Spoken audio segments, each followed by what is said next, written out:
So that this is the one that doesn't record audio. Okay, can I hear sound effects? Can you guys hear sound effects? Good. Okay. I think we're good. Yeah, right. Matt, where the hell's my beanie? How are you guys doing? Yeah, let's do a hello rundown.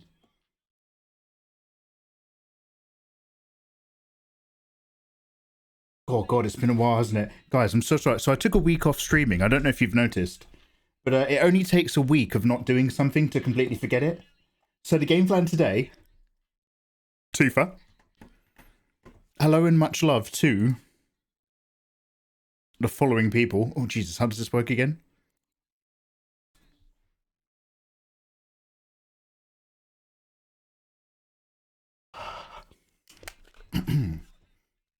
Yo, guys, how's your weekend been? How's the weekend? A week? Yeah, it was a really long... it was a really long week. It was quite a long week. Thanks for noticing. Oh, it's lovely seeing your faces in chat. I'm not kidding. How you guys doing? What's good? All right. Oh, it's a bit tight under this beanie compared to the other one. Yo, hello and much love from below and above. Fenrir! Yo, thank you very much for the 20, bruv. Cheers. I appreciate it. Look at this spot. Yo, get an eye full of this. Look at this Simon Spotlot right here. Look at that. Look what I have to deal with in life. Disgusting. Yo, Vivacious Alice, welcome on in. Crimson Vixen, thank you very much for the 10-month resub. How you doing, Crimson? Crimson, how are you doing? Crimson Vixen, how are you doing? How are you doing? What's going on? I need an update. It's Tommy Funker, how are you? Mikey returns. Whew. Yeah, but there's loads of reporters doing, like, you know, To Catch a Predator and stuff, so I left. The atmosphere was really bad. Mate, all those kids were, like, on fucking FBI walkie-talkies. I don't think any of them are under 16. I think they're all just young adults.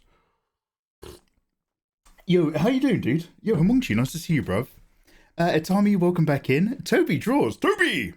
How are you, Toby? Lovely to see you. Tutoremo, thank you so much for the 43 months of Prime. Welcome back, guys. It's lovely to see you guys again. Welcome back, you. Pat yourselves on the back, everybody. Ayatollah, how's life? Hope you're looking after yourself. Mayorette Gildane, lovely to see you. I thought it was longer than a week. Yeah, so it was a week. It went a little bit long.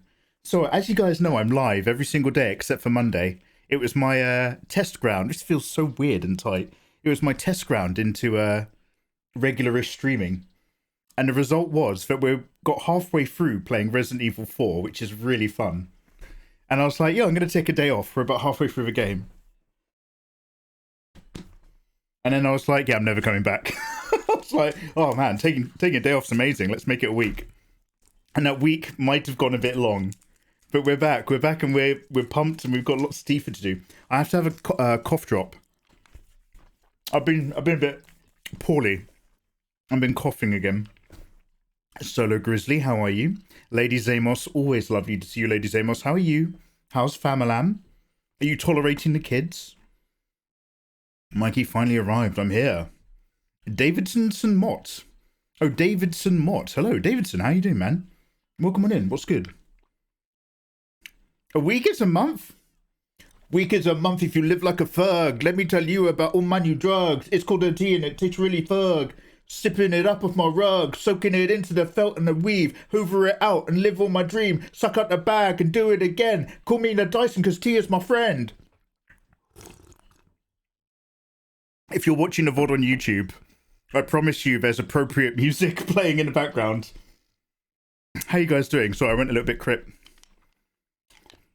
Wow, I'm almost crying. It's not because of you guys, it's because of the bright monitors. And all the emotions. How you guys doing? Fenrir, thank you so much again, by the way. Them blemishes. I know, that's how you know I'm real. That's how you know I'm not a product. All my Mikey blemishes for you guys. Fenrir, I'm not going to bother you with... Oh. You know what I want to talk to you about, Fenrir, but I'm not going to. We've just gotten back. Let's not make old habits deep ruts. Whilst you were out, my brother and I made the Daily Mail. What? Fenrir, could you explain that? Could you expand upon that sentence, please? I'm doing awesome, mate. Just drawing. Toby, you and me both. Yo, so guys, here's the theme for this week. Now, I am still going to be playing Resident Evil 4, so we will do some gaming streams. But the main theme is we are dragging back out my old multiverse Tifa project. So, let me just clear this. So here's our Tifa variants. So 1, 2, 3, 4, 5, 6. We've got MILF Tifa, OG Tifa, Remake Tifa, Glasses Tifa, Beefer, and Adult Worker Tifa. 1 to 6. You can only pick one in chat. Which one are you going to go for? Hit me up some 1 through 6s. Reach your little stubbly fingers to your keyboards. Girls are just guys with bigger balls. Goddamn right. Chesticles, Savannah Hyde calls them. You aren't a grey beanie guy, my dude. Yeah. No. I'm not a grey beanie chap. The problem is that because I took a week off of streaming, I've just realised that I haven't known the location of my beanie. Do you know what I mean? Like, normally I keep an eye on my beanie every single day because I'm always streaming. I'm like, I better not lose that. I need that. And then just now I was like, okay, make sure that the computer works, make sure I've set up the audio, make sure that everything's logged in, you know, try to remember how to stream. And then I made a cup of tea and I came up and I was like, fuck, where the hell's my beanie? So we've got lots of colours. The problem is all the beanies I own are really tight. I've got a massive head. Careful. And that black beanie's been stretched out for like 20 years. It's so comfy. So these other beanies, I need to like, can you get like a stretching service? I need to find something that's a little bit bigger than my head, like a motorbike helmet. And I need to stretch the beanies over it and leave them for a week or something. Can we watch the Tekken reveals? Ah, yeah. Yes, we can. We can watch the Tekken reveals, and we might leave it a little bit because I want to start doing some drawing. Because I've got a lot of work to do. But we Ayatollah. We'll start checking out some of those Tekken. Oh yeah, so guys, if any of you oh my god, I'm all over the place today. Just a quick heads up, guys. I now have Tekken 7 like installed. I'm really fucking good at it. So if any of you guys play Tekken 7 on online, let me know, because we can always dip in for a few cheeky matches whilst we're streaming. We will look at the Tekken character reveals for Tekken 8, but we're going to do some art first. We need to put some time into our Tifas. Right, let me have a look at your results in chat. 1, 6, 4, 4, 4. Okay, there's a predominant 2 and 4 victory here. You guys predominantly as a crew are enjoying OG Tifa and Glasses Tifa, which is fantastic because OG Tifa is one of my favorites and Glasses Tifa is one of my creations. So I like it. You guys got good taste. I'm torn between 2 and 4. Why not both? Lady Zamos is feeling free. Ah, remake Tifa. My bad, I fingered my keyboard. Careful, Atami. 6. Oh, Atami likes Adult Worker Tifa. Fenrir says, we were both at a big old rocket launch down in Texas, and the photo used in the story caught both of you guys at the front. The tagline makes for a better story. People watch rocket blast off. Yo, that's so cool. Oh shit, you saw a rocket launch live. Oh, that's really dope. That's actually really awesome. Okay, cool. I'll see ya. Bearded and Jono going hard on 4. You guys all big fans, huh? You like Glasses Tifa? I like it. Where is Italian Tifa? So, I'm struggling to get all of these Tifas done. So far, I've got 4 of them line arted and flat coloured. Conveniently, it's for ones that you voted for.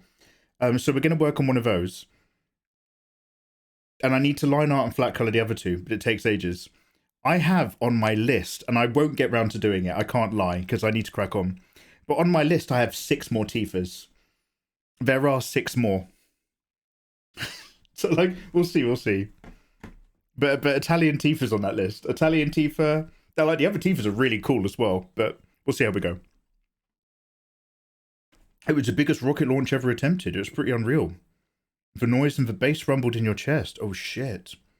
Is that the rocket that blew up? Like, it was obviously a test launch, so not everything will go perfectly. But this one blew up, right? Oh, yo, Taryn! Oh. Is this an allergic reaction? Because my skin's all flaring? No, it's just a feeling of love because it's tea time with Taryn.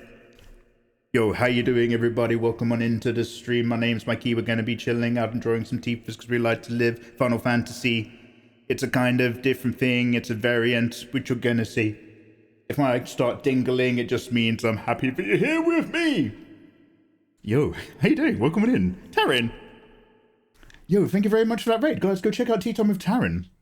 A wonderful illustrator. A super gorgeous lady. Very gorgeous. Careful. And paints lots of good boys and good girls. Lots of doggos and animals and stuff. Oh, she's really dope. Welcome on in. Hey, Sloopy Malibu. Taryn, how you doing? Rinston, hi. Care Bear Art, hello. Guys, hope you're doing well. We're just talking about the game plan. I took a week off streaming and I've forgotten how to actually do my job. So, we're doing Tifa variants across the multiverse. We're going to start rendering OG Tifa. And the game plan is, I want to ideally, by the end of this week, so these renders are going to be really simple, really simple. But I want to get 3 Tifas done by the end of the week so I can stick it in the last Patreon pack. Then we're going to do the other 3 Tifas for the Patreon pack that should have been out on the 5th. And then I'm all caught up on Patreon again, so no worries. And then we can dive into the other projects, which is the actual Tifa Multiverse Dojin thing. But I can't stream much of that because it's not very safe for work. How are you guys doing? What are your plans? What is your life? Tell me all about yourselves. True facts, spitting. Oh, I'm just excited to be back. It's been a while since I was streaming. It's always lovely to see you guys. Taryn, how was your day though? What you been up to, Taryn? Is there anything that you'd like to share? Anything you're up to? Hey Reiku, welcome on in. How you doing? No Tifa before I beef. Man, well, I used to be such an Ibiza regular. I haven't been in a million years. That's old news, sadly. I will go back one day.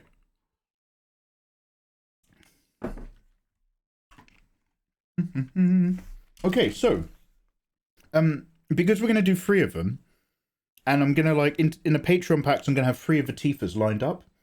Yeah, let's jump into here we go. Because I'm gonna have 3 of the Tifas lined up. We're gonna have a very simple look to them. I'm gonna keep the rendering just a little bit of color, a little bit of light, little shadow. I'm not going to turn these into something too mental. These are just stand-up characters. But what I thought we could do is also work on a basic background that fits this little border here. So that, like, maybe it'll be like Sector 7 slums or like the 7th Haven bar. Where there's just a really simple bar background, warm brown tones and stuff. And then I only need to make one of them. And then I can just swap each of the Tifas into it.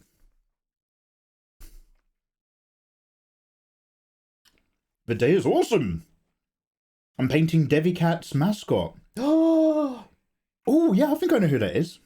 Nothing to share at the moment. Oh, yeah. Secrets, is it, Taryn? Is this how you keep me keener? Yeah, give a little, take a little back. Oh, yeah, okay. Okay. How's your stream going? Oh, Taryn, it's my first one in a while. So I'm very excited to be back, but now we actually have to crack on and do some drawing. Thank you very much for asking. It's very handsome of you. We're still playing video games and doing stuff. But I have to get all these Tifas cracking on. So we're diving back in. I need to remember how to do streaming, how to do a stream. And we're kind of working up from there. Yeah. This is Mikey's first MLG. Hello, nice to meet you for the first time ever, MLG. How are you? What's it like, what are you? Are you still Sleepy Mia's mod, but you're just on TikTok now? What's that? I'm just teasing you. What's that like? MLG, how are you? Nice to see you, dude. I've been reading Go Loser Ranger. Reading's fantastic. I am rereading Malazan Book of the Fallen in order this time. And I just downloaded another book the other day. a science fiction book. Has anyone ever heard of this book? I've only read the introduction, but this book's organised in a really weird way, in that it's got a prologue of a character, and then it's got an introduction prologue from the author, where the author starts going through the world he's built and what it is to be a vampire in this world, citing the scientific resources, because it's vampires in space is the theme of the book, from what I can tell. So I've only read this prologue. It's already fascinating. So like, it kind of like so as you know, like lots of people like to take the idea of vampires and work out how would vampires actually work if they were real. You know, people do that all the time. You know, they do it in the Blade comics. So what they did is, like, in this particular version of our universe, vampires are extinct. But like back when, now I don't know what we are. Are we Homo sapien or are we Homo erectus? Does anybody? I don't know what we are. I'm Mikey. My name's Mikey. You're you. Now we are either Homo sapiens and or erectus or something else. And that's just great. Be whatever you want to be. I've only got love in my heart. But basically, when all these offshoots of old school 800,000 years ago versions of us were doing stuff, there was another version which was really similar. But it had like a slight difference in its DNA, where it had like slightly sharper canines and its brain. So this is what's really fucking cool about this book. Vampires in space sounds like the theme, but the actual theme of the book is consciousness necessary for evolution? It's nuts. But basically, there's a different version, and they had like an extra rod in their eye for seeing at night. But the way they had less they had less white matter in their heads, which is the fat that keeps all your brain cells together. It's like your myelin sheaths and stuff. So the clusters of grey matter in their heads connected differently. And so it changed their kind of form of thinking, and it made them predators. And so there's this vampiric species that basically, in order to make sure that they don't out-eat their food production, i.e. us, handsome humans, they hibernate to make sure that they hibernate for hundreds of years to make sure that their food supply keeps breeding. Otherwise, the population pyramid in the food pyramid would be off. But anyway, they died out. But they had this really interesting thing where, when it comes to, so there's been this research in frogs. Now, this is just a really sad thing I looked up myself. But basically, if something is long and it moves this way, it stimulates a certain part of your brain. Careful, ladies. And if something is long and it moves this way, it stimulates a different part of your brain. And the way we found this out is by experimenting on frogs.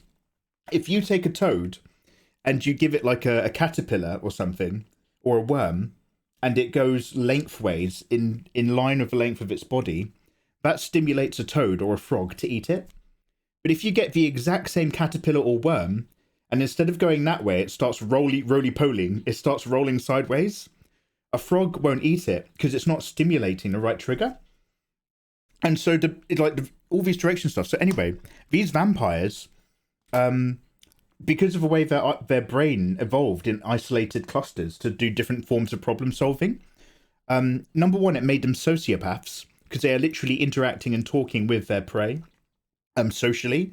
And number two, it meant that there was just a problem that evolved that for hundreds of thousands of years, it was never an issue until architecture kicked in that if both their up-down and left-right stimuli kicked off at the same time, that stimulation for them, because of the pathways in their brain, was too much, and it would cause them to have like seizures and stuff, because those two different bits of stimulated pathway were overarchingly far too important in terms of how their brains developed. So for hundreds of thousands of years, they had this, and it was never a problem until humans invented architecture with right angles and solid shapes and lines. So, like, you know, if it's just a few, like, X's in the corner of your vision, it's no biggie. But if a predominant part of your vision is filled up with a big cross, then it was causing the vampires to, like, mentally, like, start having fits because it was triggering too much stimuli. So this is fucking cool. So it's like only when architecture started kicking in that we started spotting the vampires, waving crosses at them, and they all died out. Anyway, so that's like the backlog story. But the kind of essence is it's the far, far future. Science has started bringing back dormant and extinct species, and it turned out they could do that with vampires as well.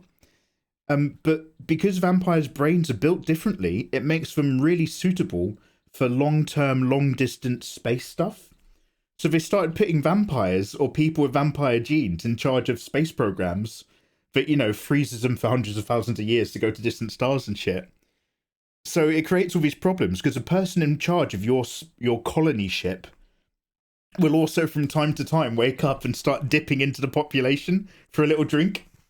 And basically there's an alien life form which has all the outward appearances of being intelligent. But I think the crux of this book, purely from the research in the beginning, I think the crux of the book is that this alien life form isn't conscious. And they start to talk about what consciousness is.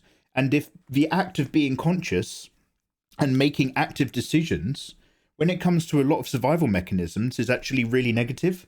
Because your conscious brain and your conscious interpretation of the world around you is actually really limited, and you're filling in the gaps using likelihoods and probabilities, whereas your subconscious calculates and solves problems far more efficiently. And so there's this super intelligent, like, alien presence with no actual conscious action behind it. It's so weird. This book's going places. So I barely started it. It's fascinating. Now, my question was, does anybody have any idea what I'm talking about? Has anyone ever heard of this book? She streams once every 6 years. MLG. I remember Mia. Sleepy Mia came up MLG the other day. We were talking about our fallen heroes. Members of the art category who were around back when I started. And like there's... I have this conversation with Tofu Senshi. Because she's the only one left. It's just me and Tofu. No, there's others. I'm kidding. You make me Homo erectus.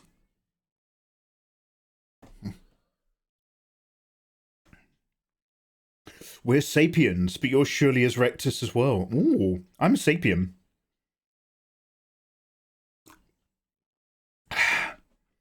Mikey, you should check out All Tomorrows. In a nutshell, future humanity was... Oh, Gabriel. All Tomorrows is so fucked. All Tomorrows. Oh, my dude. Yeah. Gabriel, I have not read All Tomorrows, but I am aware of All Tomorrows. I watched a YouTube video on it. Ah, yeah. And it was for storytellers. So I'm not even going to explain All Tomorrows, Gabriel, but it was the storytellers planet, right? And the planet of human mud bricks. They're the ones that managed to evolve and bring back like an idea of humanity before the psychic spaceborne humanity evolved species was the one that then worked with another species to overthrow the builders. Oh mate, I'm not going near that. That's too much of a mindfuck. You haven't told us the name of the book. Yeah, well, no, that's the point. I'm telling you about the book to see if any of you guys can tell me the name of the book. The name of the book is... Anyway, the reason why it's fascinating isn't just because they're like, oh, look, they've blah, blah, vampires. And what would vampires really be if they really existed and evolved hundreds of thousands of years ago alongside humanity? And maybe they did. And they just happened to die out around about the time we started keeping records and building right angles. But that's like, as far as a topic goes, that topic's been done hundreds of times anyway. The part that makes it fascinating is that it's that related to alien life forms, which may or may not have evolved a form of consciousness the way we understand it, and what consciousness does to a species in the hierarchy. Like, there's nobody wins the evolutionary race. There's just whoever hasn't lost it yet until we get natural heat death. So whoever's at the top now might not be the most optimum. It's just currently how things are, like, piled. So what was it called? Blind Sight. The book is called Blind Sight. Has anyone ever heard of this?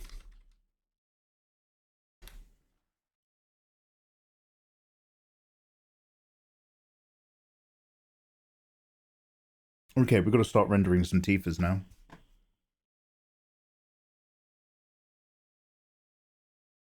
Let's do a little render. I'm just grabbing up the OG Tifa character art. It's really low res. Oh my god, it is low res. So this is what we're working from. Here's our Tifa Lockhart. We've got it almost on lock. And then we're going to work from here. So one sec. I'm going to put chat back over the left. This sounds very much like the origins of Trinity Blood. No, I'm not familiar with that one. Oh, Pastel Hermit, got it. Pastel Hermit got it ages ago. Yo, Pastel Hermit, I only just saw that you got it. Dude, go to the fridge, reach on in, open that door. If you look just in the back, I've got a can of Coke for you. Go on, get it. It's a little cold one. Oh, it tastes good, Pastel. Haleys! Hey, what a cutie. Haleys, you looking in the mirror again? Haleys, how the devil are you doing? I thought of you the other day. Oh, fuck, what was it? Haleys, I was in somebody's stream. Don't ask me who. I can't remember. Big streamer. But they had a profile pic, and I would swear to God it's your artwork. Your art style has a really particular vibe to it, which we all love. But I was like, oh fuck, I think I know. I think Ricky did that. But I number one, I wasn't talking to the streamer. I was lurking, and number two, I haven't been on Twitch for ages. So I was like, I'll leave everyone alone. I'm deceased but staying motivated. Oh, I know that feeling, mate. I know that feeling. Well, hey, look after yourself. Keep it up. Keep it up. We're all plodding along around here. Everybody go check out Ricky. She's awesome. You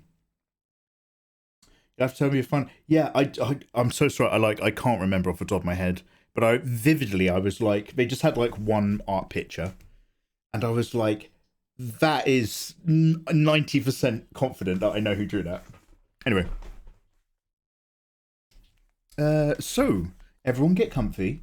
Yeah, so the book I was talking about was Blind Sight. The books that I'm still currently reading are Malazan. Mikey, I don't care, just start drawing. The books that I'm currently reading are Malazan Vicar of Fallen, in order. And it makes so much more sense now, I can't believe it. Fenrir, you still there? So Fenrir, I get it now. Now that I've read it in order, Fenrir, the Beast Throne, the path of the hands, all of the Soul Taken and all of the divers were following in the beginning of the whirlwind, was supposed to take them to the Beast Throne. That's what they were, because it's never explicitly said. It's to the Beast Throne. And the true path to the Beast Throne was in the cliffside, in the Shadow Temple. So they were all put onto the false path that took them to the House of the Azaf that ate them up instead.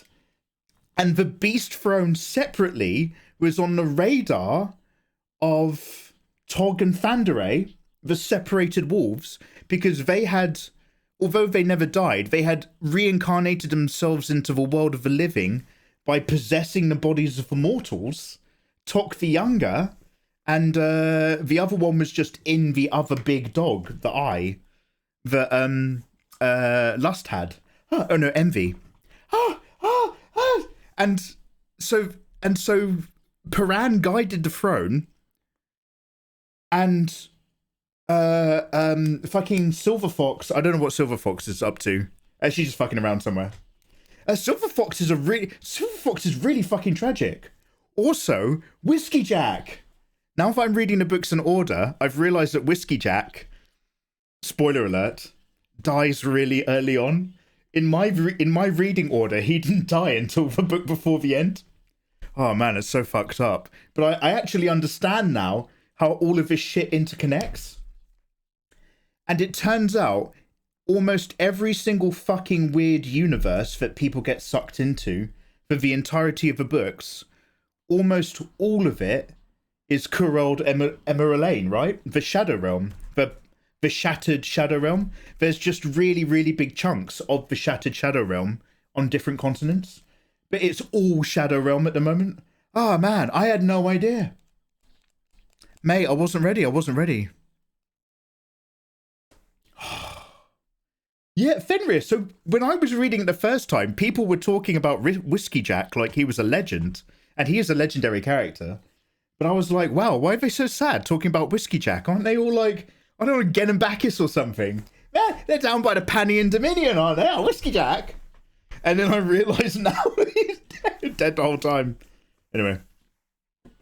I gotta go, but I wanted to pop in. Have a. Oh no, Hades, go live your life and do your thing. I know what it's like. It's nice to see you though, dude. It's my first day back in a very long time of streaming. So hey, thank you very much for popping your head in. I'm just blabbering and nattering instead of drawing. So go live your life. But Hades, lovely to see you, Ricky. Him and Rake, they were bros. They were bros because Whiskey Jack understood what it was to stand alone. Not because you want to be a loner, but because by doing so, you take on the responsibility that spares others. Oh, mate. That's why Rake always had a soft spot for Calor. Because Calor's just like, I'm always alone in where I stand and where I think and how I see. And Rake's just like, I'm not completely unwise to that attitude. Oh, man. Anyway, Crimson, I'm finally going to start listening to Wheel of Time series. Ooh, you've got the Sandman book. Crimson, I got the Sandman Volume 1. After watching the show, I finally bought it. I can't be fucked to get it. Okay, Crimson, so you're going to step up now and evolve into Wheel of Time. Crimson, that is a lot of books. Crimson, how are you? Can you whisper me, please? Crimson, can you whisper me of an update, please? Tell me about how you are. Anyway. Excuse me.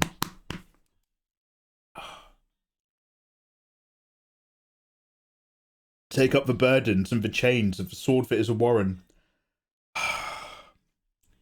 I'm not even gonna... We can't.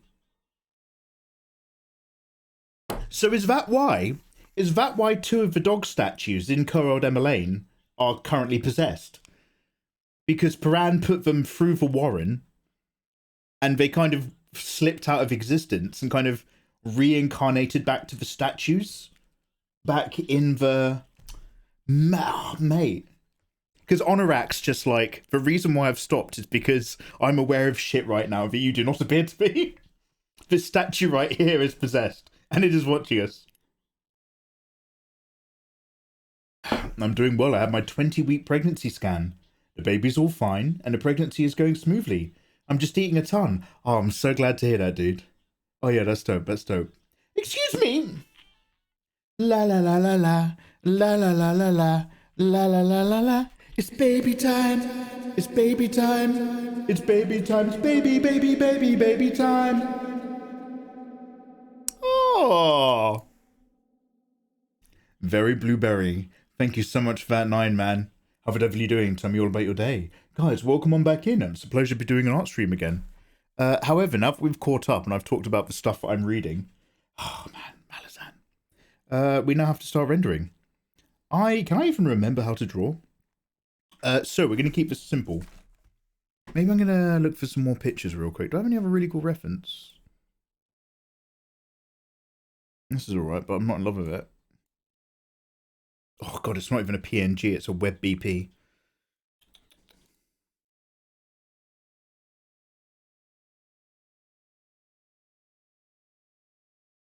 Alright, this should do. This should satisfy. My tummy has the rumblies, but only hands can satisfy. Carl. Gotta keep growing that book club. Yeah. I'm gonna always talk to you people about books. You'll always know what book I'm reading because I bitch about it. Toby, a little sip for you. A little posture shaky. Where the hell is my beanie? Cheers, Tobes. Anyway, I'm so glad it's making sense to me now. I'm gonna be honest, I think Tok the Younger, like I know he's now an Asta, but like I think he has like The worst fucking time in the books.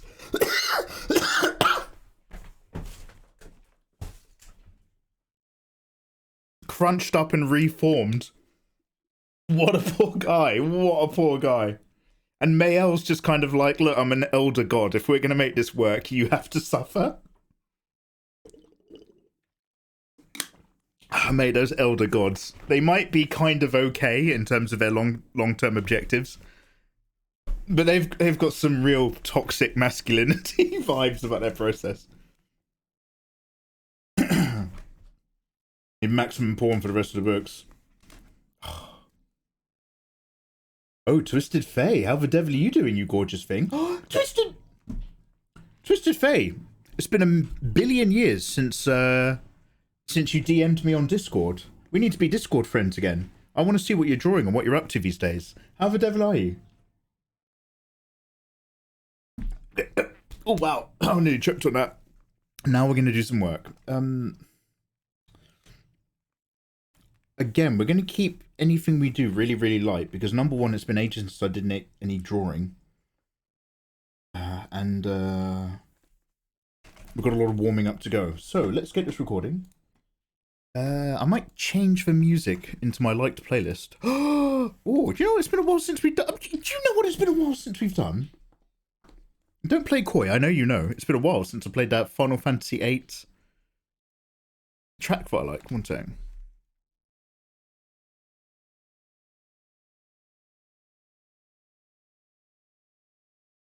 I've got to change over to my profile if it doesn't get adverts.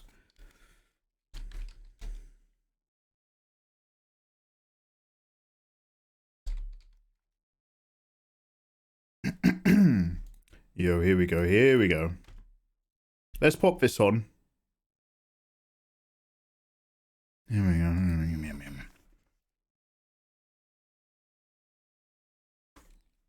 Doing good. Welcome back. Hey, lovely to be back. Yeah, I took a bit of time off. But I've prepped loads of Tifas. So just in case anyone's just popped in, hello and welcome and good evening. We actually have loads of Tifa variants. These ladies here. So now we're just actually cracking on. Rendering them up. Nice and simply though. Should I do the skin first? I mean, I suppose so, but...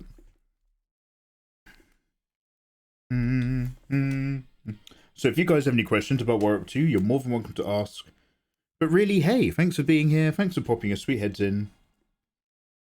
It's been a while.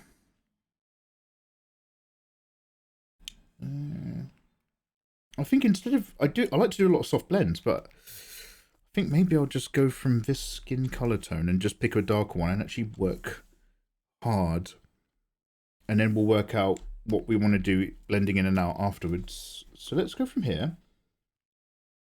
Let's pick a nice darker bit. Is that warm enough? Nudge it towards red a little bit. And do you know what? I'm gonna I've got a little color thing here. I'm trying to get some color consistency, so I might just test run how I feel about this.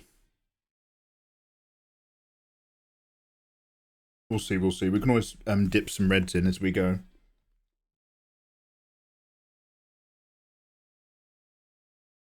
Elusive.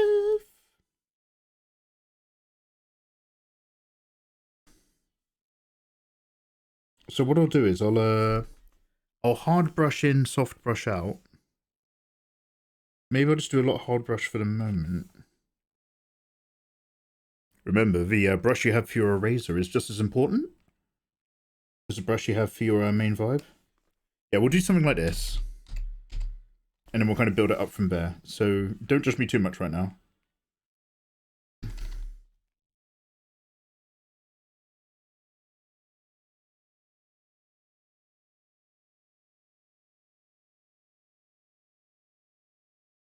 Light's coming from top, slightly leftish.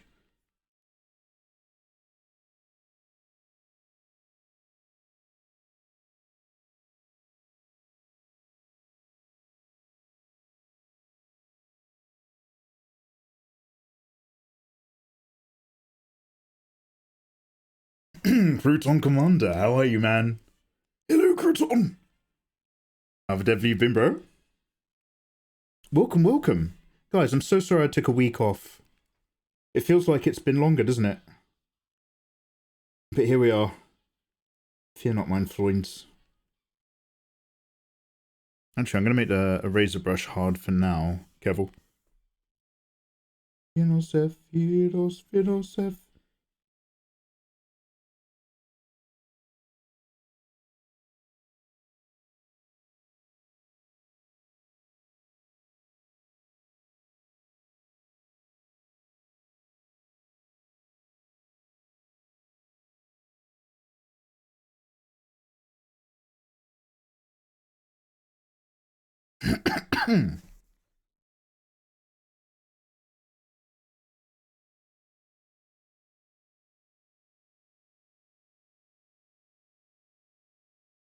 Where's that picture of Tifa?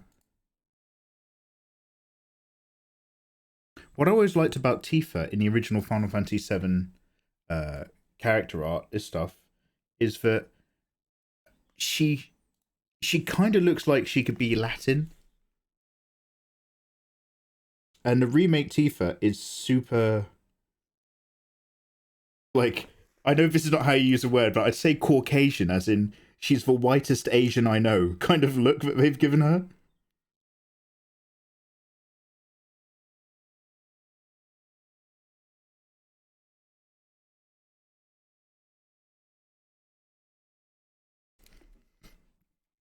Hydrophobic, how you doing, man? Drawing the best girl I see, you're goddamn right. I'm a big Final Fantasy VII fan. I prefer the OG Tifa vibe, but what I loved about the Final Fantasy VII remake is that, for me personally... Steve that, yo, how you doing, man? Thank you so much for the 32. It's lovely to see you, bro. How the devil have you been, Steve that? And how was your weekend? By the way, this question goes out to all of you guys who played the Final Fantasy VII remake. Who is your favourite character to have as your main whilst you're actually in combat? Because obviously you need to switch between the characters depending on what you're up to, and sometimes just give commands. But I thought Tifa was the most fun to have as your main, because she did all those charging techniques followed by her beat rush combos and stuff. But you just keeping her ticking over with her attacks all up in an enemy's grill was like really, really fun. I found it really satisfying. So I loved her for that. Oh, you haven't finished Final Fantasy VII. Oh. Crimson, you haven't done any art for months. That's what happens, Crimson. Pff, mate, you get a baby in a girl and she stops doing anything worthwhile. No. Okay. There's some terrible things. Terrible. Yeah, Cloud was good. I'm a basic beaver. No, Cloud was solid. Cloud stuff was really, really good. So I remember Cloud having two stances, which was really interesting. And I remember in the very beginning of the game, it was like, you know, make sure you know his both stances. And then I remember, other than the very, very beginning of the game, where that's important, I never swapped his stance ever again. It just, like, it never came up after that. That might be why I was struggling so much in some characters, actually. Yawn.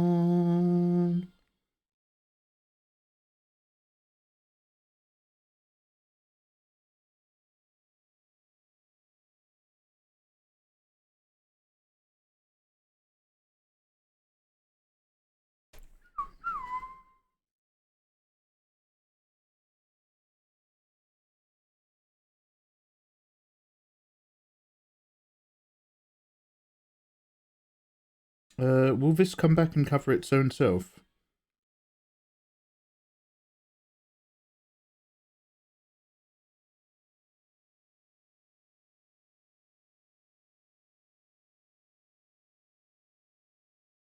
Do I need to care about that? Probably not.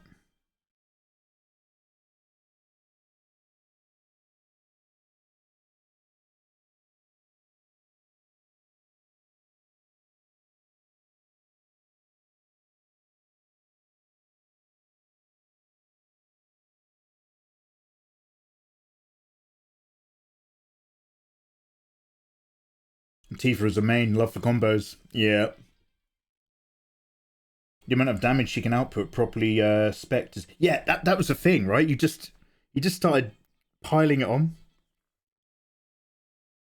Love me a little glass cannon. I'm all glass, no cannon, personally. But Tifa is good.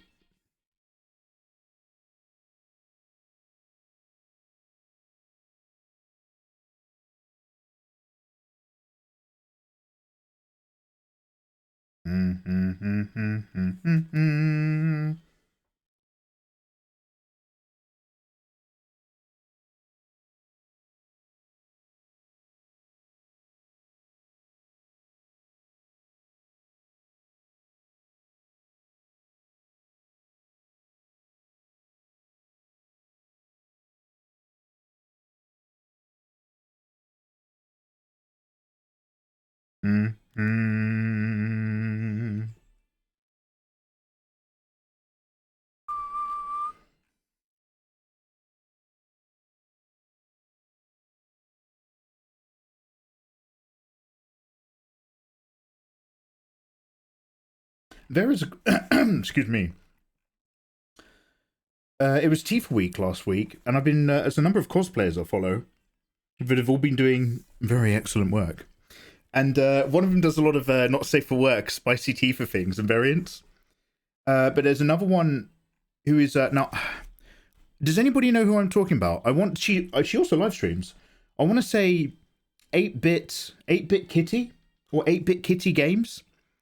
So she's a bodybuilder. So she's actually got massive arms, but she does loads of Tifa cosplays. She does loads of Beefer. It's well good. You've been knitting baby stuff. You were going to say something about a remake. Oh, hydrophobic. No, that was literally it. I like the OG Tifa vibe, but what I loved about the remake Tifa was that her actual combat mechanics was some of my favourites in the game. A little bit of something for everyone, really, isn't it? I'm a simple guy.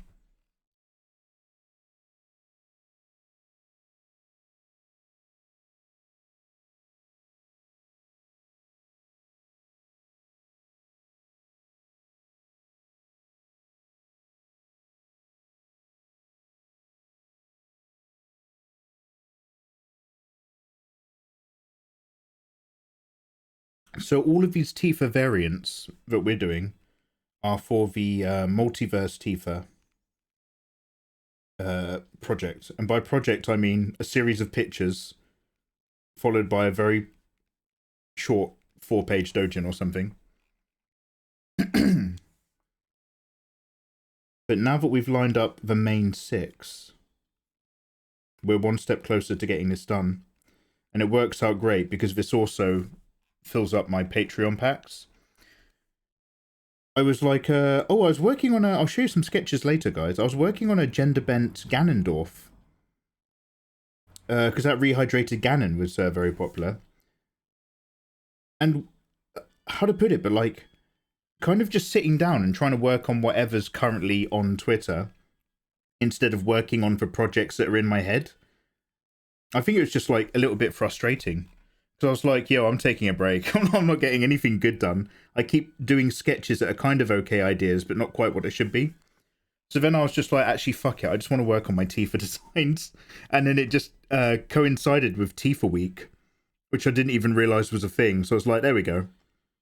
There we go. I'm just going to work on what I want to do for a moment. We'll come back to doing fan arts of popular stuff soon, I promise.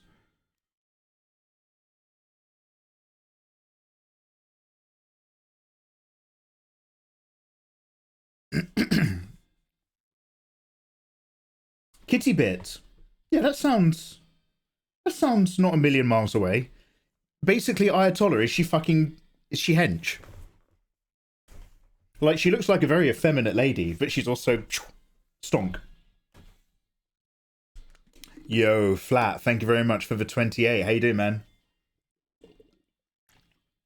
Patiently awaiting my return. Oh, hey, thank you very much, bro.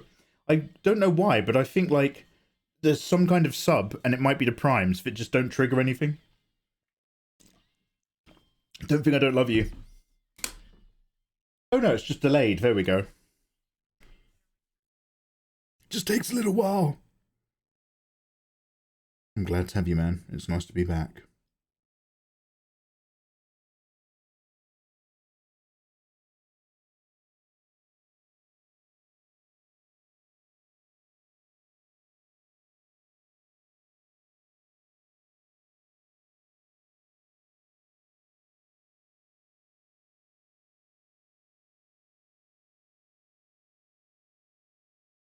Bloody hell, doing so I'm not much of a hard blocking guy.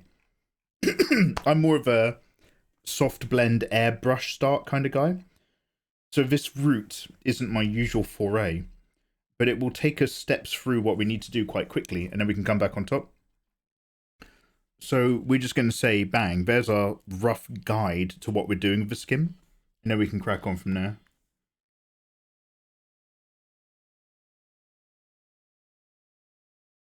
All those lines need smoothing up though. God, what is this? Jesus, who am I?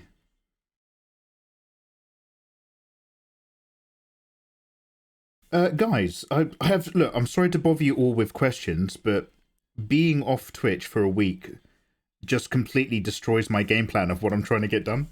So can you remind me of a few things? And those few things are, number one, when is Zelda coming out? Because we need to play Breath of the Wild. Number two, when's Final Fantasy 16 coming out? Not that I'll be doing anything for that, but I'm just curious. 3 days! May 12th. Sugar. Okay, May 12th. Shit. Okay, that's fine.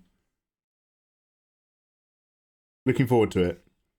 Okay, guys, we're going to be a bit behind because this week, in terms of gaming this week, we're playing Breath of the Wild, a new game, and Resident Evil 4 still. So we will be a tiny bit behind for the launch of Tears of the Crystal Kingdom.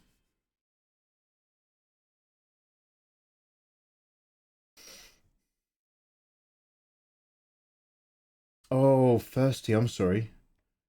Good old friend Influenza showed up a couple days ago, unannounced, often unannounced. I find that my good old friend Influenza sometimes lets me know they're coming over the night before, because as I'm going to bed, I just feel a bit grim for no reason. And then you wake up the next day, absolute garbage. I'm sorry.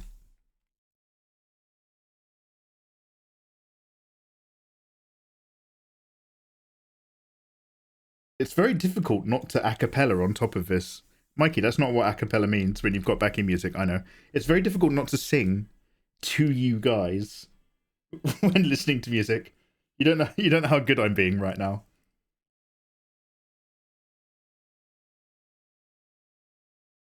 Okay, now we've got the big bazookas. We'll just work out vaguely where the... excuse me, wrong layer. You spilled lipstick in my Valentino bag?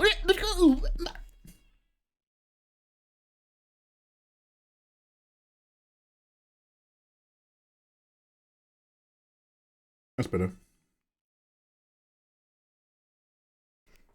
Angel Luis Ozuna. Hi, Mikey. Saludos, Angel. Whilst we're at it, put Skyrim in too. No, okay. So Skyrim is the big... That's called the big question. The big question with Skyrim is... I one day will play Skyrim. I'm looking forward to it. And I'd like to play it in VR, because apparently the VR mods for Skyrim are so good now you can, like, interact with everything. The question part is... As you may have come to realize, I hate VR. I love the idea. I love being in VR. I hate it because it immediately makes me horrifically car sick. And it completely kills my vibe. Once I start feeling car sick, I can't, like, pretend to be okay. Like, I'm just like, we have to stop streaming. I'm going to throw up. Oh, shit!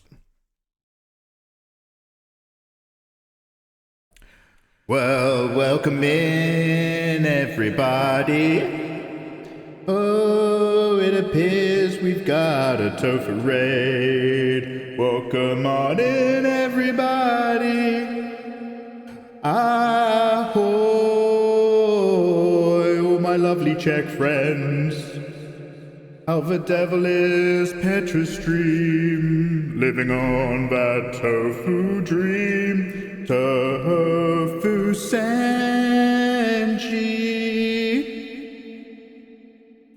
I was talking about you just earlier this stream, whilst going through a list of all the art streamers we love and miss. Ooh. Welcome on in, Raiders. Hope you're having a wonderful evening. It's so lovely to see you. Zeichnet, prosím. How the devil is Tofu's live stream. Also, Tofu, I saw a picture of you on Instagram. You were tabling somewhere. Can you tell me anything about that? All your merch and all your work and your little table space is looking absolutely fucking dope. Lovely to see you guys. Welcome on in.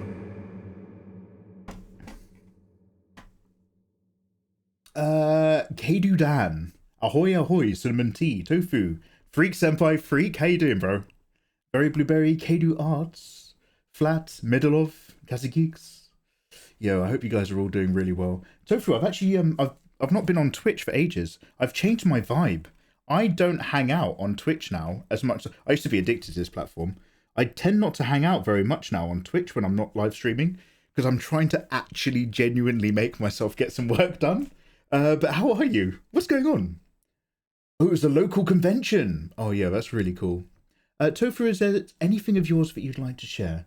Any work that you've been up to? People at my end, make sure you're following Tofu. She's so dope. She's too cool. Yo, we've just finished listening to the Final Fantasy VIII Epic Medley, but I have great news. It's a two-parter. Here's part 2. Anyway, long story short, I've forgotten how to stream again. I've forgotten all the buttons. This Tifa reminds me of the 7 Deadly Sin style. Ah, yeah, so welcome on in, guys. We are doing Tifa from Final Fantasy VII. We are working on the variant multiverse Tifa project. So, welcome on in. And let me show you the thing that's been going on in my head. Imagine, if you will, a whole lot of Tifas. The one on the right spends most of the time in bed. So, there's gonna be a Tifa from every reality all at once. MILF Tifa, OG Tifa, remake Tifa, Glasses Tifa, Beefer, and Adult Worker Tifa. These are our first 6. The idea, put them all together in a big project.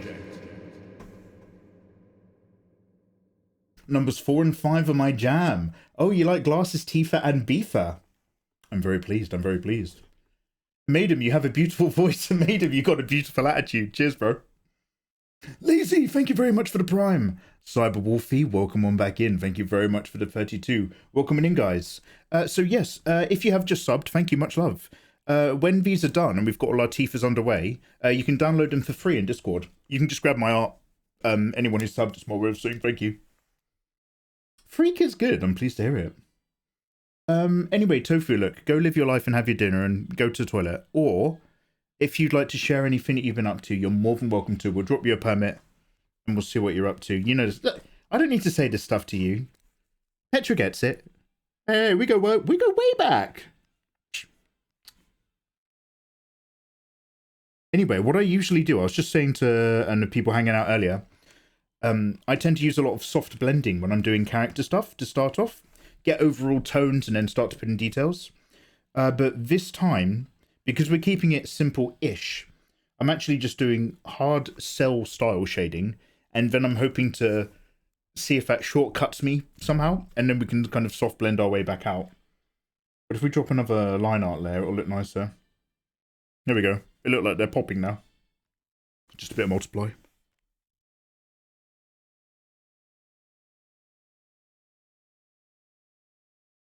But yeah, well, seeing how we go. Isaac, how you doing, man? Welcome in. I go to sleep, it's so late. Okay, look after yourself, Tofu. Thank you so much.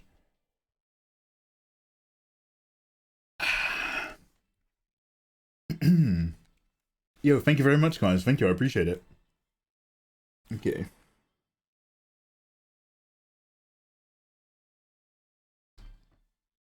No. There we go. So yeah, the game plan for this week is we are playing Resident Evil 4. We're halfway through the game. We need to start playing Breath of the Wild ASAP. Unfortunately, this is slightly delayed our Nier Automata playthrough. I'm so sorry. But we've got to start breathing. I'm currently playing not Dragon Ball FighterZ anymore. I've got Tekken 7. So if any of you guys have Tekken 7, we can always get a few fights in whilst we're streaming. So we'll be doing that as well. But the theme is draw all the Tifas this week. Breath of the Wild, Resident Evil, and Tekken. And that's basically all I'm doing for the moment on Twitch. Until I've got both of my last Patreon packs filled in and sent out. And then we can pick up other projects again.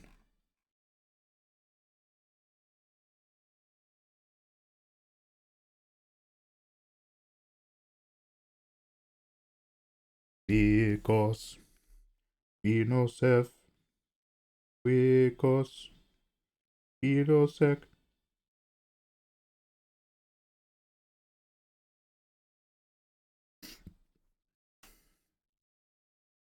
I would love to see an actual martial artist Tifa. So Neonato, I've got 6 other Tifa designs, only written down.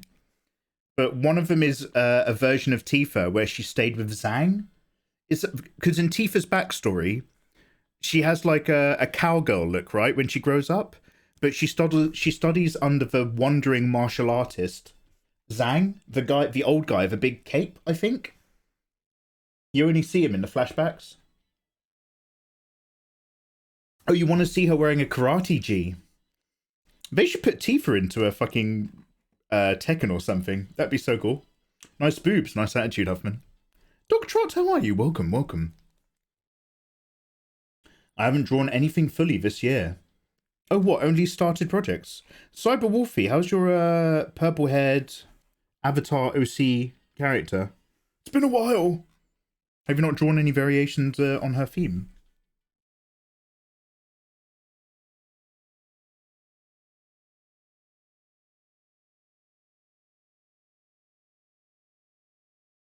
So lovely to see you guys again.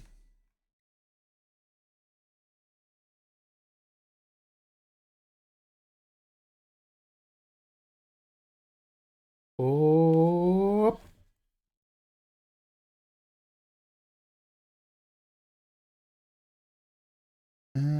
Let's try. Actually, let's do the black bits.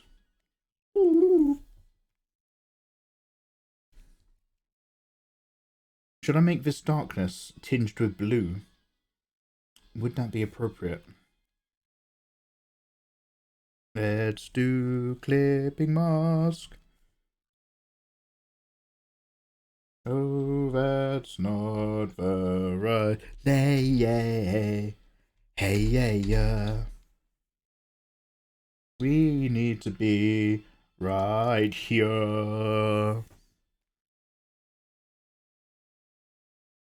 Do do do do do do do do do do do do do do.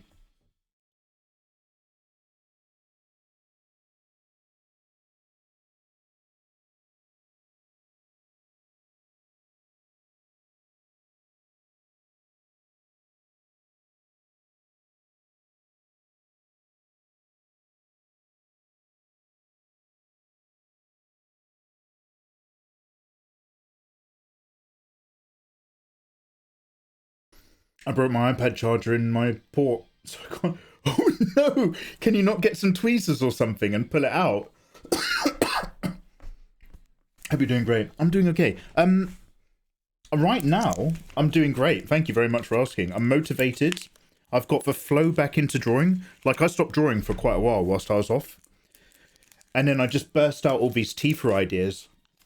in like a 24-hour sit down. I just put on Netflix and just drew Tifa's for like a solid full day. And then, so over last week, I've just been doing the flats and line arts for them. So let me just grab a... Can I pause the recording? I don't know if this is... I don't know if OBS is responding. One sec.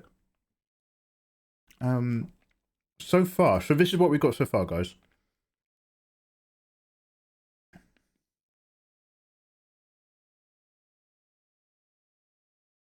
I have to be really careful because Windows Picture Viewer in Windows 11 shows you other photos you've got in your folder.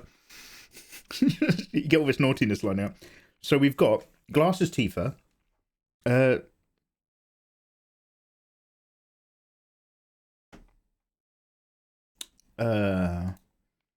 I'm sure you can't tell the difference, but that's the wrong one. One sec.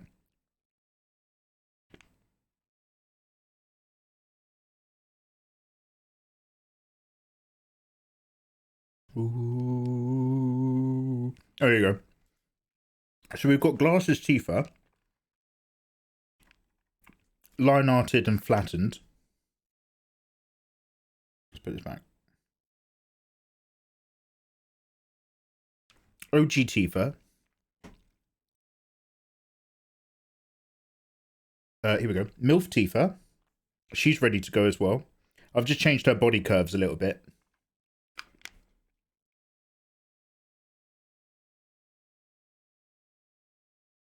And Remake Tifa. I'm going to be honest. I don't know what it is, but Remake Tifa for me is the most boring out of all of them. But I know she's popular with a lot of people. So yeah, we're just going to crack on. Mikey, what would you say is a roadmap to becoming a self-sustaining artist in 2023? Gui Gondi, I might not have the best answer for the 2023 part. Because I became a self-sustaining artist where the landscape was a little bit different online. And the only reason I'm still here now, feeding myself, is because I've managed to ride an old wave. Step 1, make sure you're regularly, consistently earning money before you quit your day job. I've like, this blows my mind. Like, now, do whatever you want to do, however you want to do it.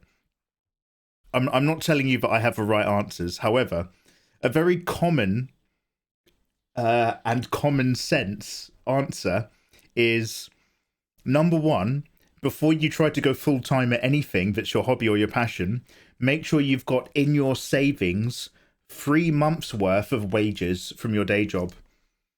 Make sure you have 3 months worth of money just sitting there to act as a buffer for when you quit your day job in any format. Also, make sure that you're regularly earning a good enough wage to live off of before you quit your day job. And people who want to dive in both feet, power to you. But I've seen so many people, especially on Twitter, when they're having a freak out publicly on Twitter about it. I've seen so many people who are just like, I'm a full-time illustrator. And so they say that, and then they don't have another job. And then they freak out because they're struggling to pay the bills and make ends meet. And it's like, okay, I love you for being a full-time illustrator. Maybe also get another job to fucking pay the rent. Stop freaking out and get another job. I can't help some people. Anyway. But I'm very risk adverse and I'm very boring. So I was making a livable wage off of my online career for well over a year. I was working a day job for at least a year and a half. And for that entire year and a half, I could have quit and just done this full time. But I wanted to make sure that it was all working. Dog Trot, there's a name I haven't heard in a long time. Dog Trot, eh? You're going to clean your desk and sort your life out. Please do. Santique, how you doing, man? Mikey, good timing. I wanted to warn you about something. I think someone stole your tutorial poses to write a book. The cover is the exact same pose as your first tutorials. You should check it out. And be careful! Oh no, Santique, can you whisper me the book name? I'll go have a look. Mate, people have been... people steal my content all the time. My favourite one, I can't remember if it's Homonchi who found it or something.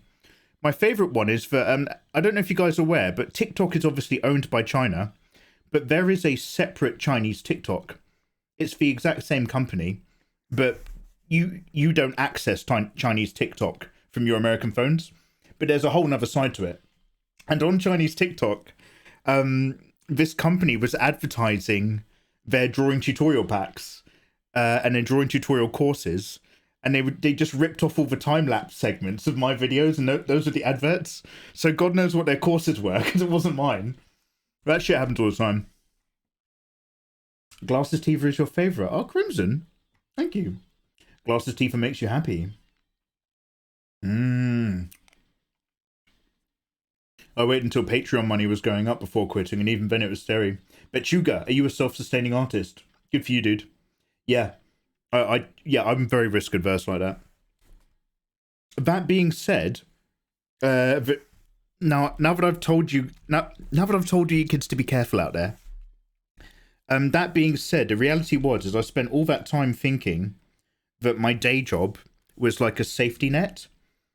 And then once I quit the day job and was like, fuck, I think I'm gonna quit.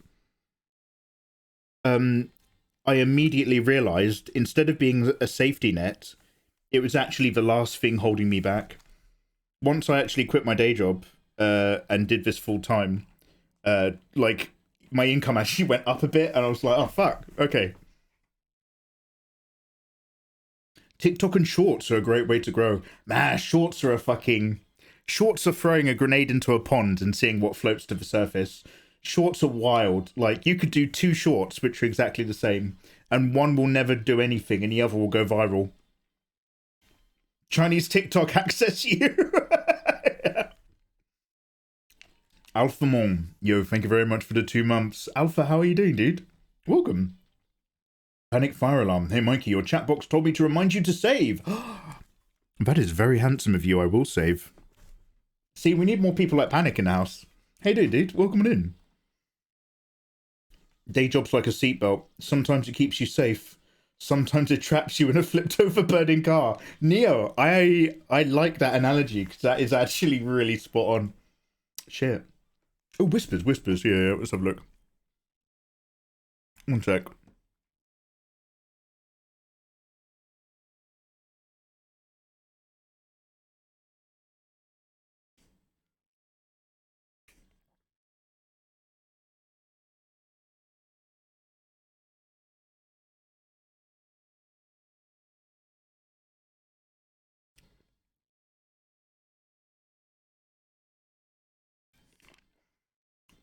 I would, at a glance, I'm gonna doubt that they're ripping anything of mine off, if only because this is a Japanese book, and like I hate to sound like a pro-Xeno racist, but Japanese illustrators they don't need to rip off my content. They're doing amazing work. Do you know what I mean? I'm just having a quick scroll. No, dude. Sontik, bless your sweetheart for keeping an eye out for me. But, no, I don't see it. Well, this doesn't look too bad, to be fair. I'll make a better one, don't worry. Eventually I'll have a book out. Maybe. Don't hold your breath.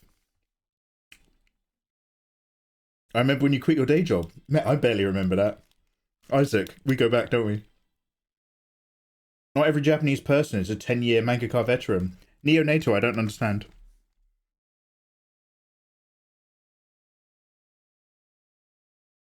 Anyway, what are we doing?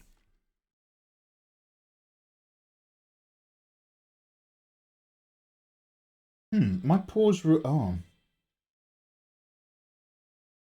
I've opened my copies of OBS in a different order, and they're doing different things right now.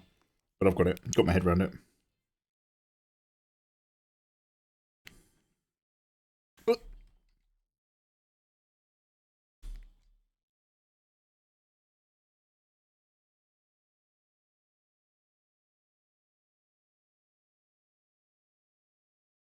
Oh, by the way, can everybody go and please subscribe to my film YouTube channel, Filmcram? I'm like, maybe, I think I'm like 30 or 100. I'm like a few people away from 80k subs. I'm on like 79,900 and something subscribers. So everybody subscribe to Film Cram, link in chat, and bump your boy Mikey up to 80k. Come on, man. Road to 100. Let's fucking go. Slow progress is progress. Shameless plug. Yeah, man. Absolutely.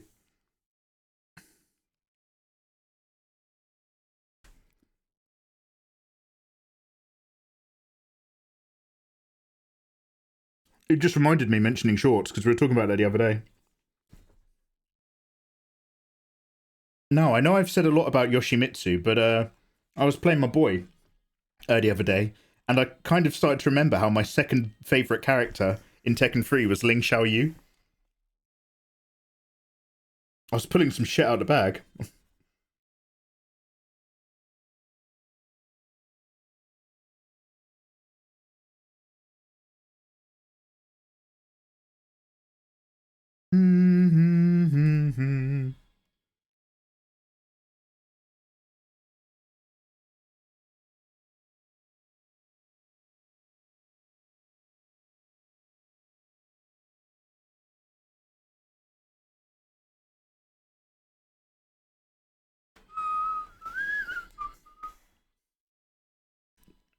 Oh, you haven't watched John Wick 4 yet? Yo, go check it out. Has anybody... No, I've not watched it, so please no spoilers. But has everybody watched Guardians 3 yet? Let's just talk about John Wick 4. What else came out just recently? Oh no, I've got no memory now. You're way better with Ling. Chloe versus Ling, yeah.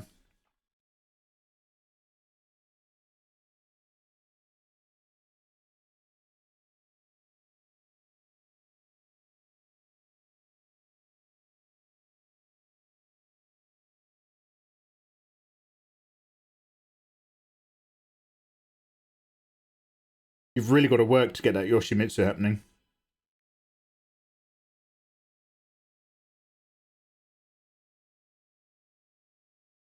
Thing is, I'm just a sucker for those old feelings and those old memories. So Yoshi will always be my boy.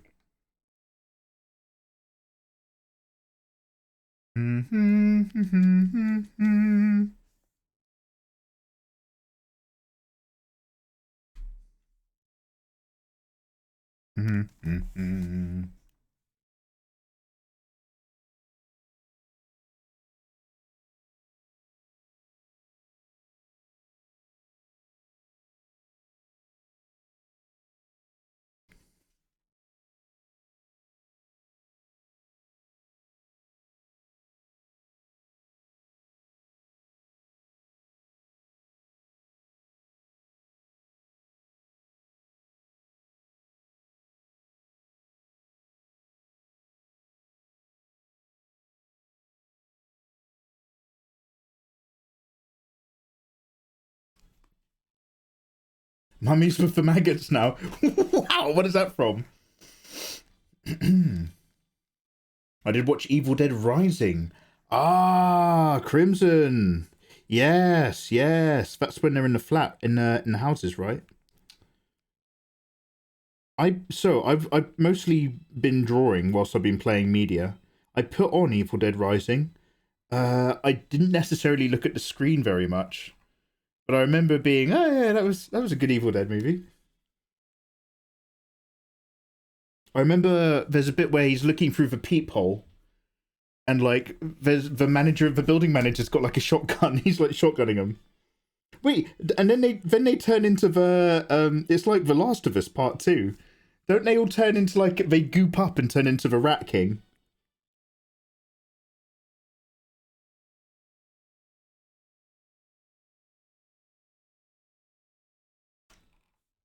It's pretty grim viewing, actually.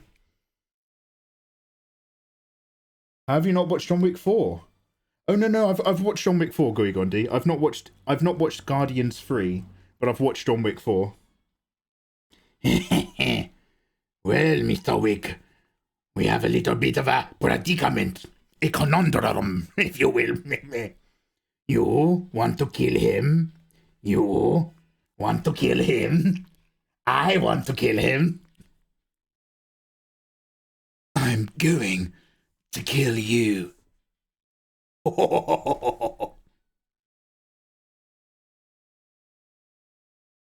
My boy Scott.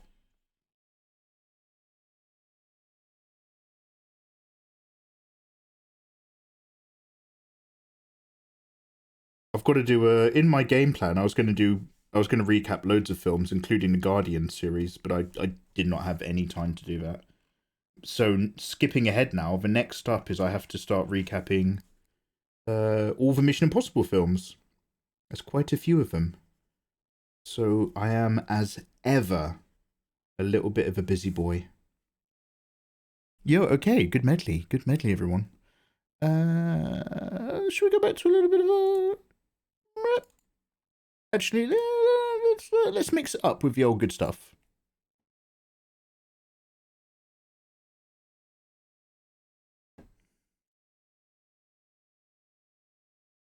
Let me just stick this on random.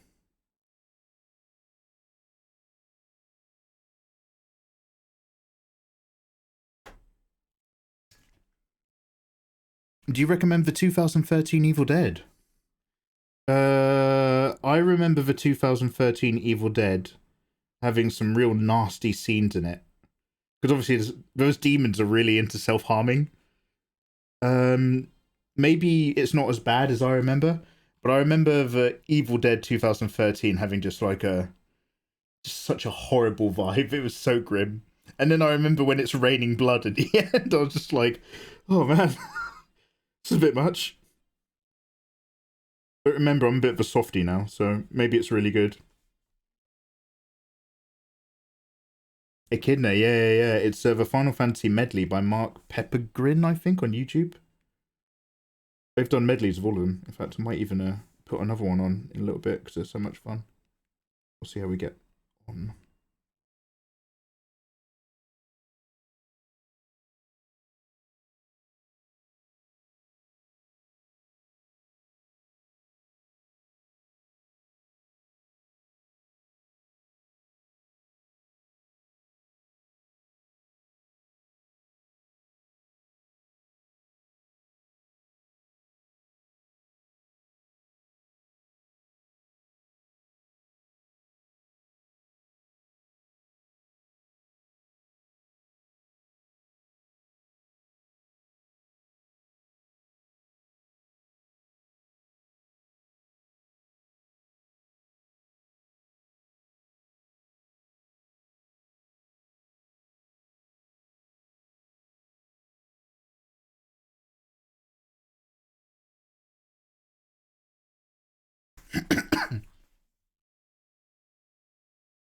Oh, Neonato, did you try Flood of Blood? It was kind of like a Flood of Blood. Neonato, did you try sharing a link? Yeah, sorry, dude. You got to get a permit from the mods. But I'm assuming it was on topic, talking about Evil Dead. Yeah. I'm not a big horror guy. That's the problem. I've seen plenty of them, but I'm like how to put it? I'm into talking about Marvel. I'm into genre. I'm into like loads of geek stuff. And as much as I might appreciate a good horror, I'm not like into it. I think I'm a bit too squeamish.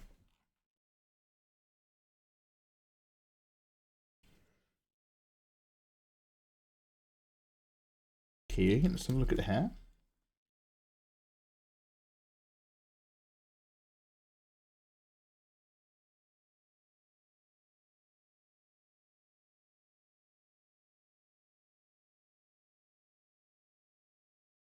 How are we going to do this exactly? Let's put that back.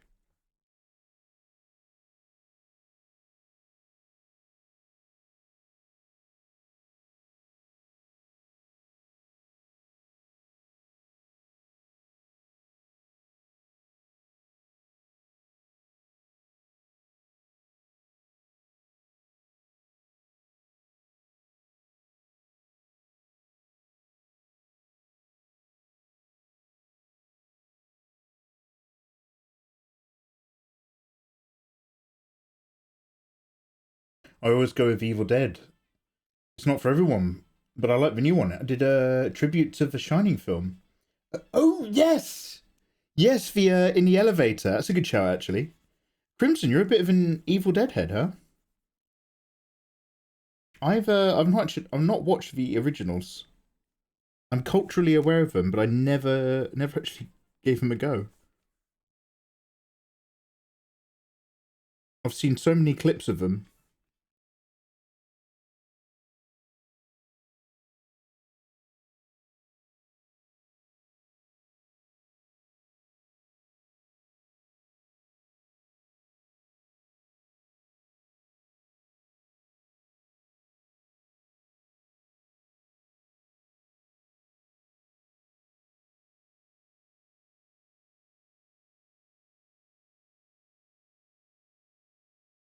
Evil Dead 2 is fantastic. Ninja Nerd, so I've heard. I've heard that's the one where, how to put it, like, obviously those films are made on a budget, but I've heard that that's the one where, when they were making the film, who directed it? Is it, wait, Evil Dead Sam Raimi, right? I've heard that Evil Dead 2 is the one where they just did loads of fun, wild stuff with the camera, and, like, all of the scenes, you could tell that they were just trying something new in almost every shot to see what they could get away with. Oh yeah, it is Sam Raimi. Nice, Criton. Sorry, Mark, I miss your YouTube videos. Great work from Brazil. Sorry, Mark. Yo. Tudo bem, tudo bem. Salve. I'm gonna, I will be, look, those, yeah. I've been saying for a very long time, but I will be doing more YouTube tutorials. But I'm just doing other stuff at the moment.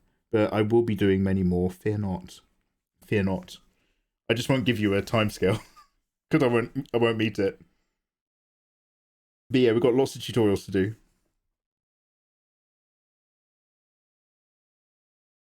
do. Evil Dead's a 1987 American comedy horror. Sam Raimi and Scott Spiegel. Thank you.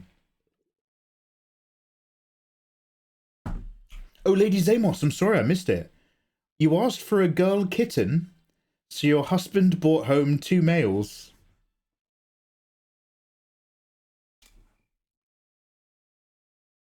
Thanks. So Lady Zamos, here's the problem. Is it too late to send them back, or have you already fallen in love with them? I remember working, one of the girls who sat on my table in my old office job, she was like, she really wanted like a nice dog, and her boyfriend bought like a really, like, before they're living together, but her boyfriend just got a really ugly dog, and she was like it sucks because, like, it doesn't matter that it's ugly, I'm going to fall in love with it. But I really wanted to fall in love with, like, whatever breed she actually wanted. And she was like, oh, it's too late now, I love him. But she was just like, at the same time, she was like, fuck. Transphobic. We're transphobic about kittens. It's just comedy, like how Firefly is a comedy. Firefly. I remember it had that kind of like comedic writing. Okay, is this right? Is the person who wrote Firefly, is that the same person who wrote a lot of Buffy the Vampire Slayer?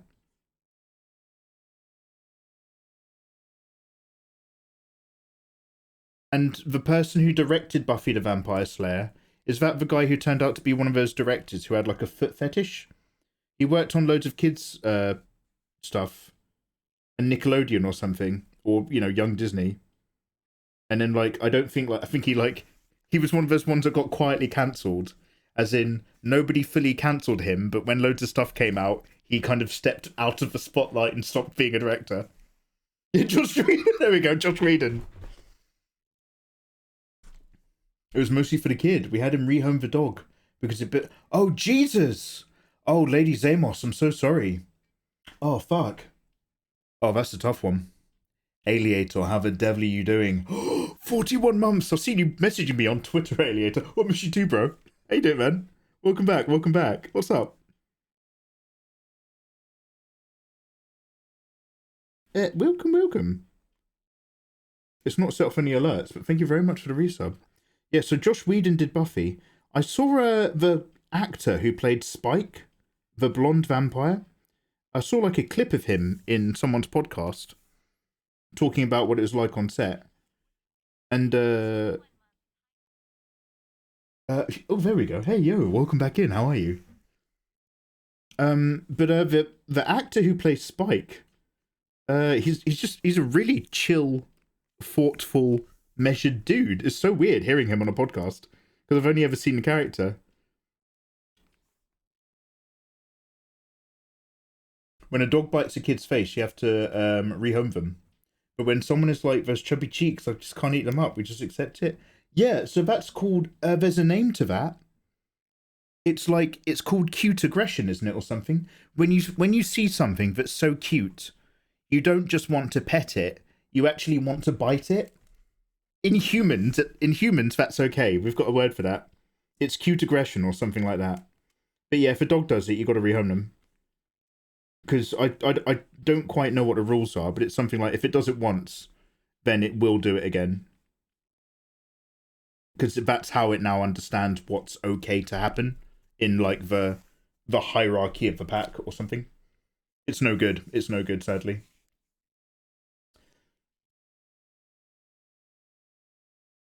Pedro Pascal's in Buffy. What? Is that true? Yo, hey Bill, how you doing, man? Nice to see you. Yeah, Bill, I took a week off. It feels like longer, doesn't it? But we're back now. Trying to get back into the field of streaming and remember what all the buttons do. Bill Nash, how are you, man? How you been?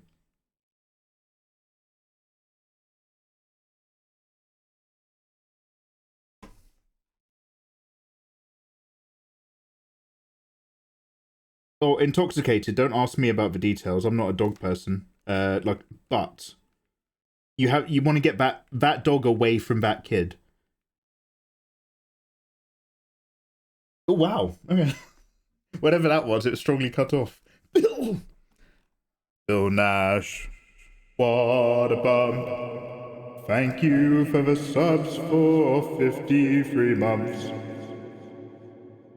How the devil are you doing, man? Wow, thank you, thank you.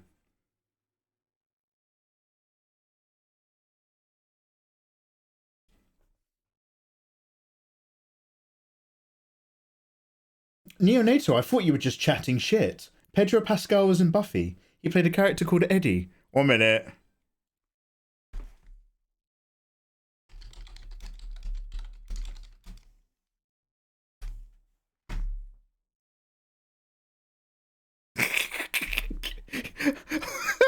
Wow! He's got a really big chin. What the fuck? Wow. I didn't even realise Pedro Pascal was around back when I was watching Buffy. I thought he only existed as an actor in the last 10 years. Holy shit.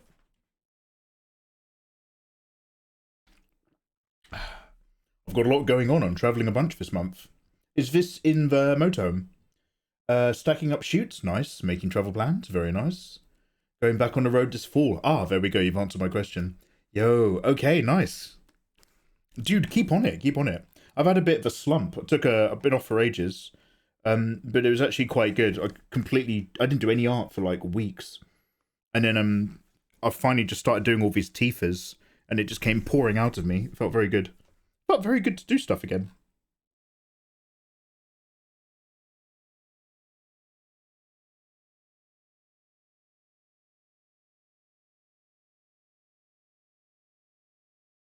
Yeah, I'm glad it's all happening, man.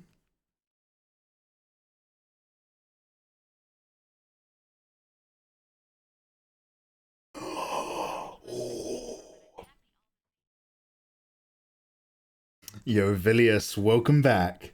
Thank you so much for such long-running and quite frankly delicious support. So tasteful. Oh, Vilius. Cheers, bro. Yeah, you don't want to be subbing to any of those other sluts on here. Mate, forget about them. It's all about mikeymegamega.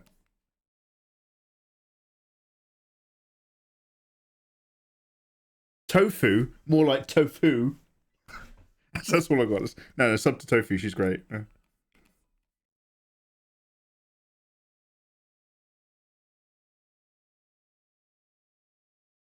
No, thank you. Hey, thank you very much.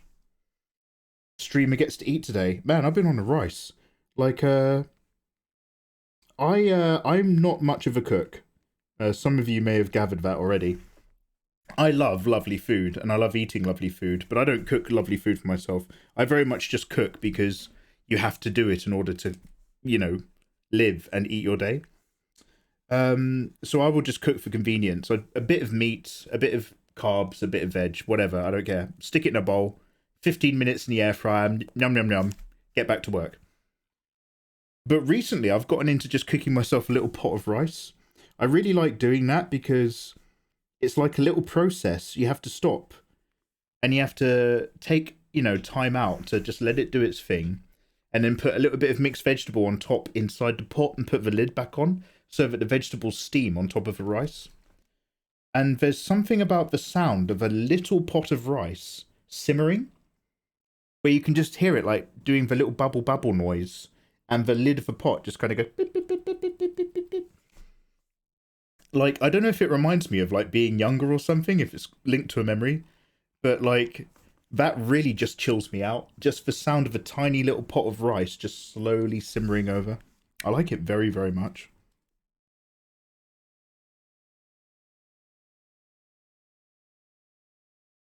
So I don't buy microwave rice anymore. It's like the only thing I'll take time for. Yo, Roosevelt, welcome back. How have you been? Roosevelt, not too bad, thank you. I took a bit of time out, which has helped me greatly to be creative again. So at the moment, I'm feeling good, thanks. Can't complain. I waste too much time cooking. I try to please my girlfriend. I mean, it's fun cooking for someone. Do you use a rice cooker? No, I have a little pot. A little pot with a clear lid. Specifically because I like the aesthetic of it. I know a lot of people think rice cookers are a must-have, but with rice on a pot, you get the little bubble, but also I've got I like to get big bags of frozen. It's sweet corn and peas. Holy shit! Look at this. It's sweet corn and frozen peas. You can put on top of the rice when it's bubbling over. Everyone, breathe in, breathe out,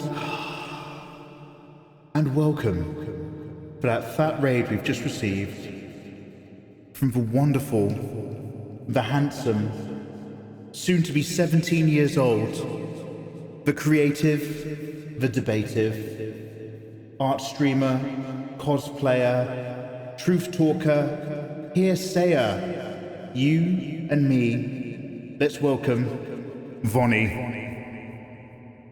Welcome to the streamer, Vonnie. Hello. Welcome to the stream. We're drawing lots of Tifa Lockhart. How you doing, Vonnie? How did your live stream go?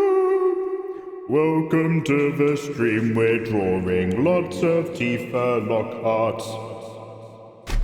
Yo, welcome in, everybody. So we are doing variant Tifas, Vonnie. We've got MILF Tifa, OG Tifa, Remake Tifa, Glasses Tifa, Beefer, and Adult Sex Worker Tifa. We're working our way through and rendering the entire collection.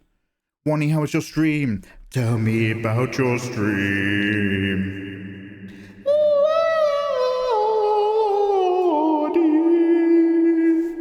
Yo, guys, at my end, you were following Vonnie. She's so dope. How the devil are you doing, man? Nice to see you. Welcome in, guys. You've actually spammed the Jesus out of my chat. Exocris, Sekale, Theos Destroys, Rendet, Something Nogard, Lex 1000, Batum, Dreadknight, Ezrath, Ein Wolfensatz, Floating, Mino Loves You, Goku Sunlight, Feet Makes Me Squeak. Thank you very much for dropping your gift on Vonnie. Holy shit! She's in. Lieutenant Shadow, Kizo-sama, many more. What the fuck? Hello? 17? Vonnie, how you doing? Nice to see you, Vonnie. Kuro 1/2, I hope the day is going very, very well. Thank you. Vonnie, how are you? Oh, Chidesy is in here as well. Wow, we've got the Gorgeous Club hanging out in my stream. Yo, Chizia, how the devil's life treating you, dude? Wani, what have you been up to? Is there anything that you would like to share that we can show off to the people hanging out on this end?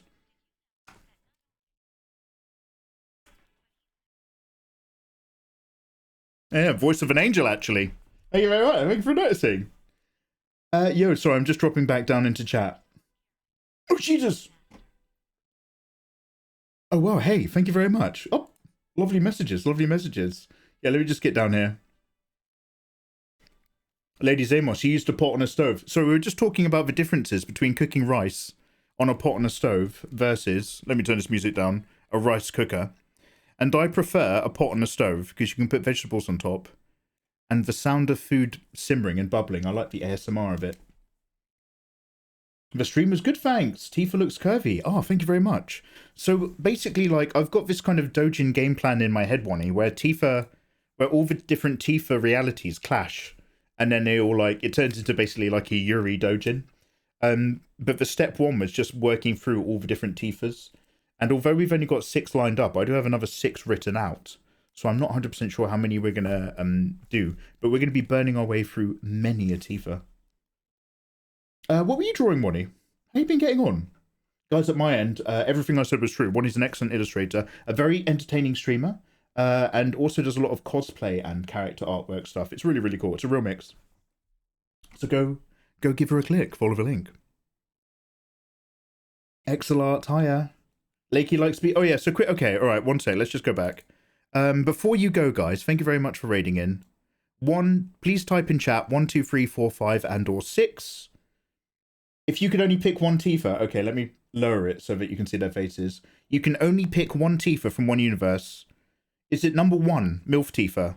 Number 2, OG Tifa? Number 3, you get it. Remake Tifa, Glasses Tifa, Beefer, or Adult Worker Tifa. Although they're all going to be in the Dojin anyway, so don't worry.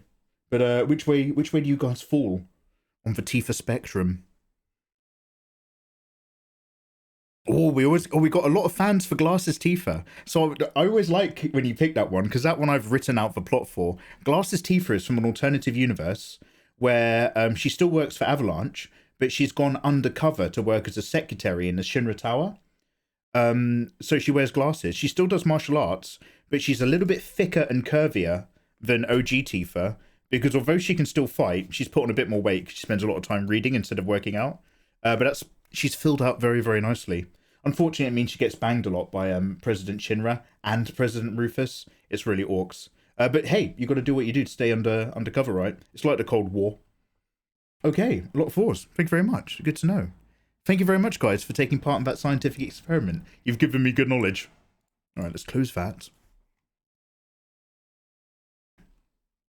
We got some fans for 3 and 5. Yeah, all the cool kids pick 4.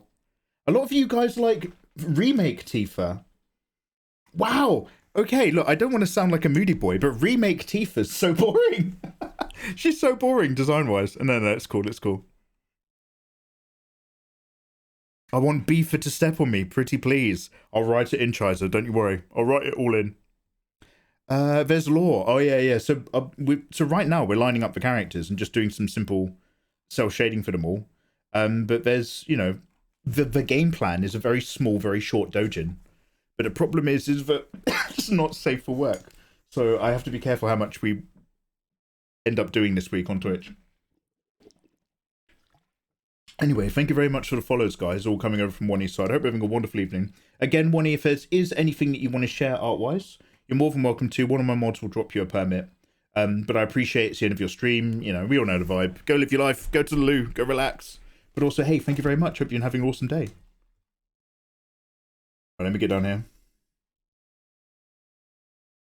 Remake Tifa as a stick.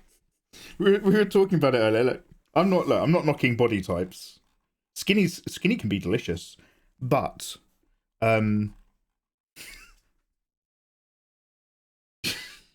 she's a very plain lady as old remake Tifa. No, go on now. Go on.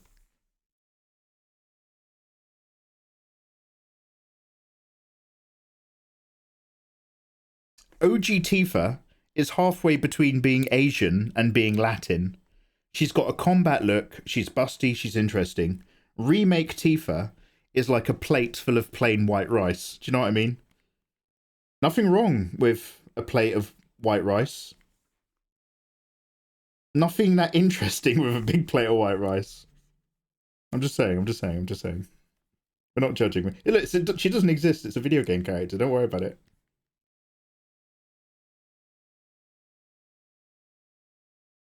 Yo, Salvo. Yeah, sure.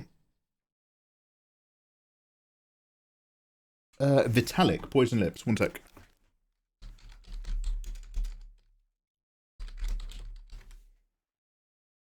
Excuse me. White rice still works with pat of butter. Oh, mate. I'm a big butter boy in my rice. Nearly said something else then. Oh, he's a butter boy. Mate, butter in white rice. Absolutely. I put salt and butter in whilst it's in the pot. And then I put salt and butter on top of it when it's done. Absolutely.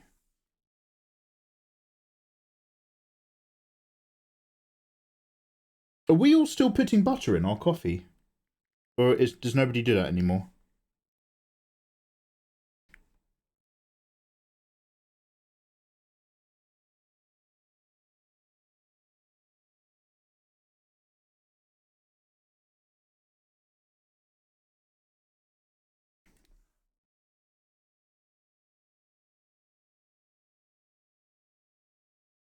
I don't know if I've really done enough regarding this hair. I'm not super confident with it. I mean, some references would probably help, but we're just doing some plotting down some basics. Let's have a go at this skirt.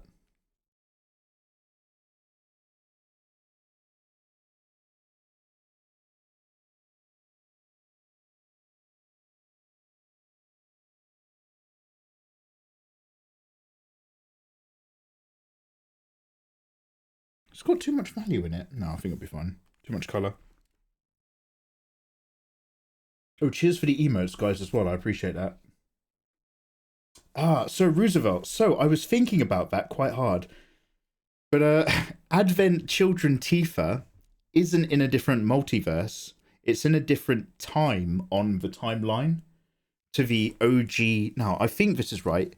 The original Final Fantasy VII OG Tifa is the one that grows up to be the Advent Children Tifa. So the others, the other 6 that I had in mind was Black Tifa, Male Tifa, Slave Tifa, careful, Italian Tifa, Guy Tifa. Have we done that one yet? And then there was another one. Anyway, there was another 6. They were all fascinating. People put butter in coffee. It's an acquired taste, but it can be nice. Yeah, man. Hey, people be buttering their coffee, especially people on diets. You'd think you'd want less butter if you're dieting, but apparently more butter in your coffee is the way to go. Also, completely unrelated, I do apologise. So, John Wick 4, what are your thoughts?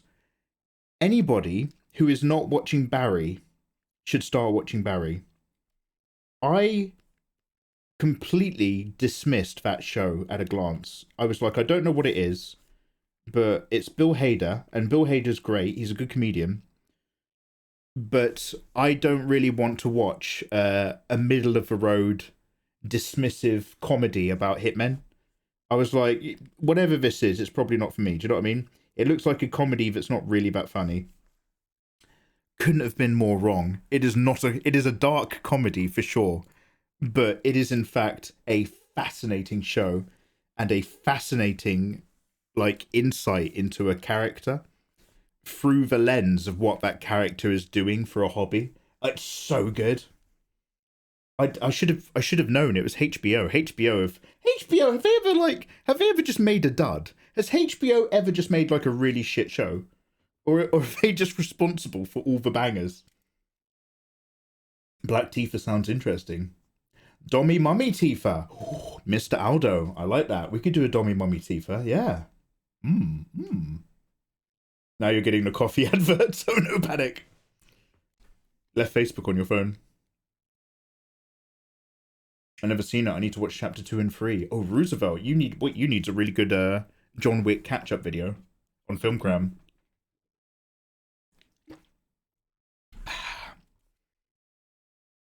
So, Sock in a Jar. John Wick 3, I remember just thinking,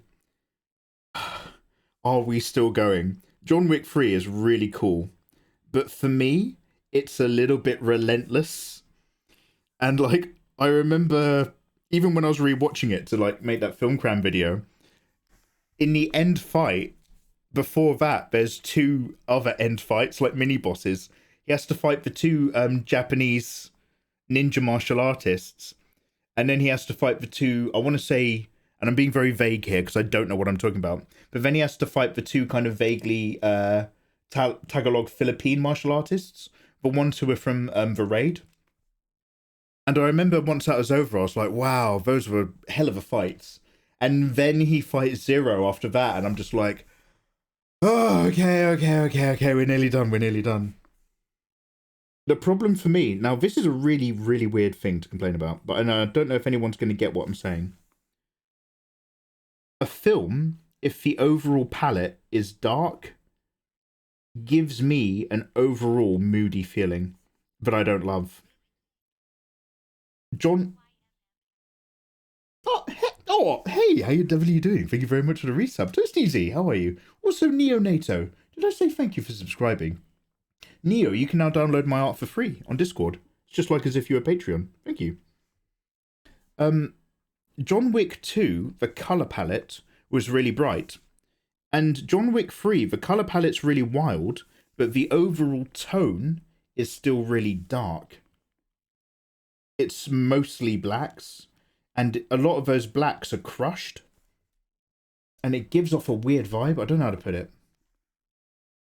HBO made Sex and the City, so it's not all bangers. Wasn't Sex and the City just, like, insanely popular, though?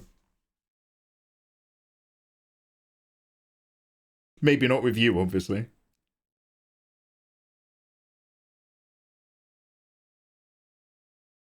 What does it mean when black is crushed? Good question. Okay, let me just pause this. I'll try to give you a really basic example. Depending on the lenses for cameras for post-editing and how they decide to film something, in a movie or a film, you might get a range of blacks that look like this. This isn't a racist thing, don't worry.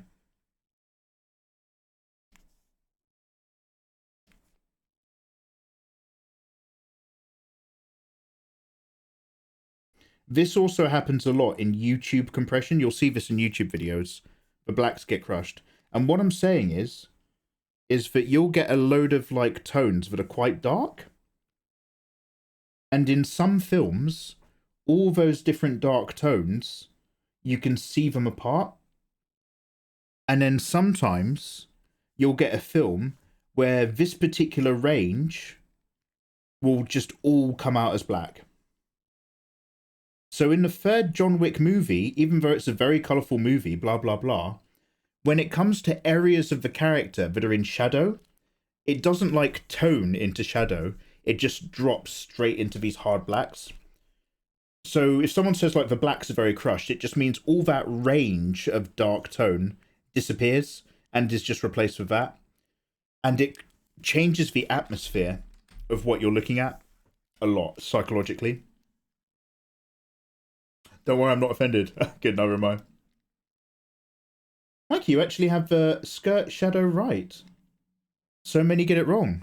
I've done it right? Okay, I'll stop right now. I was going to continue putting more shadow on, but if you've said I've done well, then I'll stop here before I do it wrong. Thanks for explaining. Oh no, I love talking about cinematography. You've cleaned your desk after 2 years. Reiku, that is something that you probably want to keep to yourself. Jesus Christ.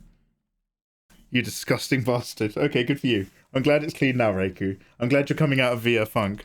Also, thank you for the follows. Welcome in, guys. Learning movie facts on an art stream. Mate, I'll talk about films all day long. So as some of you know, my other YouTube channel that's not mikeymegamega is Film Cram. So if art is my hobby, that's now my passion and my job, I had to pick up another hobby, and that other hobby is movies and stuff. Everybody make sure you're subscribed to Filmgram. Come on, we're nearly at 80,000 subs on YouTube. Come on. But yeah. No, I love I do it less than I used to, but I love talking film.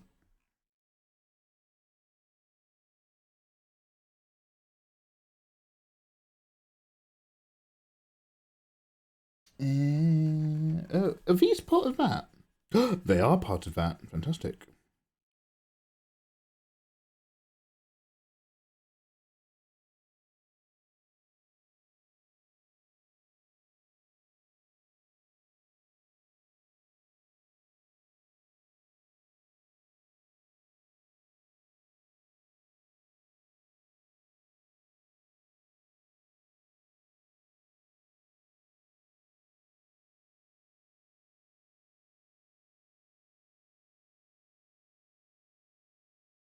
Right, there's just a few more layers, but I've got random bits on them. So so like these flat colors are just the flats. I'm just working. Sorry, I'm just mumbling to myself now. I'm just like, am I gonna put more tone into these? So I don't usually render in this method. So now I'm just like in my head trying to work out, okay, well, how do I step from this to maybe doing something with the soft palette brush?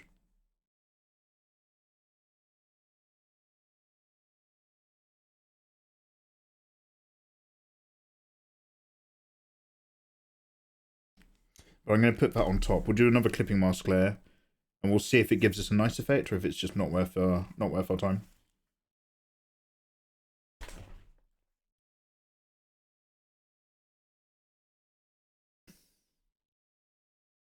Can you show Sreliata? Can you show Sreli the other Tifas? Yes, of course. Do I have a copy of the rendered ones? Of the flats? Okay, this is actually probably more boring to look at. But here's the 4 that we've got. Oh god, I need to turn back on the recording. These are the 4 that we've got line arted and flatted so far. OG Tifa, MILF Tifa, Remake Tifa, and Glasses Tifa. But they're actually a set of 6. Which I'm just going to like split into sets of 3 for my Patreon catch-up. But the roster so far is MILF Tifa, OG Tifa, Remake Tifa, Glasses Tifa, Beefer, and Adult Worker Tifa. So we're putting them all together for like a variant Tifa kind of thing, like a multiverse project. We're gonna. Oh, Blind Lurker, hey dude. Blind Lurker, it might take Discord a while to kind of like trigger that you're still subbed or anything, but you should be able to go into the art rewards channel. They're called channels, aren't they, Discord? You should be able to just jump into the art rewards channel. But you need to make sure your Discord is linked to your Twitch and vice versa. Oh, did we do it? I'm at 80k.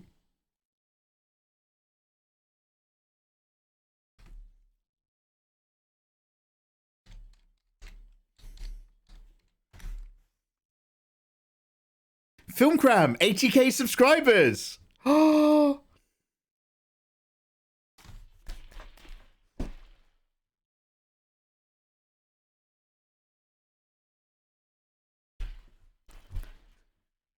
$80k sub club. Let's fucking go.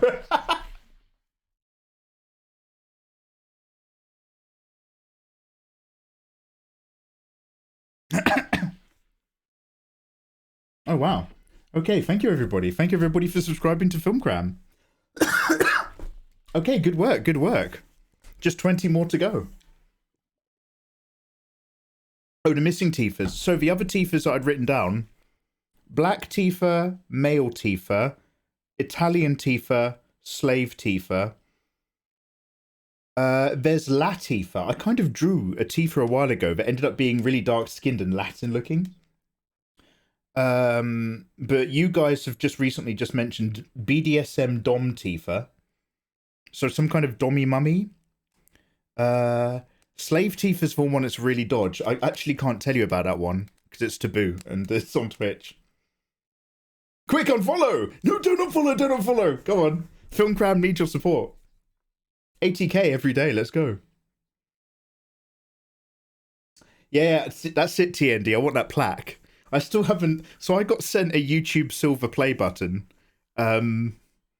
whenever, like 4 or 5 years ago, when I got 100k. I never opened it. It's still in a box in a drawer. And I got my Gold Play button a while ago as well. Just in boxes. I'm like, yeah, I want the thing. And in the moment I get the thing, I'm just like, that's fine. What about Mikey Tifa, where you draw yourself in a Tifa cosplay? Rat Lord, I'm afraid that's my highest tier on Patreon. That's some real personal stuff, okay? That's not for everyone, Rat Lord. How you doing, Teller? I'm listening. Wu-Tai Ninja Tifa. So there's loads of variations. Like, I wanted to do, Kung Fu Tifa. Like, where she's continued to travel and train with Zangan? Is it Zangan? So one where she's a proper martial artist, as opposed to a terrorist.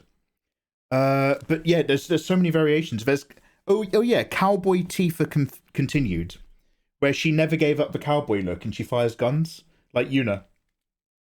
Oh, Neo, yo Neo, thank you very much for dropping a gift onto Rat Lord. Very handsome of you.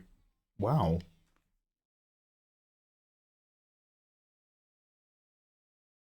How about Horny Tifa? Not a slave or a night worker. She's just the one wanting to score Cloud. That's OG Tifa, isn't it? And remake Tifa. Ah, that's too easy, Swillita. Too easy.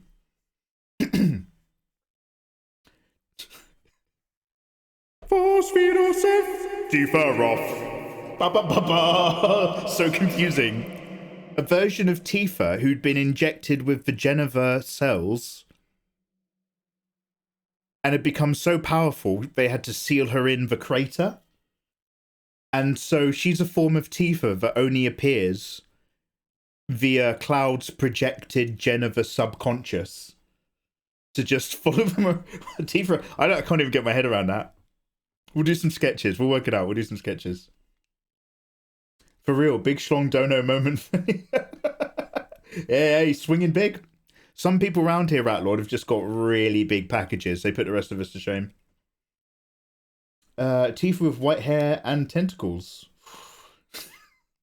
This sounds like a Demon Slayer character. Excuse me, by the way, I've only just started watching a couple episodes of season 3.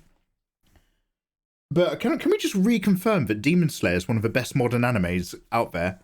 I watched the Mugen Train special, and I wanted to watch season 3.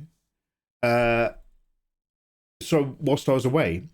So I rewatched the Mugen Train episodes, because it's like they redid it, didn't they? So it's like an arc. I rewatched the Mugen Train so that I could watch the season afterwards, but like I'll recap this first. And it turns out what I thought was season 3 is actually season 2, because Mugen Train isn't season 2, it's a special. Anyway, I watched the first few episodes of the season after it, and I can't tell you a single thing that happened. Because for both of those episodes, it was all blurry because I was still crying from the back of watching Mugen Train. Mugen Train fucks me up, man. It really fucking... Even when you watch it a second time round, it just makes all the stuff in their subconscious hit even harder. Ah, that fucked me up, Mugen Train did. The Flame Hashira and the shit he goes through at home with his dad. And like... The whole point of that demon putting them all to sleep is to put them into dreams that are so good, based on their memories, they never want to leave. But the Flame Hashira doesn't have good memories of his time at home. But even then, despite all that, he's the most positive guy on that fucking train. Oh, that fucking cut me up. That really fucking messed me up, that did. I can't even tell you about it. So then I was watching the one where they're in the entertainment district, and I'm just like... And like it's supposed to be funny because they're all dressing up as prostitutes to go undercover. I didn't remember a single fucking thing until the end fight started happening. Genetically blessed. I haven't seen season 3 yet. So yeah, I thought the entertainment district was season 3. I've only now just started season 3. But yeah, mate, Demon Slayer is great. It's so much fun. Demon Slayer's a bit of an art. So yeah, it's got the insane Sakuga. But also, like, it's just for emotional shit. Like, there's loads of heartfelt character shit going on in there. And that's what really tugs at my string. I'm such a sop now. Like, when I was younger, I only cared about good graphics. Now I'm all about conflicted characters. Fighting words, mate. Factual words. Yeah, they're arcs. I don't mind. Make it, whatever they're doing it very well. All right, let's get back to recording. Whatever. What else do I need to do? Oh yeah, I talked about this, the metal. I talked about my insecurities with drawing this metal, and then realised that I could just not draw it and start talking. You can always tell when I'm subconsciously reaching a bit in a piece where I don't really know what I'm doing. Because I will literally stop drawing and I'll just start talking about something completely unrelated for ages, in the hopes that that will just, like, make the problem disappear.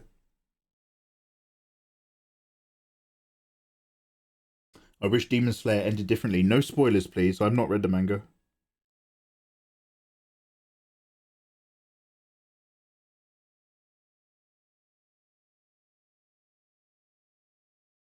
So when is the Aerith variant stream? So Roosevelt, so that's a very handsome question. So the Tifa has the multiverse variant stuff.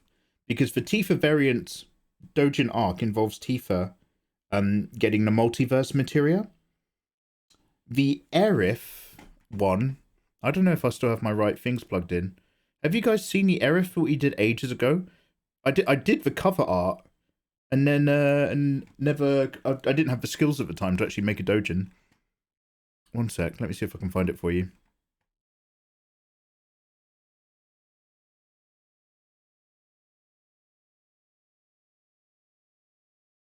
Here we go.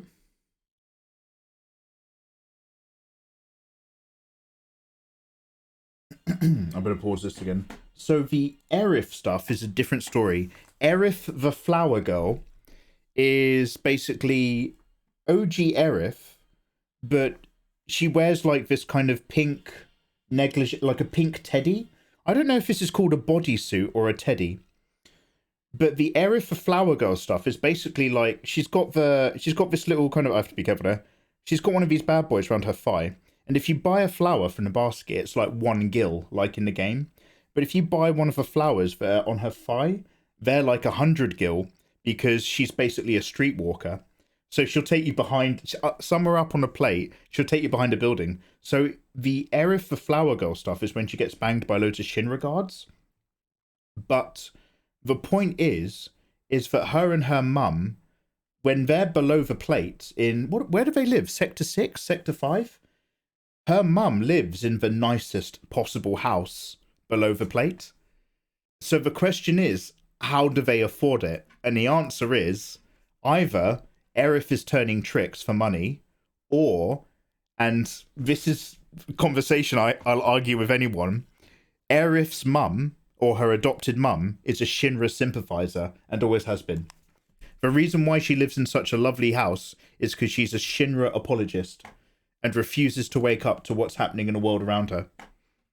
If she was season 2 Battlestar Galactica, she'd get sucked out an airlock, you know what I'm saying? Does anybody get my references?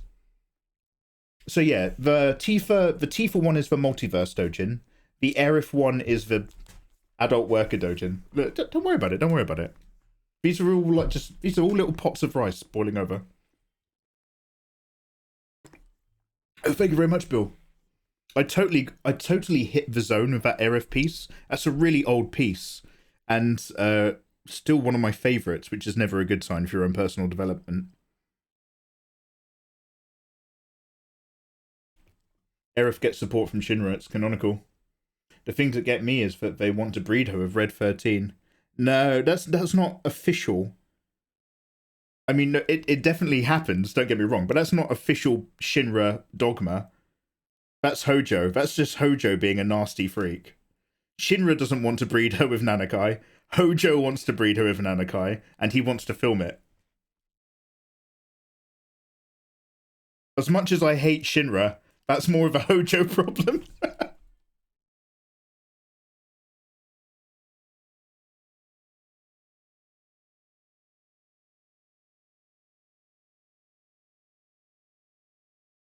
Seventh Wrath, how you doing? Welcome back. Here.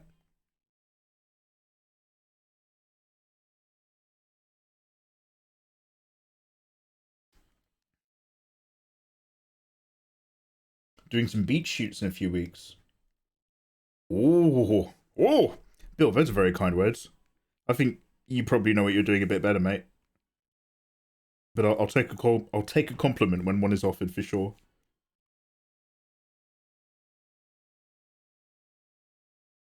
Floridian beach shoots. Doing the Gator Babes.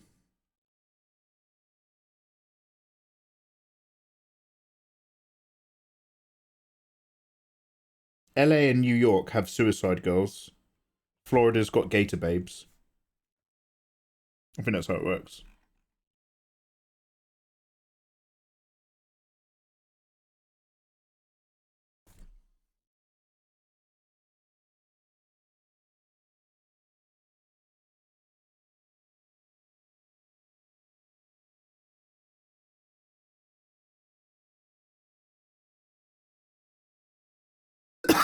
Excuse me.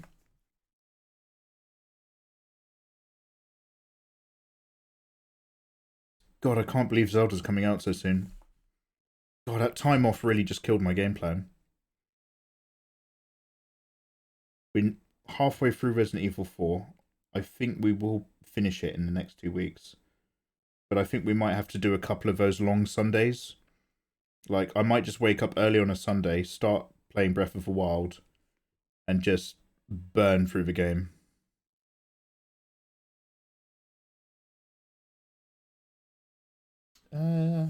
Might make this dark, actually.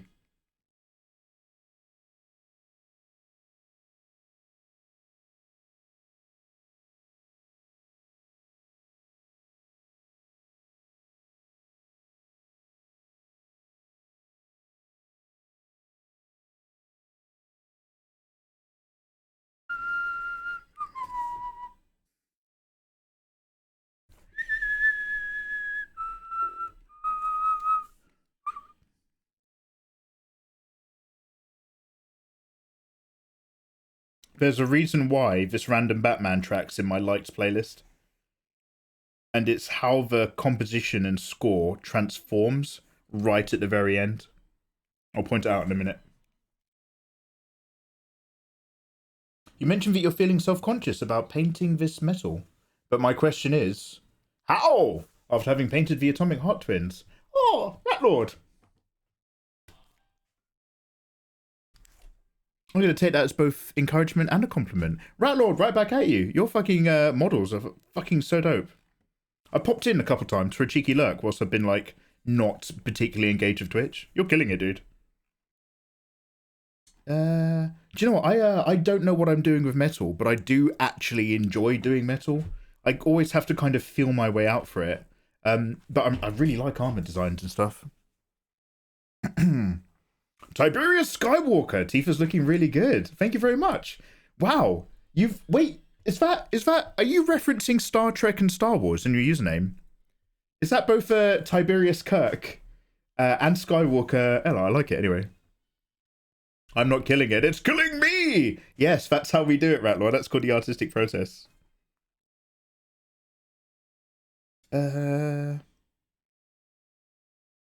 Whenever I think about creative people doing creative stuff, I always think of Yukio Mishima. I don't know if you guys are familiar. He's an author.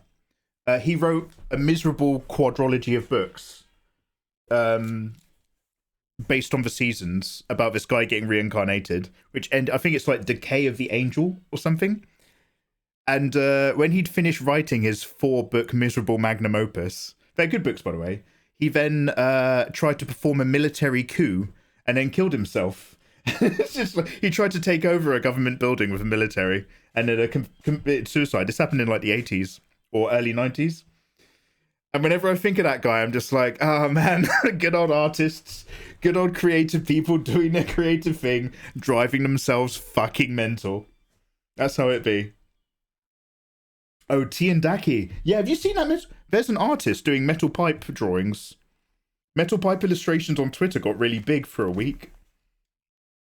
Have we done all the layers? Don't worry about the eyes and face features. We're going to come back to that. So, my question is once we go from just this very simple flats thing, can I now on top do a bit of soft brush, and then maybe we can do a little bit of lasso tool for highlights. Like I'm trying to think about like how to keep this really simple. And then we'll do a little bit of that kind of like color stuff you put around the edge of shadows. So let's go back down to the skin layer first to see if this does or does not work.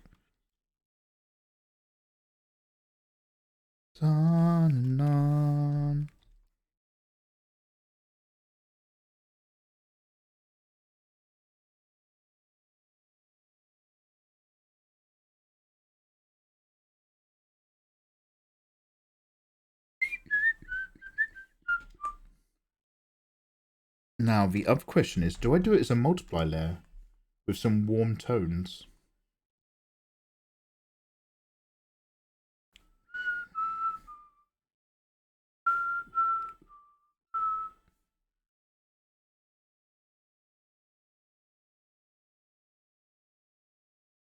Okay, let me... this is complete guesswork. So, like, let's take a chunk here.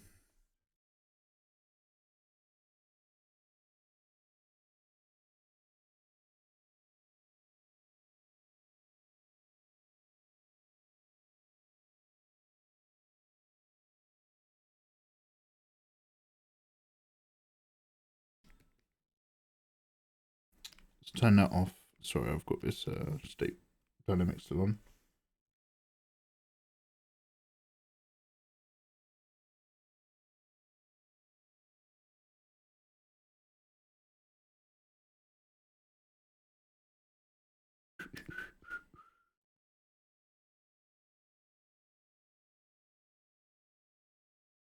And then at the very end, we'll color over the line art and use that blurred line art layer as well.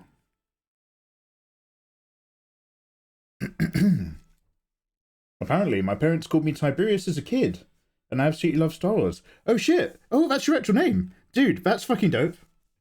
That's a very cool name. I'm not taking a piss at all. Your parents did you all right there. Feet makes me squeak. Thank you very much for that 2-month resub. I hope you're having a wonderful day.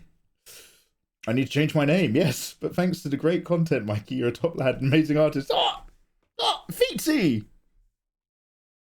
You're always welcome around here. Those kind of compliments. That's your sweetheart.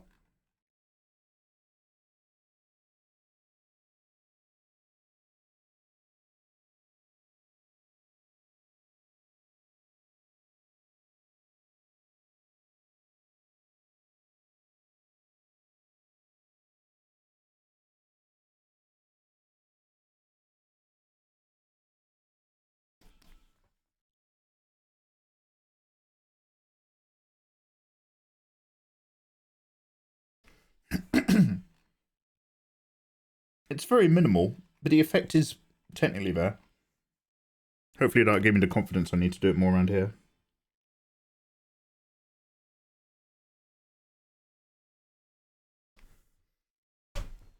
Does anybody know the playlist, Prab? Sorry, it's my liked songs playlist. If you ever want a track, just ask. There's no secrets, but also it's not a shared playlist. And this playlist is full of absolute bangers and gems.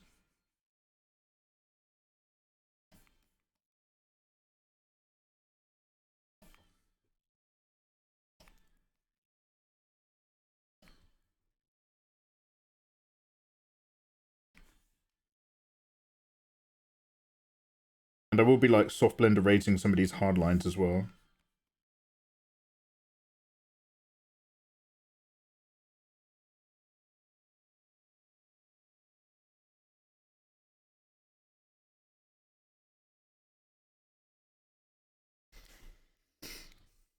For real, I made good progress today. Got a little over an hour left. Then gym hype. Yo, cracking alright.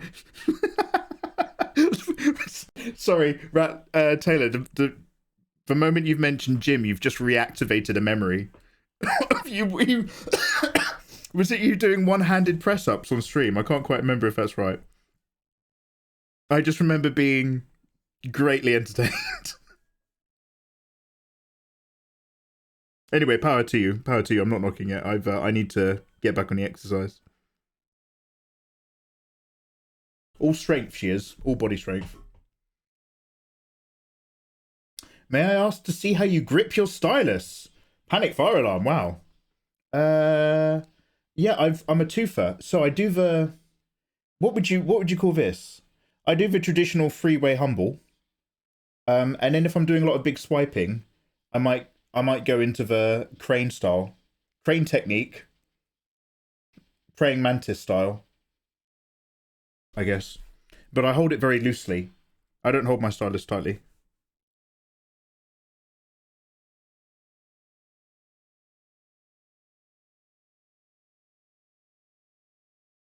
Oh, I'm gonna want a soft blend erase brush.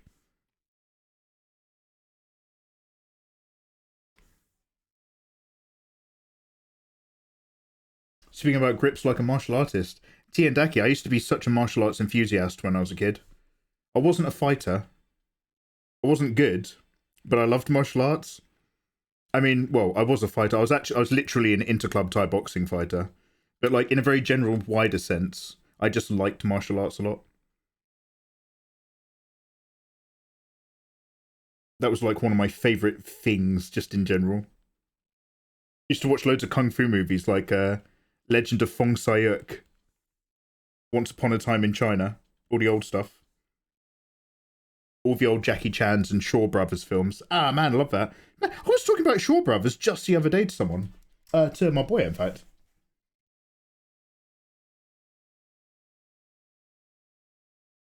Dragon Whip's tail. Beauty looks in mirror.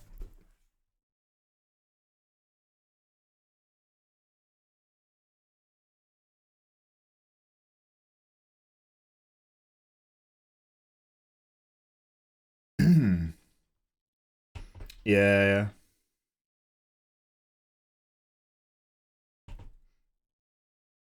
Ever watch a Warriors of Virtue? No, that one doesn't ring a bell unless it's a Shaw Brothers movie. I think I've got like maybe 40 Shaw Brothers movies on a hard drive somewhere from when I was a kid. But the only one I can like name off the top of my head is like Five Deadly Venoms, 36th Chamber of the Shaolin.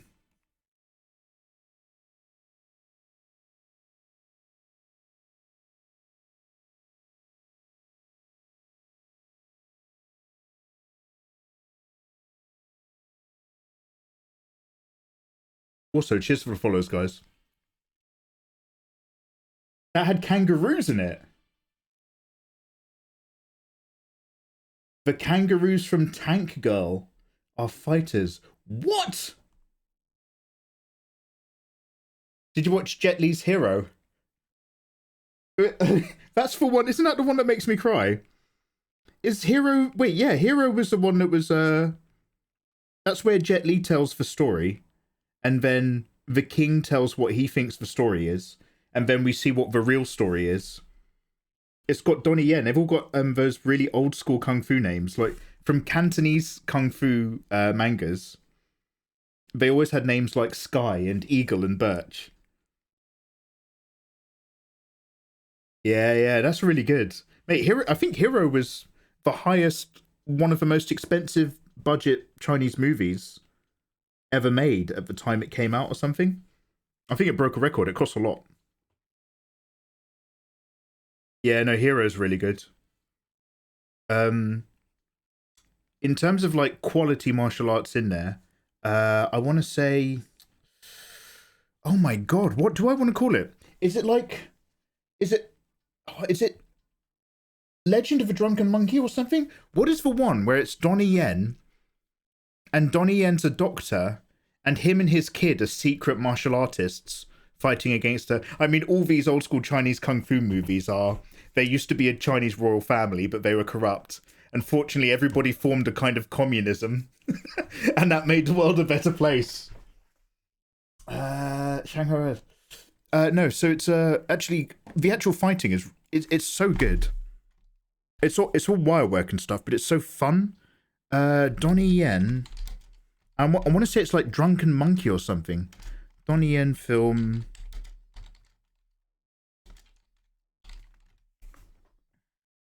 Not Drunken Tai Chi.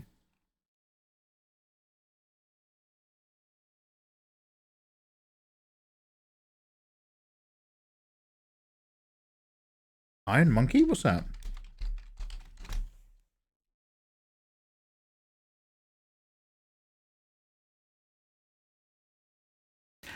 Yeah. Maybe it's Iron Monkey. I could have sworn there was a little kid in this one. Wait, where was this? Is this? Am I thinking of 1993? Yeah, no, I think this is one. I think, yeah, Iron Monkey was really good. Like, yeah, so the more modern stuff, like Ip Man and all that, is like, how to put it? It always puts a smile on my face, because it's... As you know, China and Japan, historically, have gotten on about as well as France and England, with a slightly bit more genocide, historically. So, all the Ip Man movies, especially because of where they're set, when they're set, they're always just like really fucking horrible Westerners or really fucking horrible Japanese people fight a virtuous and righteous Donnie Yen. Do you know what I mean?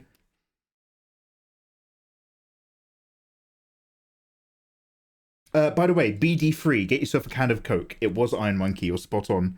So I used to really like that late 80s, early 90s stuff. So Once Upon a Time in China 1, 2, and 3. The Legend of Feng Sayuk, The Legend of Feng Sayuk 2.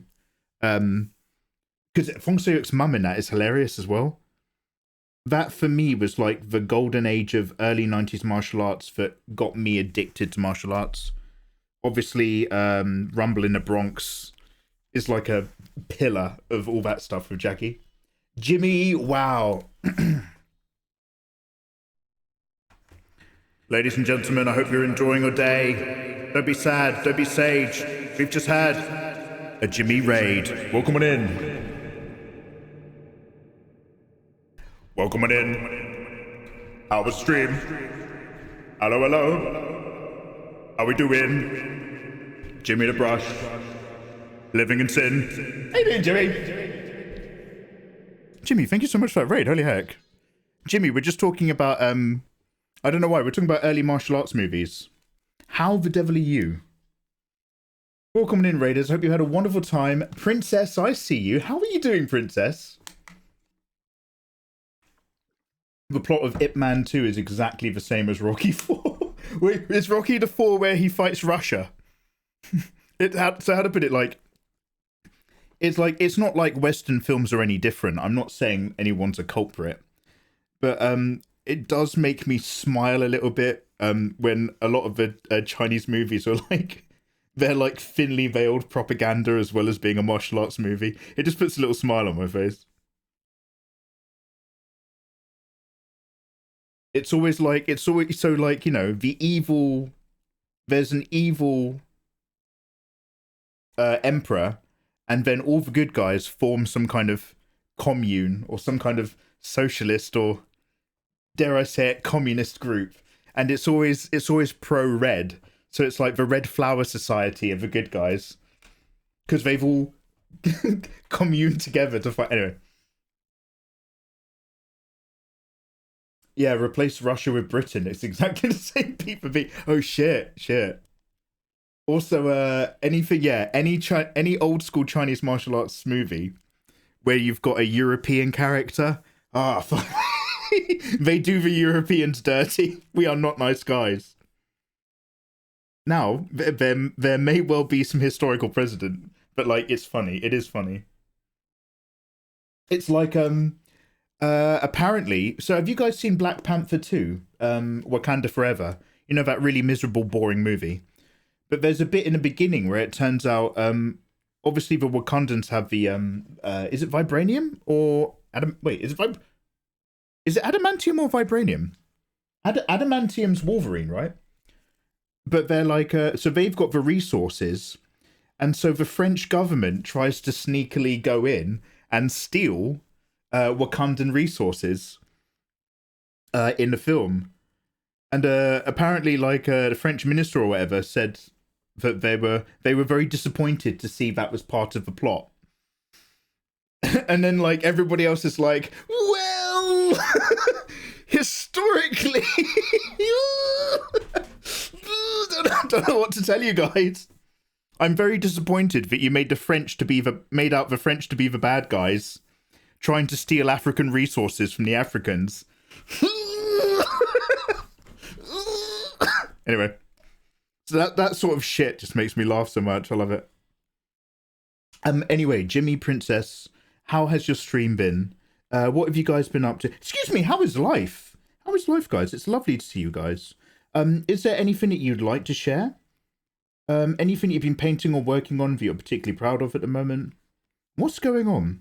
Also, I need to... I don't know what's going on anymore in Warhammer. I briefly had that stint where I picked up Imperium Mag. They're still sending those magazines. I have like 100 issues of Imperium Magazine I haven't opened yet.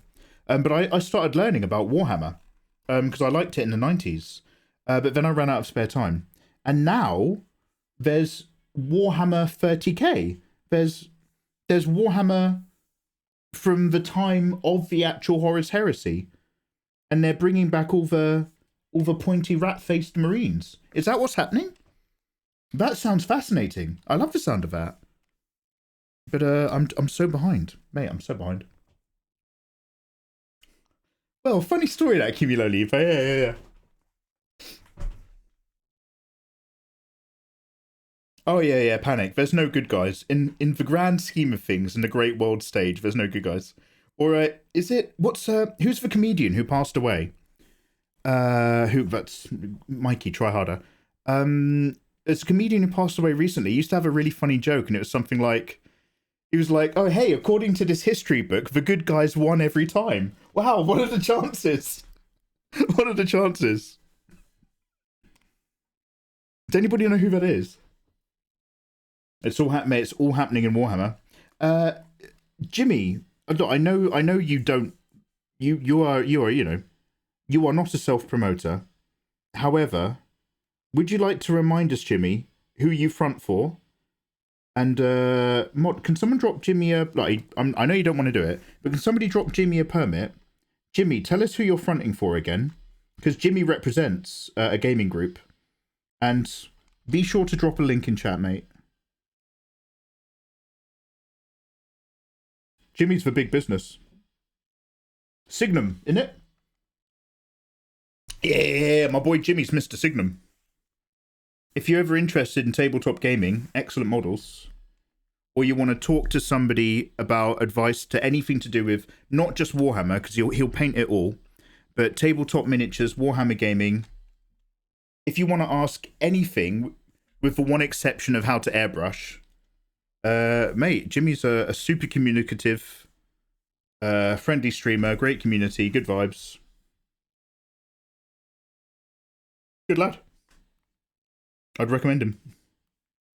Wrong layer. Let's not talk about that ever again. Shh.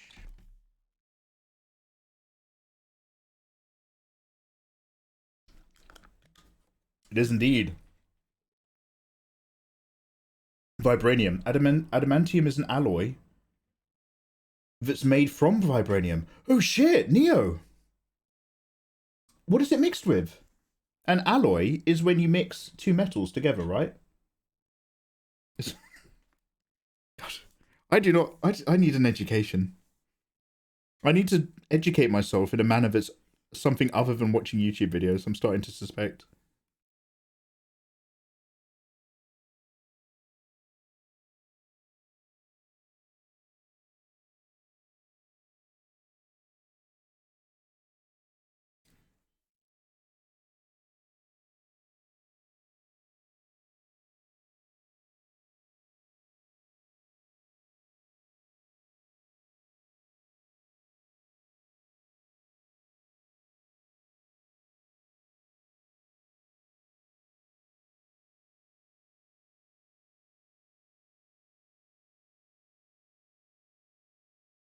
Okay, just a little bit of soft on top is so far helping.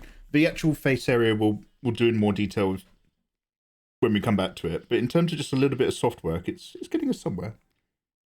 So I'm not I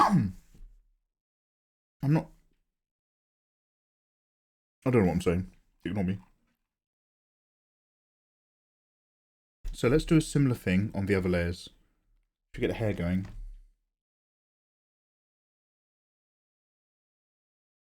Because it's a multiply layer, this is our opportunity to sneak in colours. So OG Tifa has very, very dark brown hair. Remake Tifa has pretty much black bluish hair, I think we can get away with. We'll see how we go. Oh man, I keep pausing the recording and forgetting to, yeah, don't worry about it. Ugly Weeb, how you doing?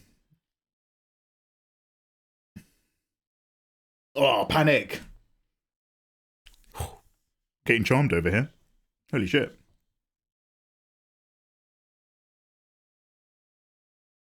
So, what about this really hot tone? Because the hair's so dark anyway. What does this do? Oh. There's a little bit of heat in it. I like it.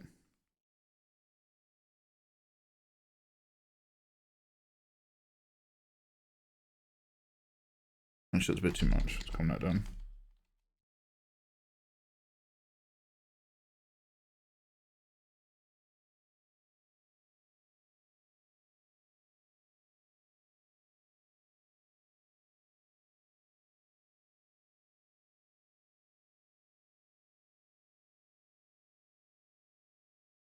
Yo, feet. Yo, have some rest. Have a good sleep. Look after yourself, feet.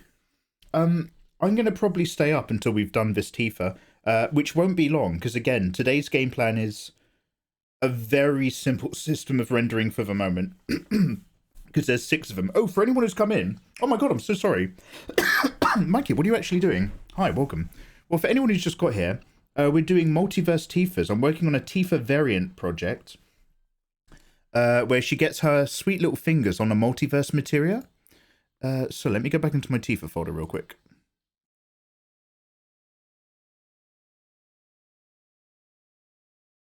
So we've got 6 of them lined up so far. What? Why is Windows Photo Viewers being a real...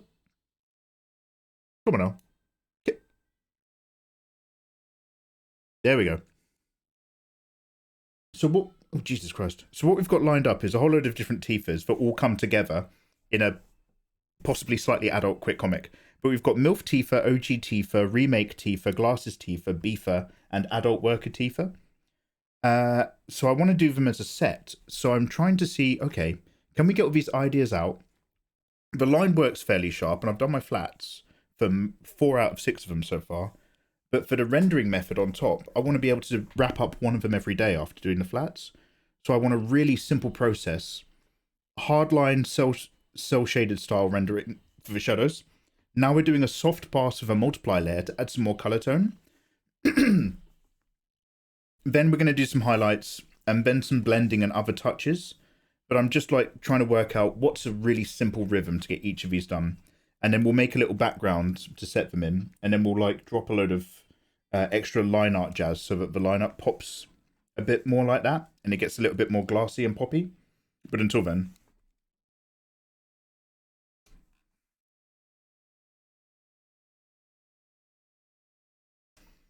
Also, whilst I've been off of streaming, I've been catching up on other things.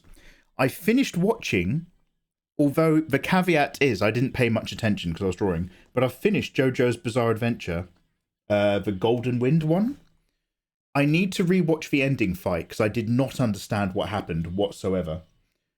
But Golden Wind also changes its theme song during the last few episodes to include the big bad guy, Diavolo. We're gonna have a let's have a quick listen to. We're gonna have a quick listen to this. I don't know if is it going to be on Spotify. I'll have a quick look on YouTube. Golden Wind final theme intro. Because it changes tone really hard for a bit. It's really good.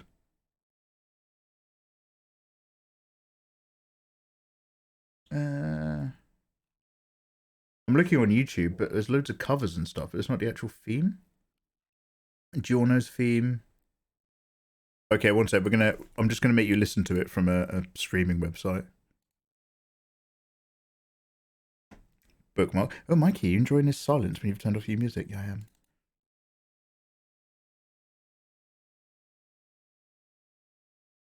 Here we go. Here we go. Right, listen to this. Oh, fucking pop-ups.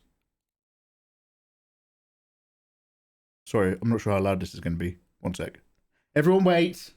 Everyone wait. Don't worry, this is going somewhere.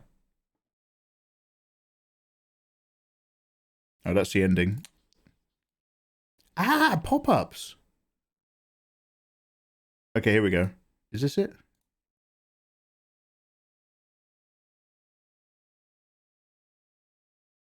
Yeah, let's go a little bit earlier. This is it.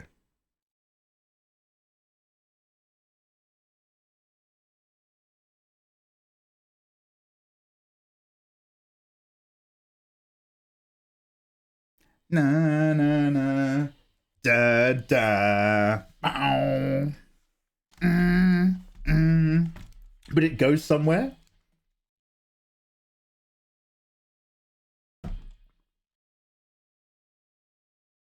Oh, Socknajar, there's a whole conversation there.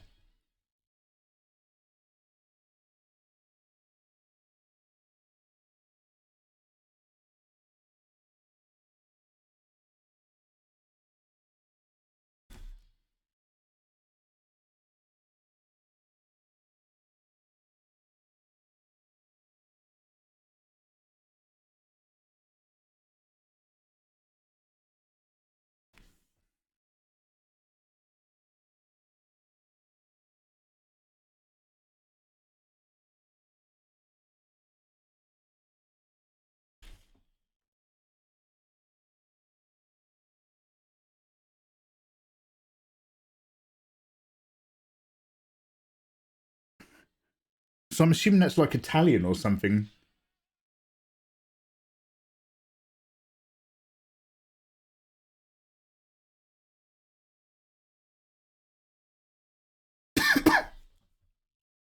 I love that interruption. That interruption is massive. Yeah, so Giorno's ability is that he can heal living things, and also he can transfer the presence of living things into inanimate objects, and he can transfer inanimate objects into living things. So he has like an insane ability that's like a life swap ability, but he uses it in a number of ways which expand what it can actually do, which is, I can understand why some people have trouble. What I didn't understand, because I wasn't paying attention, like I said, I will have to rewatch it, is, so the whole reveal of part 4 is that, spoiler alert, that part 5 is that stands serve a purpose, and they can serve a further purpose if you do something with them very specific. So they've got like the, I forget what they're called, but they're like the released form of stands, or the bonus thing. And so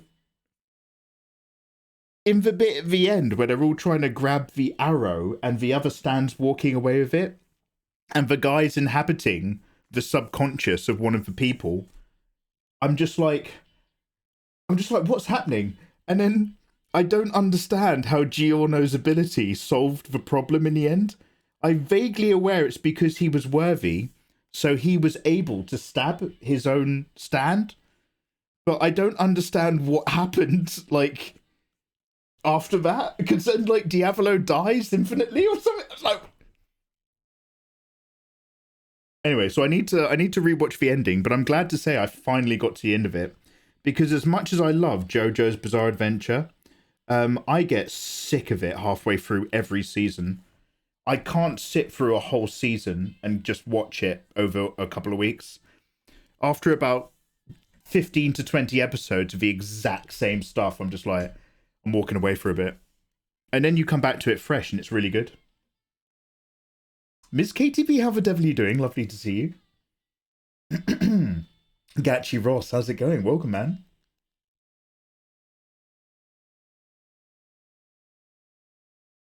Oh, wait. His stand's ability was infinite possibilities.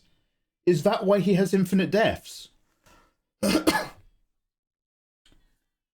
Traitor's Requiem, where both Diavolo and Giorno stop the song. Oh, yeah. Oh, fuck. Oh, by the way, is that the name of the track? Thank you. Yeah. So this is what I really liked about part 4, in the one that's set in Kamakura Town after Stardust Crusaders, which is also great, but also way too long. I liked the stuff in Kamakura Town because it was a nice change of pace after all that Stardust action. I know a lot of people don't like it. But one of its standout moments was when the theme tune changed once Yoshikage Kira, is it? Once his stand ability was revealed and he could use it to affect the actual theme song of the intro titles, I was like, that is the most genius thing I've ever seen in my life. That was such a cool meta. So they do it in this one as well, which is also cool. But then, as the stand ability of Giorno evolves, he does it back in the... Yeah.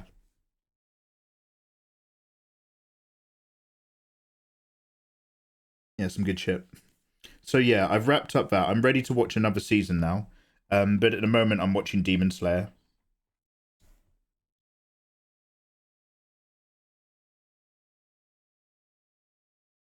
I'm doing great, gorgeous. Ooh. How you doing? Oh, I'm a little bit better right now. I just got called gorgeous. I don't know if you guys have noticed, but I couldn't find my beanie earlier today. So I'm wearing one of my emergency backups. And my beanie is like... How to put it? Imagine you're in a relationship with someone and you've tried everything sexually and now you just ruin each other in a bedroom. So imagine you've got a sexual partner and you bend her over and like you get your whole hand inside of her.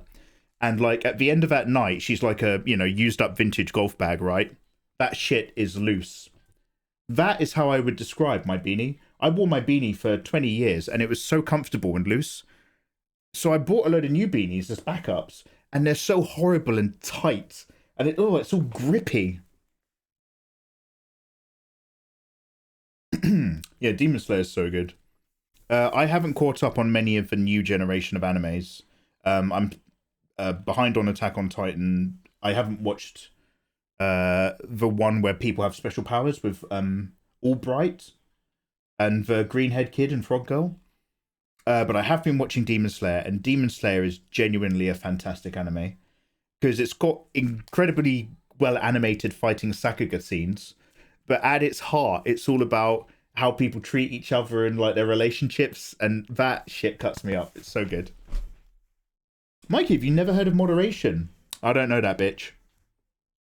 Head compression stream, yeah. I feel like I'm from one of those weird African tribes that squeezes their heads so that they go longer. That's why I've got all this baggy area in the back so that my brain can go in that direction. Gianna's last stand upgrade was such an arsepull because Araki made Diavolo unbeatable. Yeah, so like, and I liked all the sad stuff, like a certain character refuses to die, even though his time is over, because he's driven and motivated for the cause. But then yeah, that whole end fight, I was just like, I didn't get it. I usually get stuff, believe it or not. I'm not that dumb, but I did not get any of that.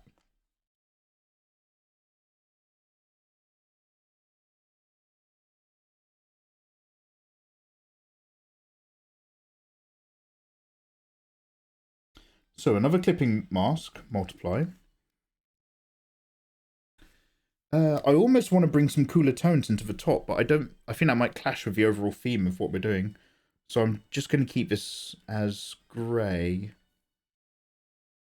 A little bit of grey-blue? Tiny bit of blue-grey. Don't judge me. Let's see what happens.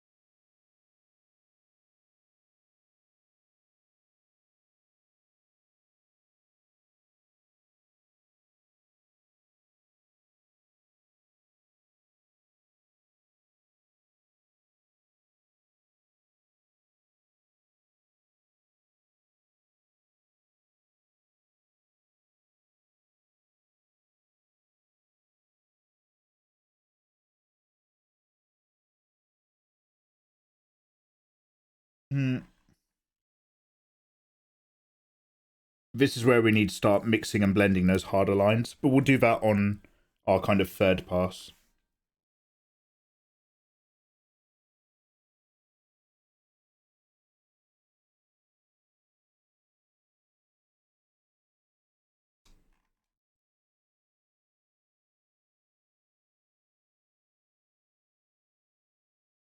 Hey Beefy, how you doing, bro?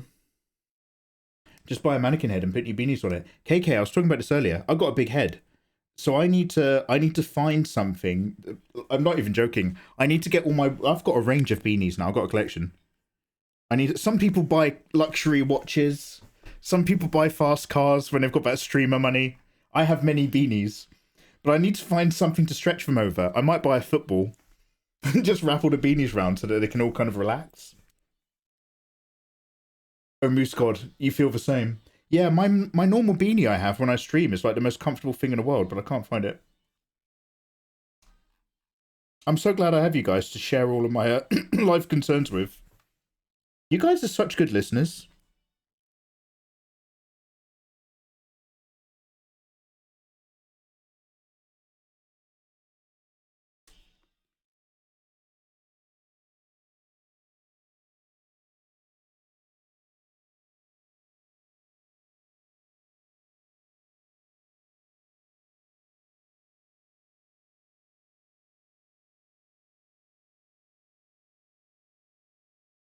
And then another clippy for all the straps. I'm actually just going to leave the exact same grey on for this.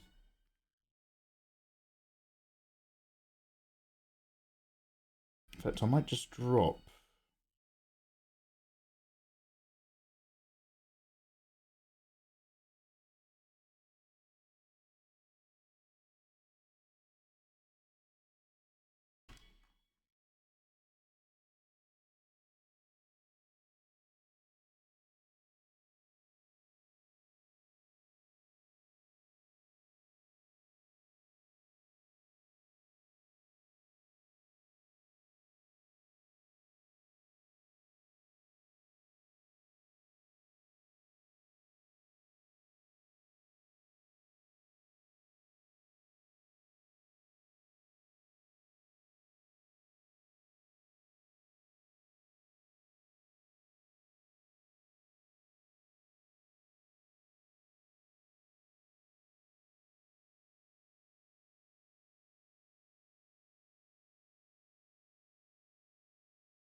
Oh, Beef, I'm sorry, man.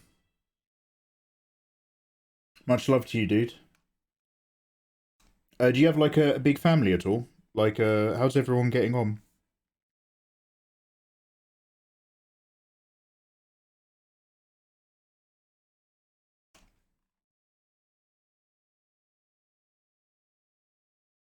What's on the same layer? Socks and shoes, blacks and blues.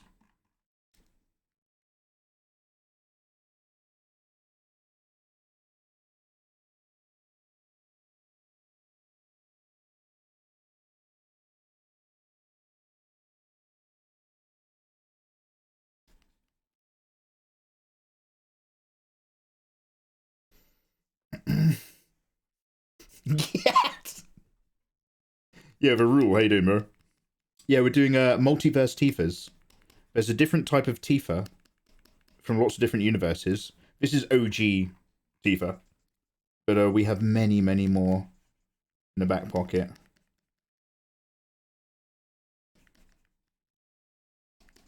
A veritable selection.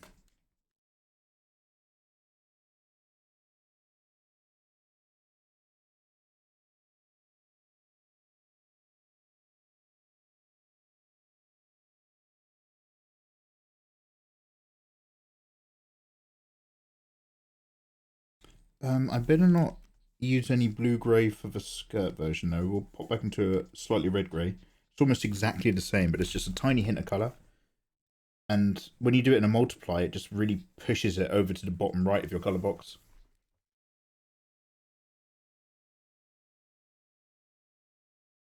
Kimuro Lipo, sorry if I missed anything. I just got loose beanied by some ads. Oh, I'm sorry, man. Don't worry, I was just complaining about how tight my headdress is. Everyone's doing better than I thought. I tell you what, I don't think I could be a Sikh. Wrapping all my business up. It was expecting it, declining pretty quickly in the last few years. Okay, dude. What about Tifa who joined Shinra instead of Cloud?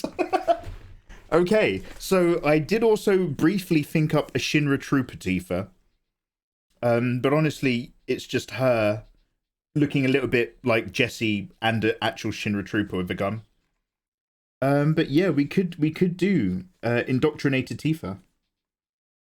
The version of Tifa that I've got who works for Shinra is the undercover, that's Glasses Tifa, because she's up in the Shinra Tower trying to learn all the secrets from the Shinra archives, which is where she actually developed her love for books.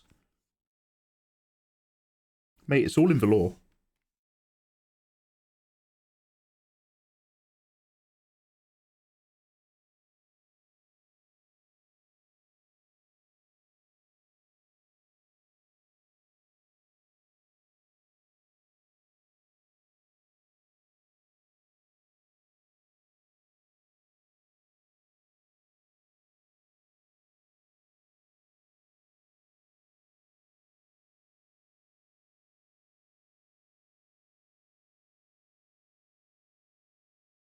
Ask me about Tifa lore.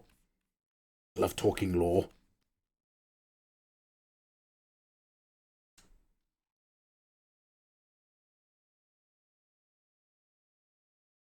Is this also on this layer? Yes.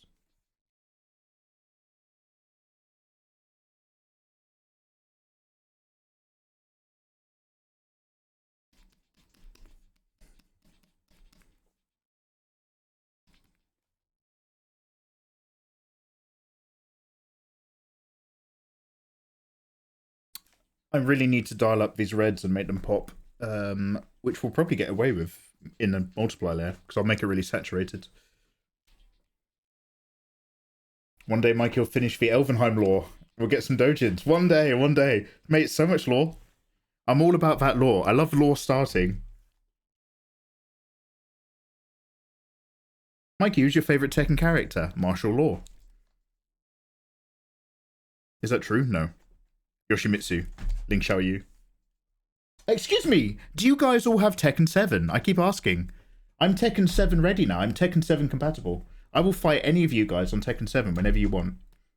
Make sure you add me on Steam. mikeymegamega I am.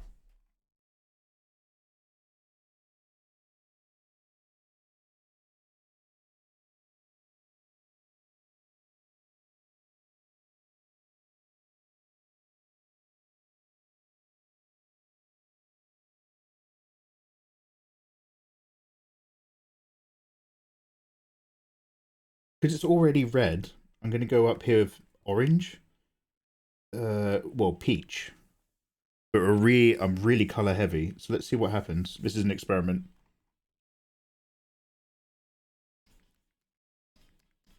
Ah, peach becomes red on multiply.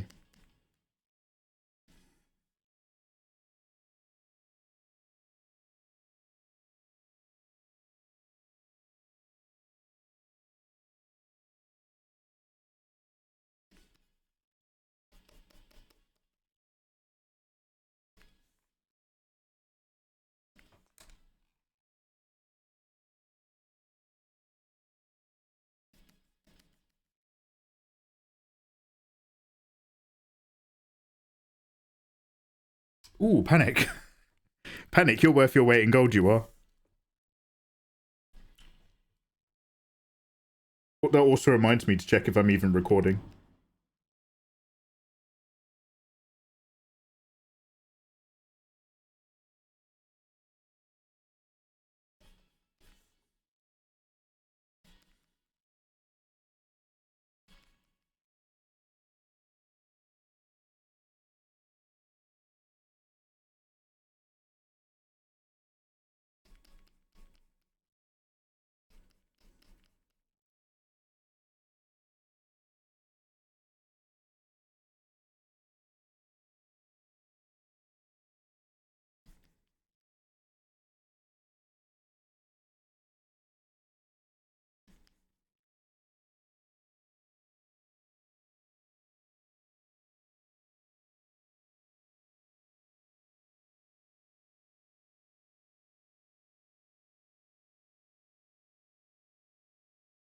Okay, have I missed any layers other than there's like a darker grey I haven't done. There's a silver.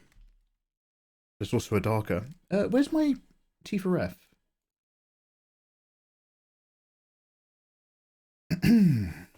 Oh, we're dropping this all the way down. Okay, great.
Okay, that's like the basic.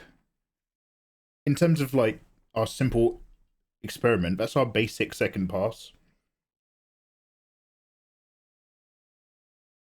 So next pass we'll add a tiny bit more color and we'll go in manually this time and just soften up some of these hard edges.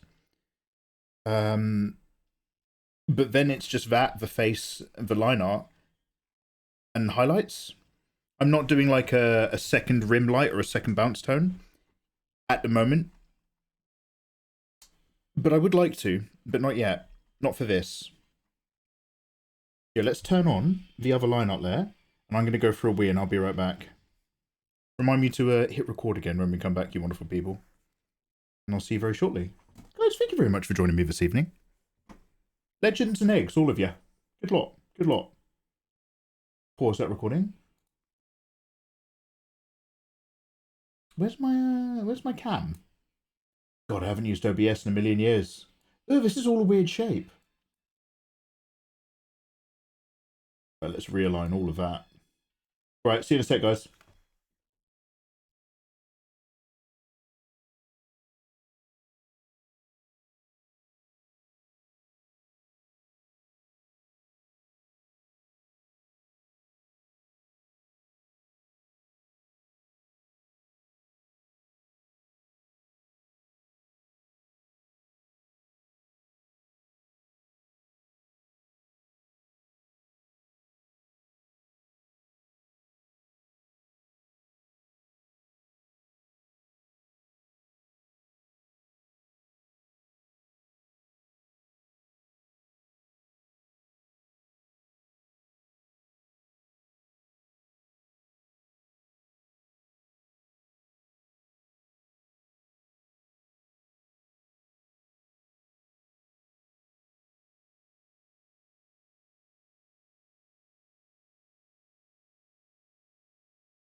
Hey all. Infamous! Infamous, thank you so much for the 28 months, bro. Yo, I see you, Infamous. How you doing? Whoever said they cleaned their desk area for the first time in a long time inspired me to sweep my bedroom and bathroom. Thanks, friend. Lady Zamos, I think that was Reikuharu. Lady, I'm glad your environment's a little bit cleaner. You filthy girl. Am I nearly done yet? No, we've got a tiny bit more to go. We've got to get so many of these. Sometimes I like to get stuck into a piece, but all I'm thinking is I need to work out a good way to complete these Tifas. How are we doing for time? In a very short amount of time, so we can smash out all of them. Some of these base colors still need adjusting. We'll worry about it in a minute. Anyway, let's get recording again.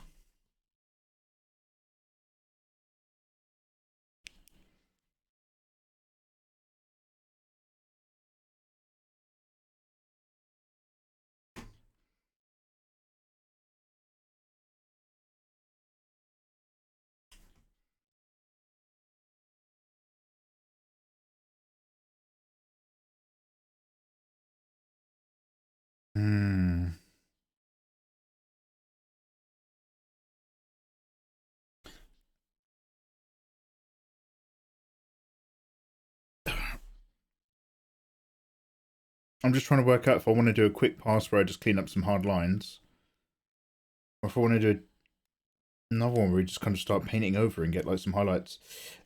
Well, let's do a little bit of paint over. Let's see how we feel. I want to go back to this hair.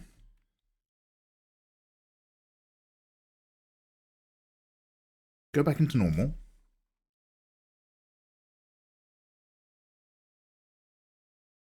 Let's go with some light creamy beigey territory. This is where you really want to know about the environment, but I think we're going to do some kind of fairly flat bar background, which should hopefully work.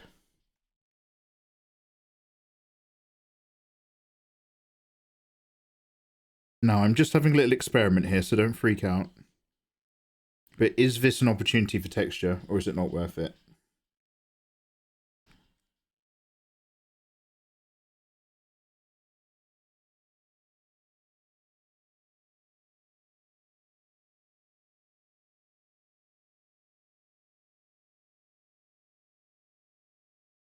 Not like that. Not from a Jedi.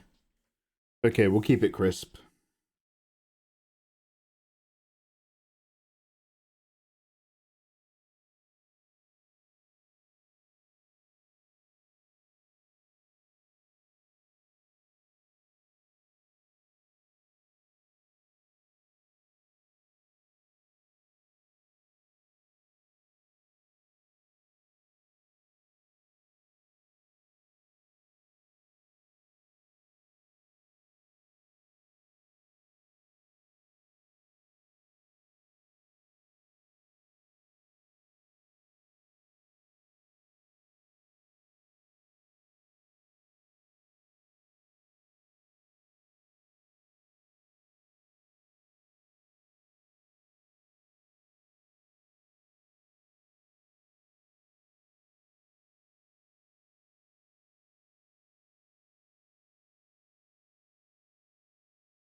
Yep.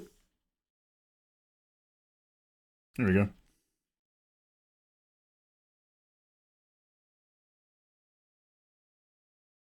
Oh god, I was supposed to be saving flat copies as we go. One quick moment. I forgot. Let me just turn off every second layer that we put on top of everything. Really quickly. What's this layer?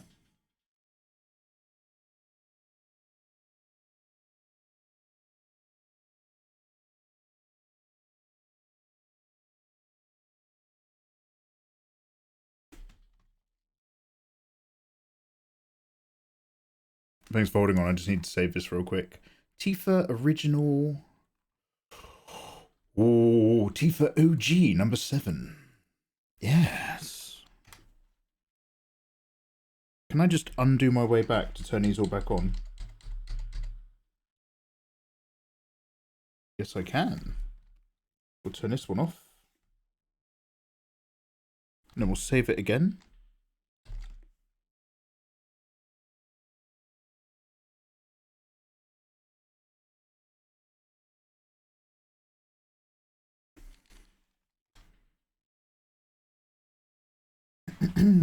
Villiers, how you doing, dudes?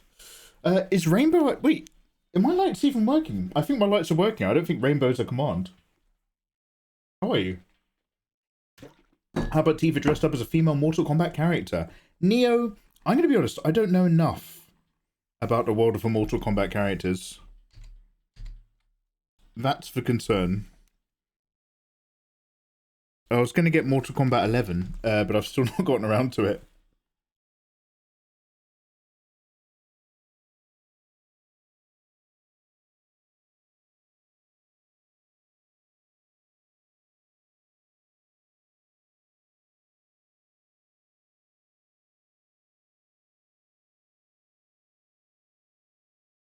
There's the lady who wears a ninja mask, but she's actually secretly got really big monster teeth. There's a lady with the fans. Was there a lady that turned into a panther? Or is that Killer Instinct on the SNES?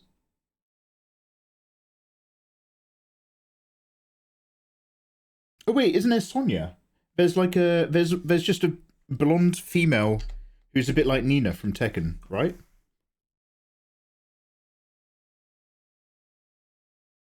A panther, a jaguar.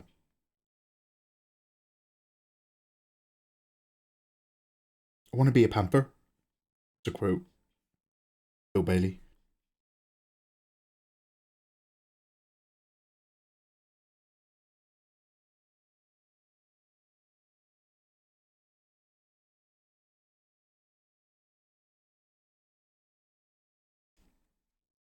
Bloody Raw. No, and the only reason I'm going to say no is because I've not played Bloody Raw, but I am vaguely aware that that might be a fighting game where people turn into animals. There's another one. There's another cat lady. I want to say Felicia from Darkstalkers.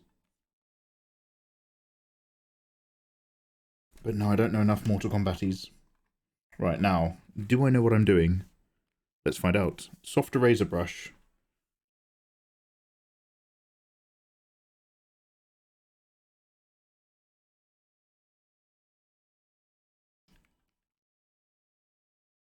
I'm going to give it a slight bit of edge.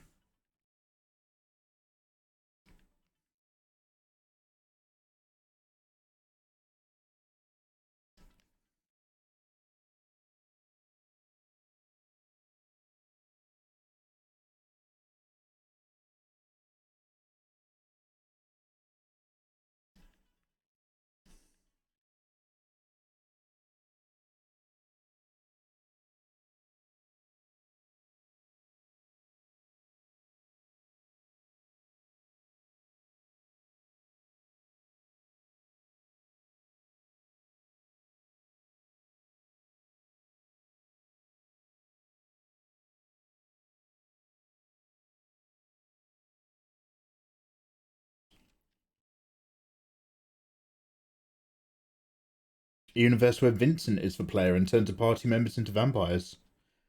I want to see it. So obviously there is a Final Fantasy VII prequel, and that is Crisis Core. But I'd quite like to see a Final Fantasy VII character prequel with just other people, where your original Vincent, when he freshly becomes a vampire from Professor Gast, right? And you've got Zangetsu and all the old school characters. So, like, instead of Barrett, you'll have, like, his old mate who went mental. I'm running out. Okay, I'm running out of Final Fantasy VII Legacy characters. Bungenhagen? What's his name? Bungenhagen's your wizard character. He travels with you. It will show the first war.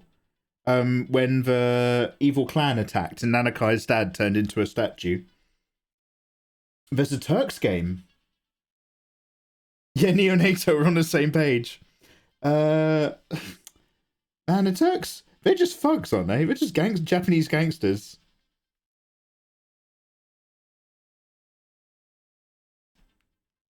Is it saying? Except for saying, he was quite handsome.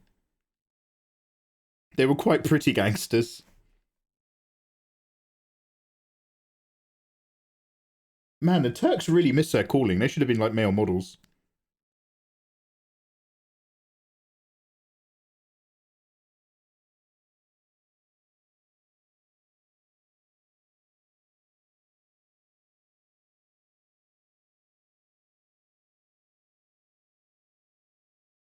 Hello there. Okay, so I've done that. I've shaped it. And now I'm gonna go and what am I gonna do? I'm gonna go underneath it, but I'm also gonna soft blend it out from the top. Mikey, what are you talking about? Not 100% sure. Let me try this. So we go really dark again. Then we do a soft brush pass. Tim Allen, hello there. Tim, how you doing, man? Terry Wogan, this is why I need to pay attention. I dive into a project and I've been taken to a strange new place. How do you mean? How do you mean?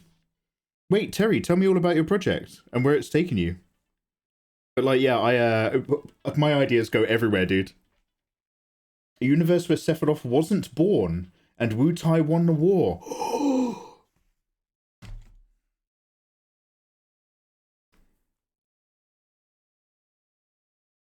What about Genesis and Angeal? If Sephiroth wasn't born, in theory, wouldn't Genesis and Angeal still have won the Wu Tai war?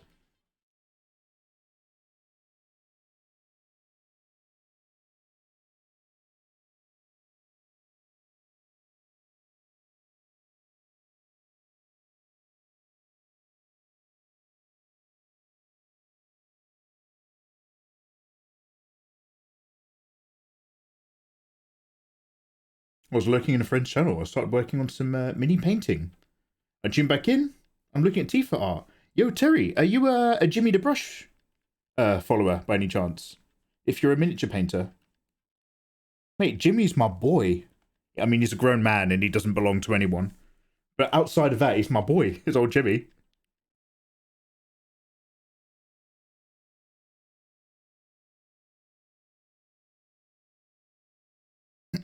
Comic Book Bob. Only because I have to get these drawings done. But this week we are going back into Resident Evil 4. I really like that game, and I'm keen to get. I haven't played it at all offline, and I'm very keen to get back into it. So we'll be there shortly, mate. Might even do it the day after tomorrow.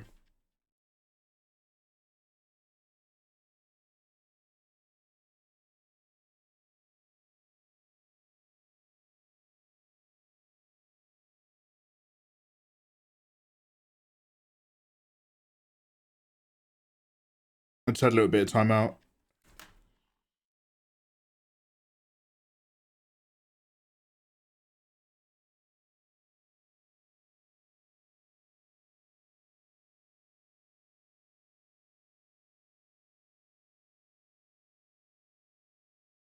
Might just take this layer back a bit.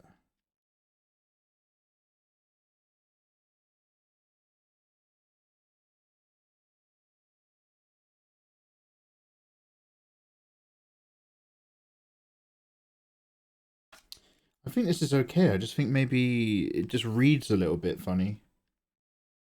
This bit here.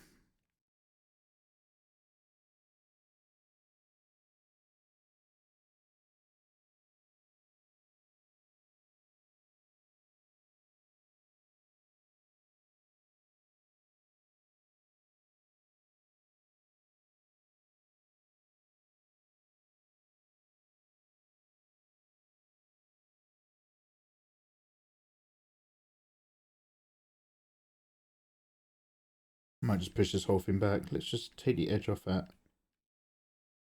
There we go. Just so it's dragging a bit less attention. Okay, super, super, super basic bitch hair. Just about. So, let's take these colours. Let's do that on other parts of the hair.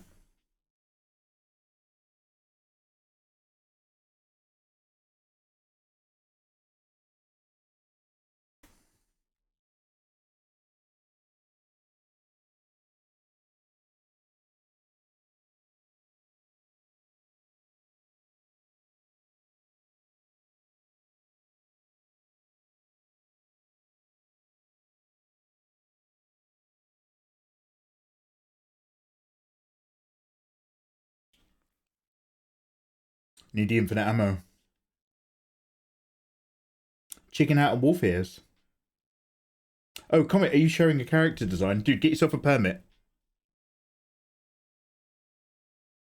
Mikey owns the NFT of Jimmy, not of Jimmy himself.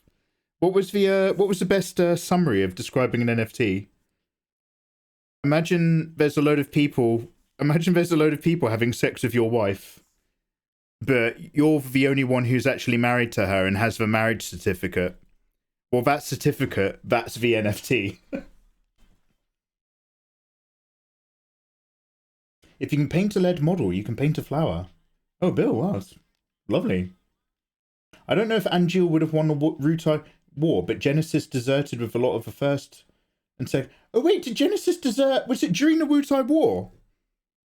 God, do you know what? In my head, the way I remember it is that the Wutai War is kind of like a prelude to the whole Crisis Core game. I guess I didn't really realize that it was happening during the war. Like, I like, I have an old memory of my ported copy on my PSP. Wait, why is this, here we go, how about that? Why are you, no, be this colour, be the colour I seek.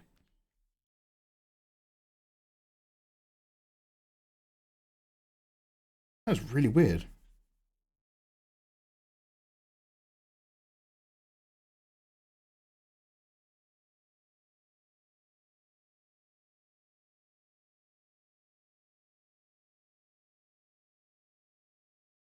I was in the final stages of the war.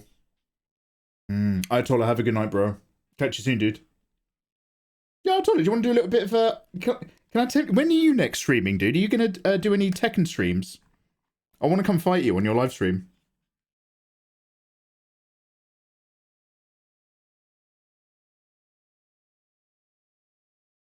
You do Mondays, don't you?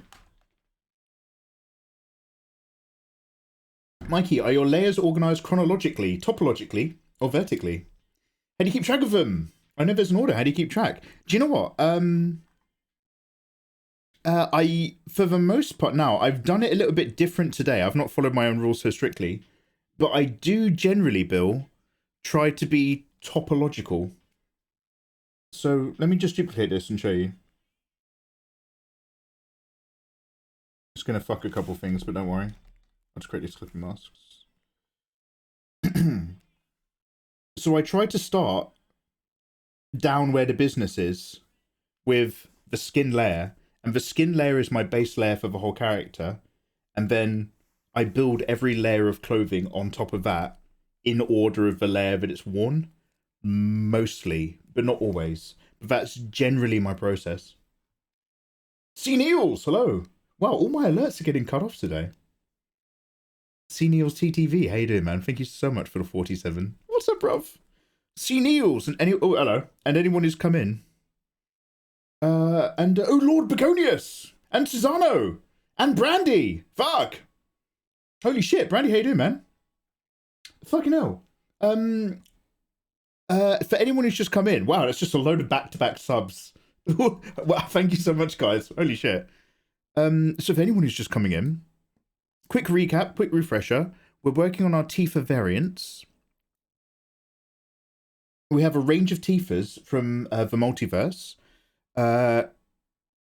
I've done the flats for 4 of them. I still need to do the line art and flats for Beefer and Adult Worker Tifa. But because there's 6 of them, I'm just trying to work out a nice way to very quickly and very, very simply just color them in like we're doing now.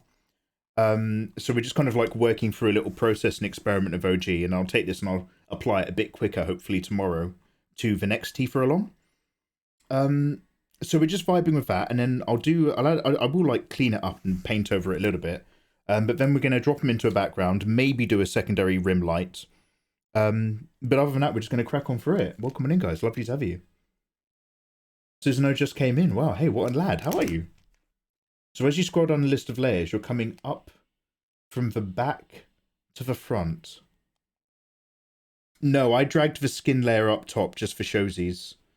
Lowest down layer on my list is, when we talk about the flats, is the lowest down layer of the person, i.e. the skin. So as you go up my layers, you're going up the underwear. Well, it's usually skin, hair, underwear, main clothing, straps and accoutrements, I think. Yeah, there's an order there, but again, it's not 100% as strict as it could be. But that's vaguely how I tend to do things. Massive Mario Luigi, thank you so much for the 5 months. Holy heck. Hi guys. Anyway, long story short, thank you for resubbing everybody. You can all download your copies of all our Tifas once we get there. Some of you may be aware I'm just only 2 Patreon rewards packs behind. The last one should have been out on the 5th of this month. So I'm going to do the first 3 Tifas will be the old set. The next 3 Tifas will be this set. And then I'm all caught up and you guys will be able to download it in Discord. And then from there, I'll either be bored of Tifa and draw something else, or I will try to take that as an opportunity to take a look at the dojins. I'm seeing some weird outline shapes going on here.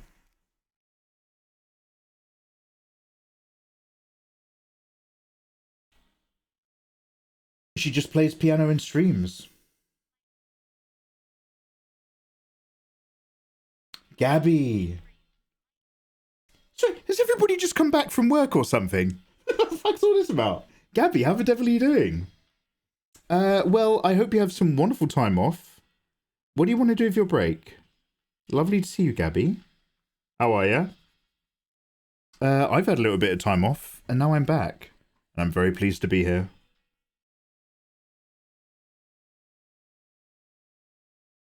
The thing is, Bill, is like, if I go into my painty render method, then all the shit goes out the window. Any part that I happen to be painting on top of, I'll just paint a new layer, and then I'll go somewhere else and just dump on top.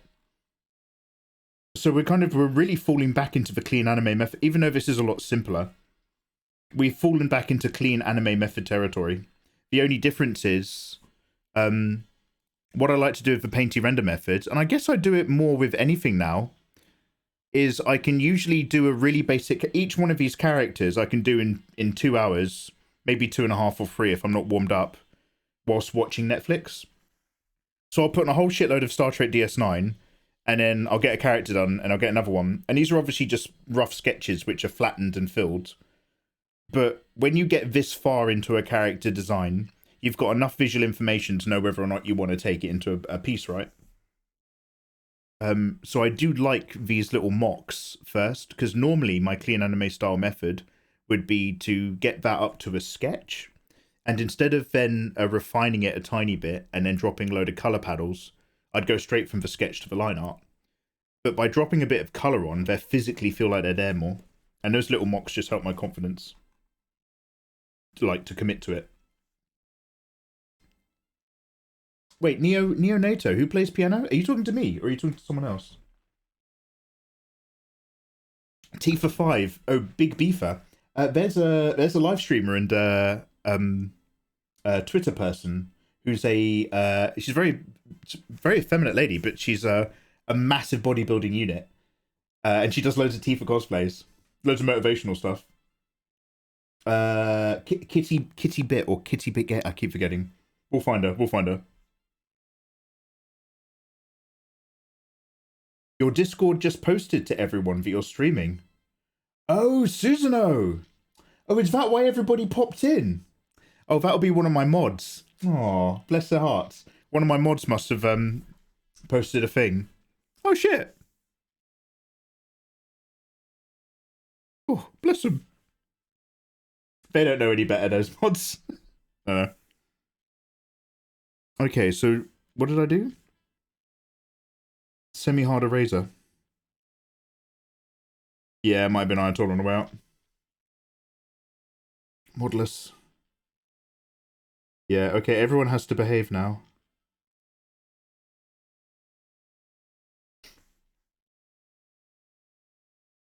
Yeah, so I need to do that more. We need to have Discord alerts. I'm supposed to post. I'm supposed to post in my community tab on YouTube. These are all recent new ideas though, so it's taking me a moment to get used to the flavor of them. But when I do art streams, I need to post in my community tab. When we do gaming streams, I do the same thing on the Megaverse channel. And other many great things.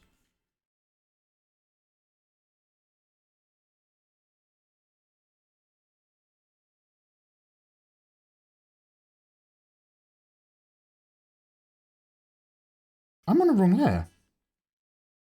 I'm on the underneath layer. Oh, tits on a stick. Alright, one sec.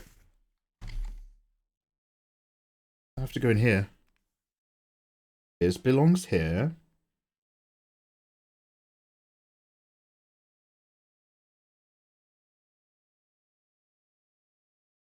Shit. Where was this?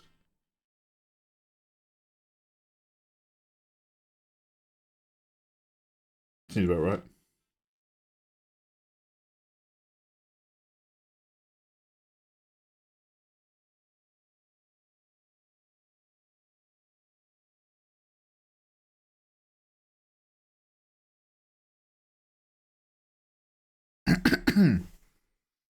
Hey, thank you for the follow.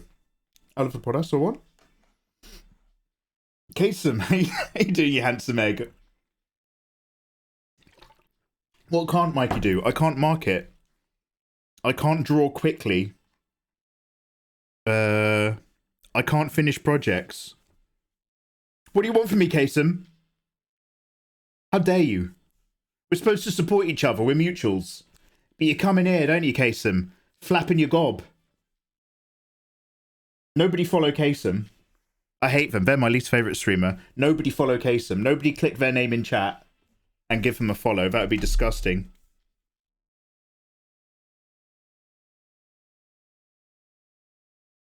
Hashtag unwelcome. Unwelcome. Why did you just describe me? How's life, dude? I hope you're doing okay, man. I'm very multifaceted.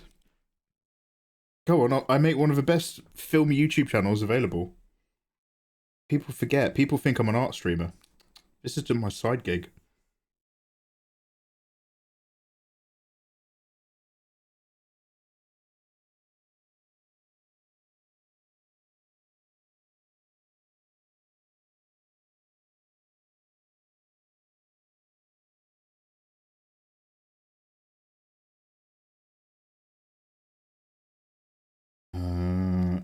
And then we're going to soft erase again, right?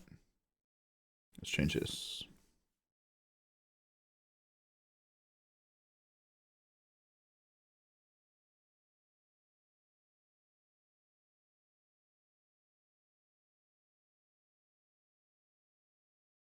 Okay, actually, we're going to erase. Let's get rid of that darkness underneath.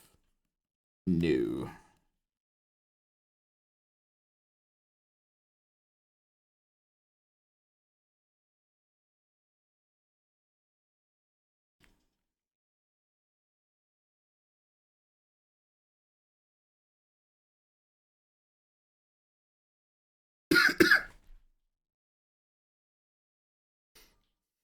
It's good. May's been a busy month. Yeah. Oh, dude, yes, I feel you. I need to respond to loads of emails from, like, suppliers and tablet companies. And I just, I'm so bad. I'm so bad at keeping up with that. Oh, dude, you on YouTube now? Oh, shit. Can somebody drop Kasem? Oh, God, my mod went to sleep. Yo, Kasem, I'm going to hit you up. I know you don't self-promote in other channels. I've never had that vibe from you. But I am asking. Let me drop you a permit. Do you want to drop your YouTube channel, man? Okay, ban, timeout, whisper, gift. Oh, fuck, you have to type it, don't you? One sec.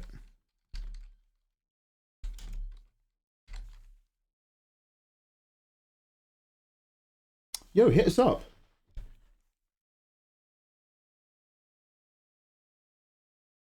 Okay, closer and closer. So a little bit of super basic hair highlighting.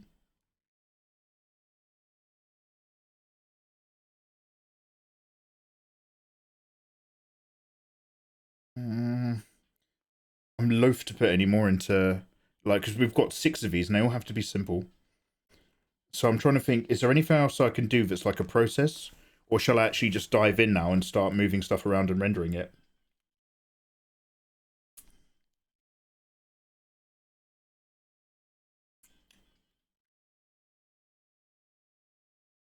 Let's dupe the line art layer then and start messing around with the colours on that.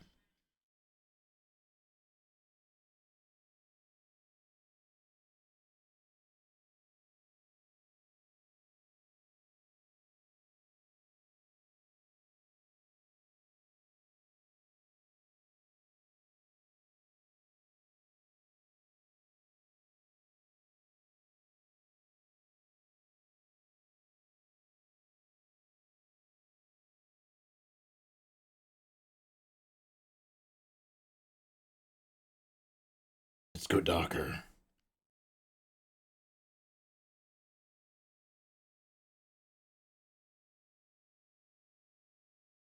Okay, let's go lighter.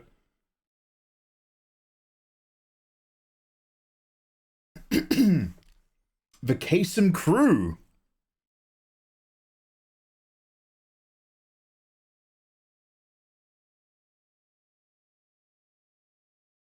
Look at this handsome channel. Yeah, one sec. Let me log in with my art account. Yo. Kasem, I'm in your first 7,000 subs crew. Naru! Bless your sweetheart, Naru. Have a W. Naru, you're always around commenting on all my business. Even when I'm away. Bless your sweetheart, man. How you doing? No, Leyland, that's old news, okay? I don't even, my phone that had the WhatsApp account that had her contact details no longer even works. I don't have any way of finding that woman ever again. She, as far as she's concerned, I'm a monster. And we have to put that to bed. Sometimes in life you have to take the L. I've got to take the L on that one. There's nothing I can do. So for anybody who doesn't know, one of the tablet companies I worked with years and years and years ago, one of their marketing ladies was always super friendly to me, from China. And we were on WhatsApp, and she always used to message nice things. And I used to just think she was, hey, this lady's really good at her job. She's super friendly, sort of commenting on my stuff and my videos.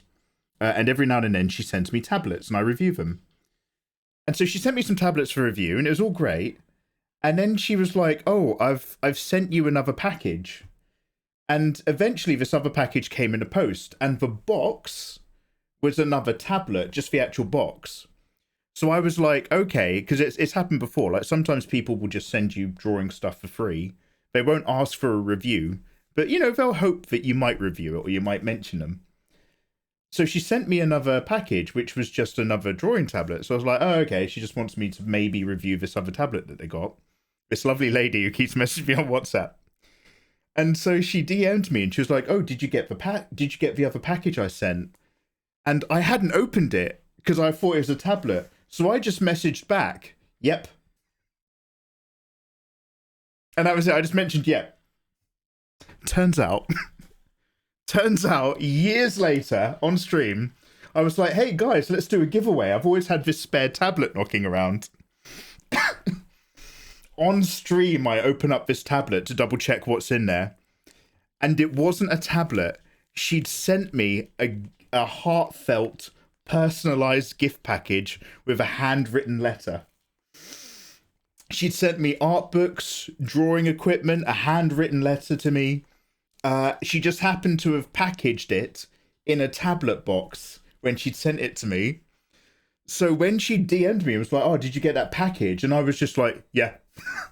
It just came across that I was a fucking asshole who just completely cold-shouldered her really kind, personalized gift.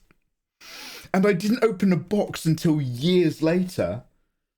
And now it's my old phone that had the WhatsApp account that I spoke to her on. So I don't even, that phone won't turn on. It doesn't work. So I don't, so like I am in someone's eyes a callous arsehole, and I can't fix that. I can't fix that now. It's legit worse than a war criminal. Honestly, it's one of the guiltiest things. It's so bad, but I can't do anything about it. I don't like saying that story. I don't like talking about that one. Yeah, that one's no good.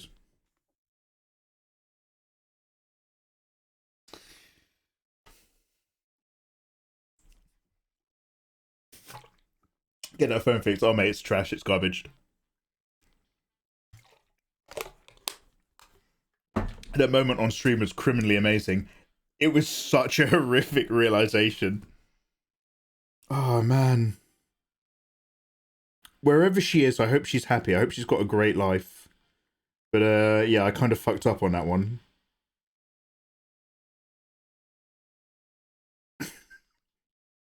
So now I try to open stuff. I mean, I know I've just told you guys I didn't open any of my boxes from YouTube.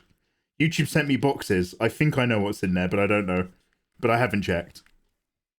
But from now on, I will try to open more boxes that get sent to me to avoid nightmares. Tell the cinder block joke to lighten the mood. No. By the way, Brandy, are you the right Brandy? One sec. I just want to click on your username. I don't want to creep you out, but I want to make sure I know who I'm talking to.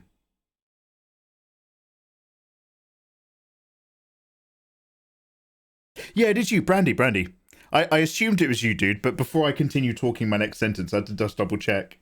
Brandy, yo, I'm so sorry. I was mostly muted, but I saw that you were streaming, and I was like, I have to go say hello and give you a follow. How you doing? Brandy, excuse me. No, wait a minute.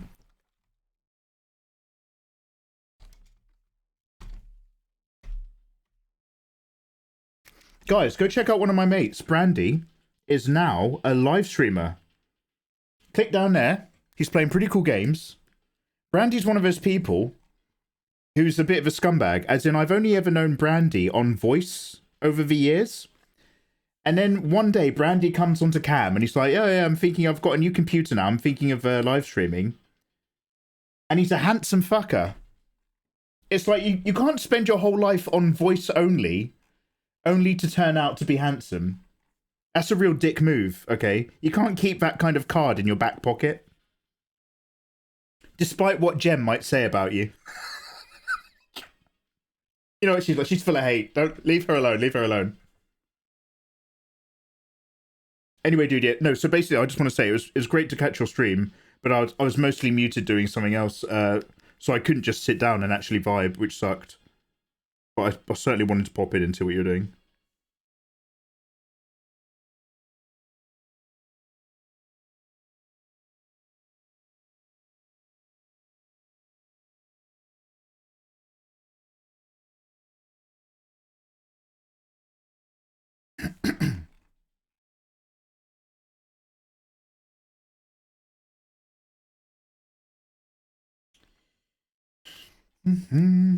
I'm kind of just dossing around killing time now. Because this, I like doing this. But this is something you can do right at the end of a piece.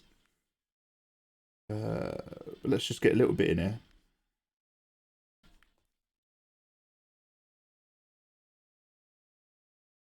Because she's got so much, because like her main tones are black, white, and red. It's a popping color scheme, but you run the risk of it being really dark if you don't take some of the edge out a lot of lines.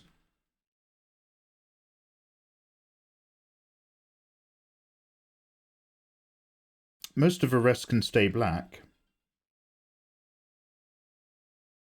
I'm just going to dupe, now that I've coloured these lines, I'm just going to dupe them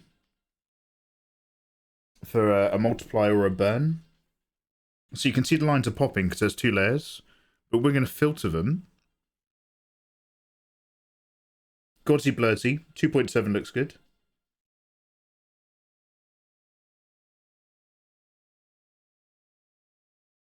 And then color burn.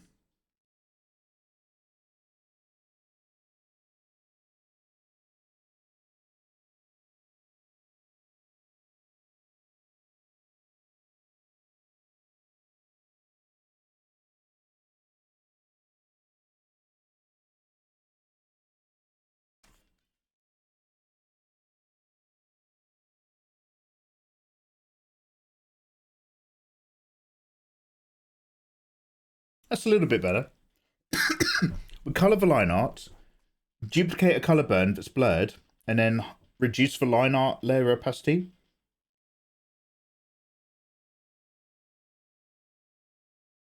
I guess it's vaguely somewhere where I like to be. All good, appreciate the follow. Oh no, pleased to follow. What are you doing to the line art? I like it. Leyland, hey dudes. So yeah, basically I took the line art, and if I've got a line art to a particular area that's like skin tone, instead of it being black, I'm painting over it so it's a very dark red. And similar things for other areas. Then I'm duplicating it and blurring it and putting it back on top. So it suddenly like pops really hard with all this extra kind of fuzz. And it almost gives your character a slightly stained glass feeling, as if the line art's casting a shadow. But it's a nice little trick. It's a nice way to finish pieces, which is me saying I should have been doing this at the end. I'm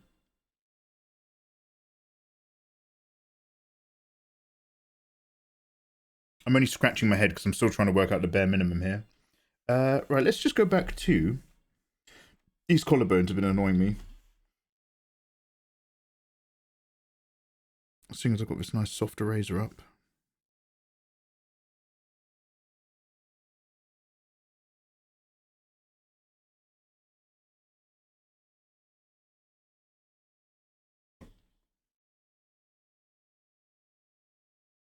Why do I still even have that song now? I don't think I think I hate it.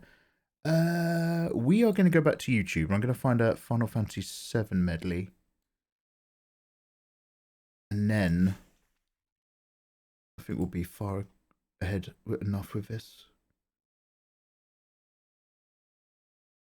Oh, there's lots of medleys. Which is the one that I like? Oh shit.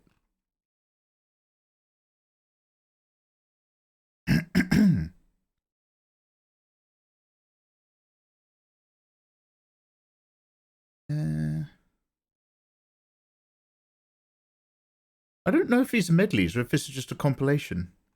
One sec, let me just find a particular dude.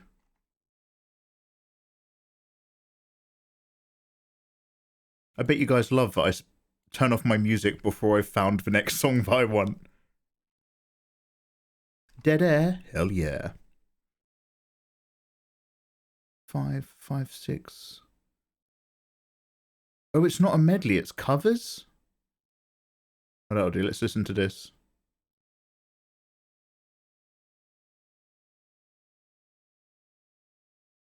Apollo! How you doing, man? Welcome on in. Nice to see you. Hey, Var. What about a version of Tifa where she loses her arm as a teen and pulls the sword out of her dad and instead trains with it? One-armed swordsman Tifa. I've seen an adult comic where there's a one-armed power lady character and then a guy with a giant Wario mustache plows her. They're both having a great time. Biohazard, you finished the remake this year. It was your first Final Fantasy game and about to start Final Fantasy 12. Biohazard, very interesting. Number one, I hope you really enjoyed it. Final Fantasy 7 is one of my favourites. I both love and despise parts of the remake, but overall it is a good game, without a doubt. There's 2 pillars in the Final Fantasy production team. I don't know if you guys know. And on one side, there's the team that made Final Fantasy 8 and Final Fantasy 13 and all the edgy ones. And there's another team within Square Enix that made Final Fantasy 9 and Final Fantasy 12 and all the, like, wholesome, warmer ones. Final Fantasy 12 is a very different vibe to the Final Fantasy 7 remake. but I like Final Fantasy 12 a lot. The only problem is not all the characters are that memorable, but the actual universe it's in, the combat system, the world building is really cool.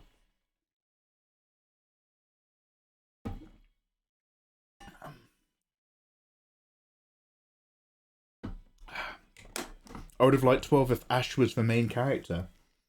No, it wasn't Ash that was the main character. When they originally wrote Final Fantasy 12, it was the other dude. I want to say Var? One sec. No, not Balthier. Balthier is a Joss Whedon Buffy the Vampire Slayer character.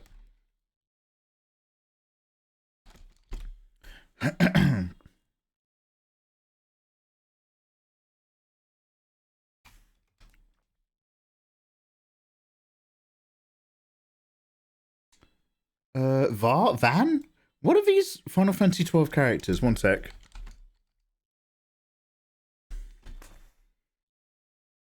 What's this guy's name? Bash. Var's got it. So, when they were originally writing Final Fantasy 12, the main focus character was Bash, who was what's he? I forget what he is. He's a former warrior or something. But Bash as a character is like in his early 30s or late 20s or something.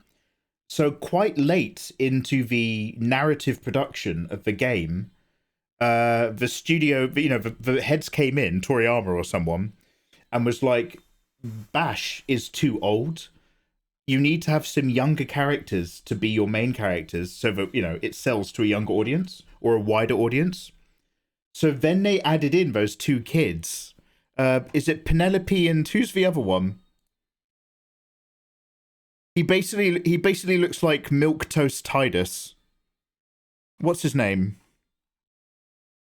Yeah, Van. So then they added Van and Penelo, two really generic young blonde kid characters.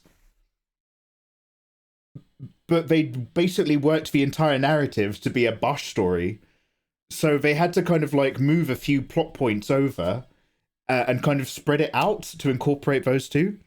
And it means, as a result, I can't remember any of them. It's so dull, all the characters, except for a few of them. There's like 3 or 4 standout characters in the game, and they are great. And everything else about Final Fantasy 12 is a really cool Final Fantasy game, no doubt. But like, that narrative dispersion of interest across 3 characters when it should have been 1, you can feel it. Once somebody told me that story, I remember believing it immediately because I was like, yeah, actually, that makes a lot of sense. Final Fantasy 12 cast is kind of sad. They're all a bit emo.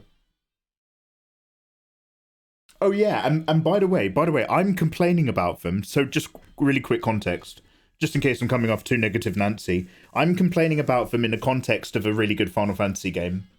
I'm not complaining about them in the context of like, and that's why Final Fantasy 12 is trash. It's nothing like that. It's just that if you've played some really good Final Fantasy games, you end up having quite a high standard of expectation. Old-timey English for the dub. I did like the way that they spoke, Bishuga. Yeah. And sometimes, I don't know if it was the pacing of when they put the dialogue in, but sometimes there was something almost weirdly dreamy with the pauses in between their dialogues as well. It had a really unique rhythm to it.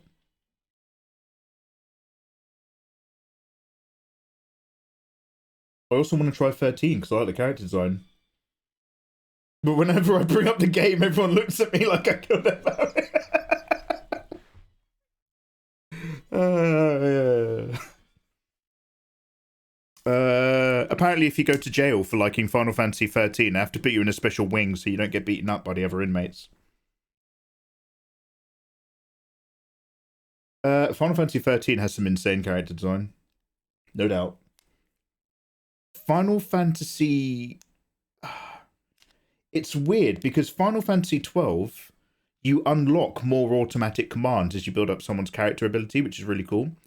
Final Fantasy 13 felt like it was trying something a bit different, and I don't really mind it, but Final Fantasy 13 had like fighting profiles. I forget what the name is, but you had to assign to a character and you could switch them in a mid-battle.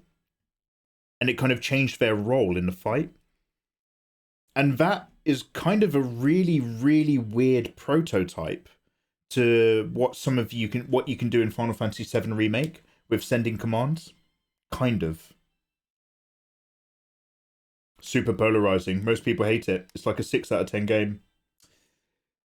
Yeah, I feel like they had almost everything of a really fascinating Final Fantasy game in there, but it was just funneled into a kind of slightly repetitive combat scheme with a lot of, obviously everyone says it's a corridor sim. I don't think it's that bad, but it certainly didn't have any of that open world explore feeling that I was used to. And I, weirdly enough, I'm a proponent for open world games not being open world for a little bit when you start. Like, I love Final Fantasy 7 because it takes you through the entire Midgar story before it lets you then run around, which blew my mind as a kid. I'm not even going to get into the context, but like, I hadn't seen anything like that in my life. I like a game that forces me into a narrative first and takes me down corridors to do stuff, learn the game, learn the characters, and care about what the point is. Like, care about why they're fighting a good fight. Then it can open up. Final Fantasy 15 was the absolute antithesis of that. Final Fantasy 15 was you can do whatever you want immediately in this part of the sandbox. So I bought the Final Fantasy albums, I put them in my car, I went for a drive, I went fishing, I did some hunts, I cooked some meals, I completely forgot what the plot of the game was, and I stopped caring. And then I walked away. Don't even get me started on Fabula. First person to mention Fabula Nova Crystallis gets banned from my stream. We don't mention that around here. Don't even get me started on Final Fantasy 13 verses. Final Fantasy 13 verses. You guys don't even know you're born with your Final Fantasy 16 coming out. Don't even know you're born, some of you kids. You get everything right now the way you want it. Anyway. No, let's keep the energy good. I don't want to start bitching. Ash is the character with the motivation. Yeah, Neo.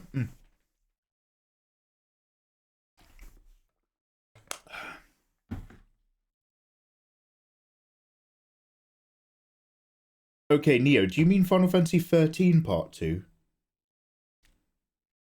Because I've never heard of Final Fantasy 12 Part 2. Villius, how you doing? We're just chilling. We're entering that stage where I'm working less and complaining more. How you doing, Villius? Nice to see you, dude. Type O was part of it as well. I like that. FN. Look, typing FNC in chat, to me, that's like saying the N-word. Not like actually writing out the N-word, but literally typing N-word. FNC. You've got to be careful like that. Yeah, Zero. I think I played Zero on a PSP. I don't know if I got like an illegal download that was fucked, or if Final Fantasy Zero is just an incredibly short game. It's all about Van and his girlfriend. Get lost. No, really? No, I'm Googling that.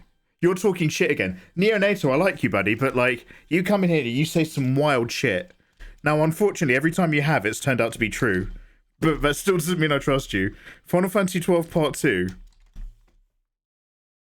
Oh, fuck off. What is this? Oh, no. Oh, thank God. No, this is just people's Let's Play. All my search results are people's thumbnails of doing Let's Plays.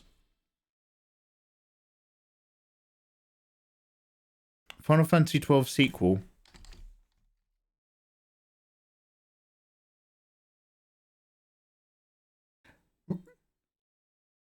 Revenant Wings? Revenant Wings? What is this?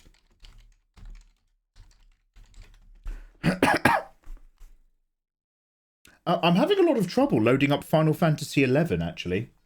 Does anybody know what's going on with that? I can't connect to the servers. I had to pay quite a lot of money to find a copy of the game.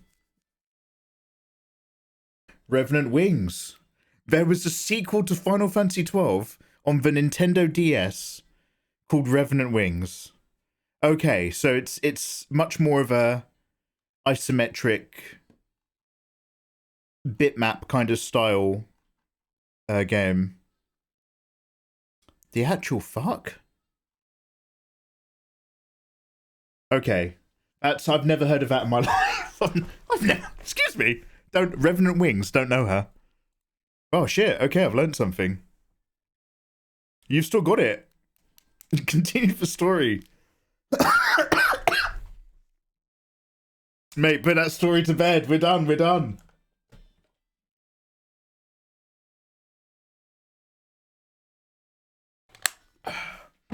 Yo, Yellow RTX, how you doing, man? Que tal?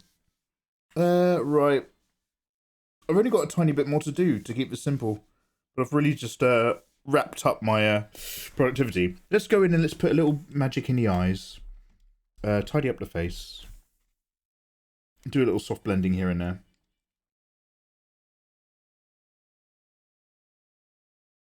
Where's that red layer?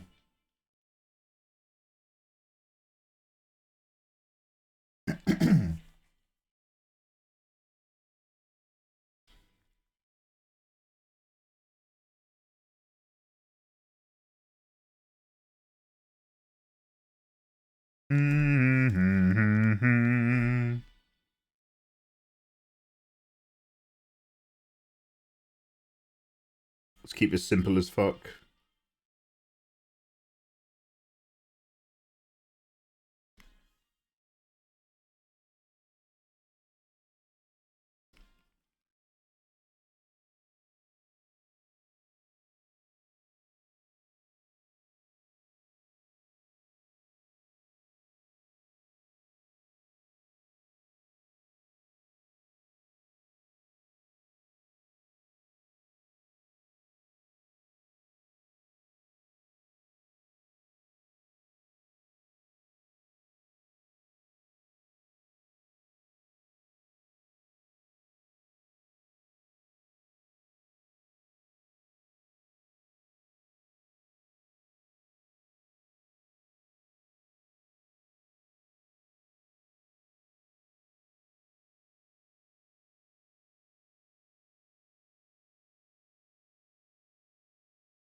Oh wow, I'm really getting all coffee at the moment. Coffee and on.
Oh my god. Every time I think I'm on the eraser.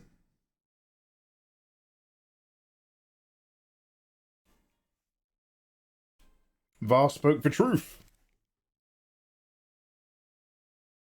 Oh no, Neonato. Neonato started this. 12 is considered turn-based. This game does not feel like a turn-based RPG. Biohazard. Now this is a memory, but I think you can make it turn-based in the options. But with the automatic combat system, it does basically still have a wait timer before your character can act. But I think I wouldn't call it turn-based at all unless you actually fiddle around in the settings.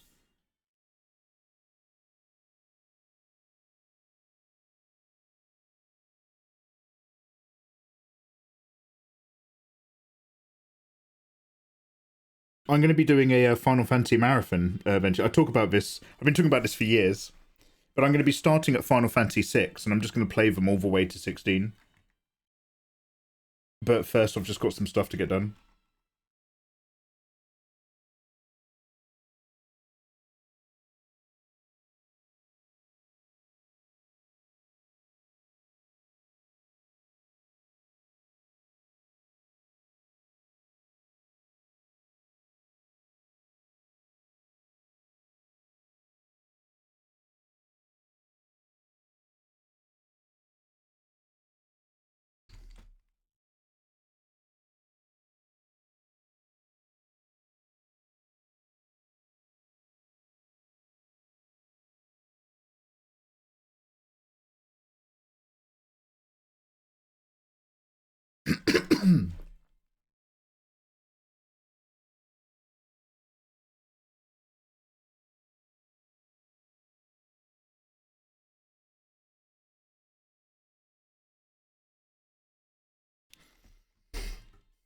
Are you doing Dirge of Cerberus? Oh yeah, not okay. I take that back. I'm not doing all of them. Okay, immediate 180. Immediate 180. I will not be playing Dirge of Cerberus. I want to play Final Fantasy 6, then Chrono Trigger, then Crisis Core, Original 7, then play the Advent Children film, then Remake 7, with the extra stuff with Yuffie, then 8, 9, 10, 12, 13, skip 14 and leave that for last because it's such a big experience. 15, 16, 14, I think. I think I have Advent Children complete. That's the one they released about a year later, right? With all the updated graphics and the fireworks. Intergrade was disappointingly short. Intergrade, which one? Oh, do you mean the bonus content was disappointingly short? That's such a weird, it's such a weird concept for me to get my head around. But it's really common in Japan to release a video game and then for the studio to keep working on it. And instead of like updating it as like a patch, they will just release the game again. And your copy is like not the good copy. Specifically Persona 5. I bought Persona 5. It's still in the plastic wrap. I never got around to playing it. And then they were just like, okay, we've released Persona 5 Royale. It's the same game but better. And I'm just like, oh great, I'll fuck off, shall I? Thanks for nothing.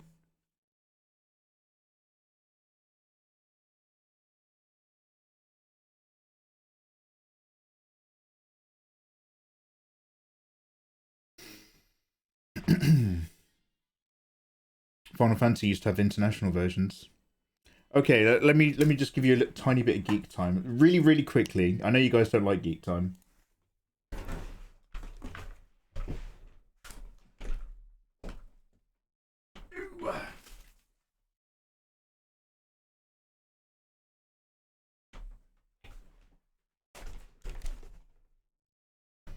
I got off of eBay all the original Final Fantasy disc sets for 7, 8, and 9. But the first releases where they have the white CDs. That's the good shit. Oh, that's the good shit. And then I got the Japanese first releases as well. Look how muted it is in Japan. It's mostly just white covers. And they also have the white CDs, but the first copies had completely different designs. Look at that. They had weird colours and these weird little pattern things on it. The God Trilogy, 7, 8, and 9. Oh, good times. Yeah, adorable. No greatest hits bullshit. Yeah, okay, I don't know anything about Kingdom Hearts. That Kingdom Hearts is territory that I don't go anywhere near. It's just miasma. It's like a fever dream.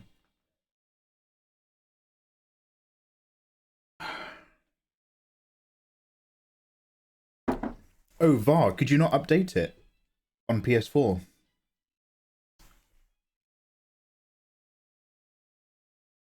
All right, I better wrap up. Let's do a bit more.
What sort of 6th-gen games not having subtitles on by default?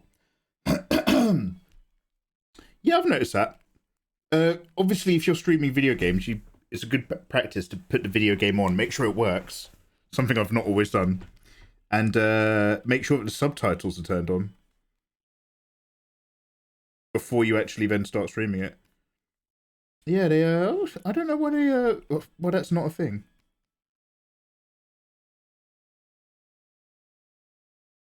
But I feel, yeah, I feel your frustrations.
I have no idea what we're listening to. Hey, C. Niels. How you doing, man? Welcome back. Welcome.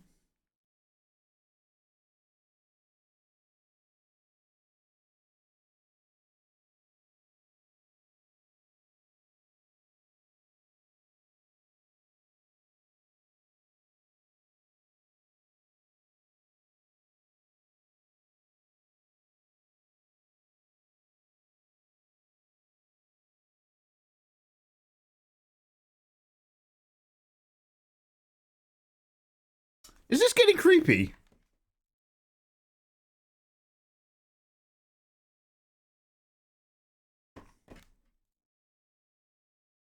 Let's go. Let's go back to. Actually, no. Fuck it. Let's stay on YouTube. What else we got? Final Fantasy VI. Oh, sorry. Final Fantasy IV. My bad. Oh shit. How do I leave? Where's Final Fantasy IX? This guy did a good Final Fantasy IX one, from what I remember.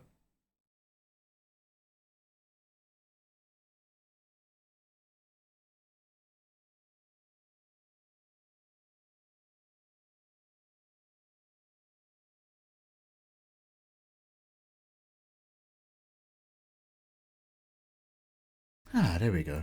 Like a breath of breeze. Ah, children's laughter. There's two types of children's laughter. The actual honest peals of laughter from a child. A symbol of good times, a bountiful society, all being well in the young. And the really fucking creepy shit where you're not expecting it. You never know which one you're going to get. But every single one I hear is a threat.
Is that enough for a really simple design to say we're good? I mean, we still need to smooth out some of these, so let's do that.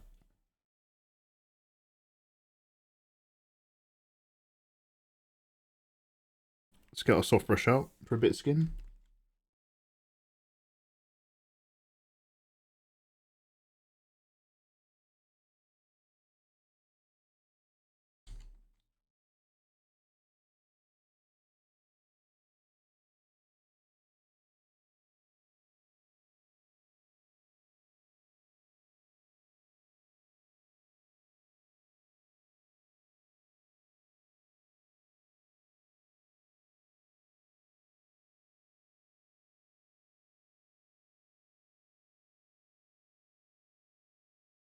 So like it's simple and flat, but it's ready for more.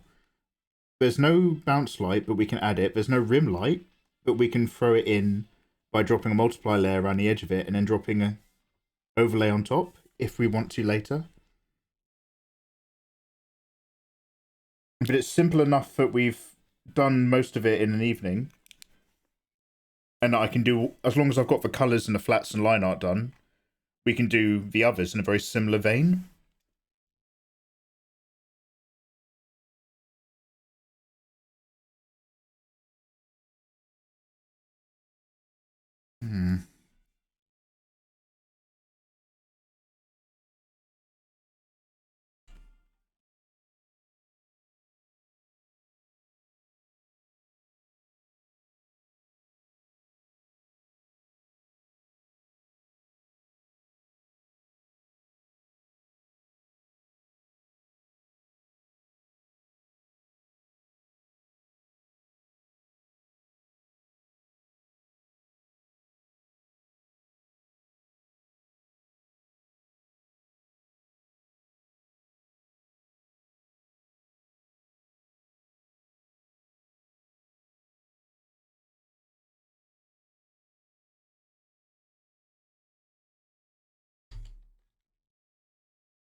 Oh, I will have a sip though.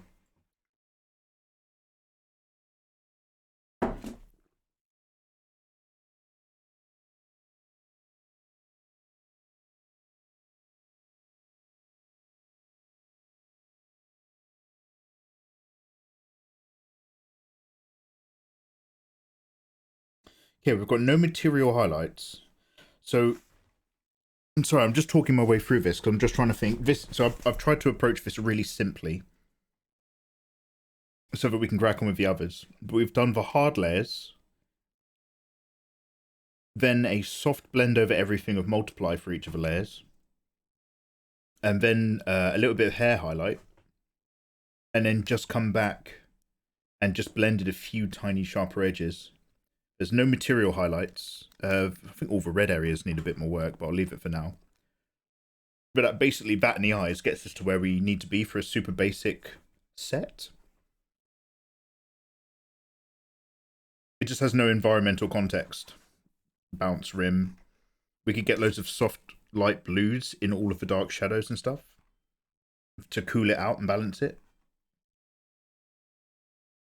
But that will, if we do just this will get us through another couple ladies across this week easy whilst playing video games. Okay, I'm going to give this a save.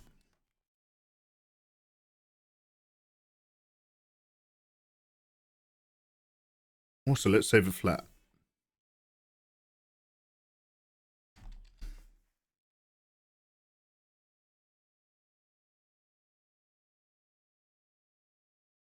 Tifa OG 9.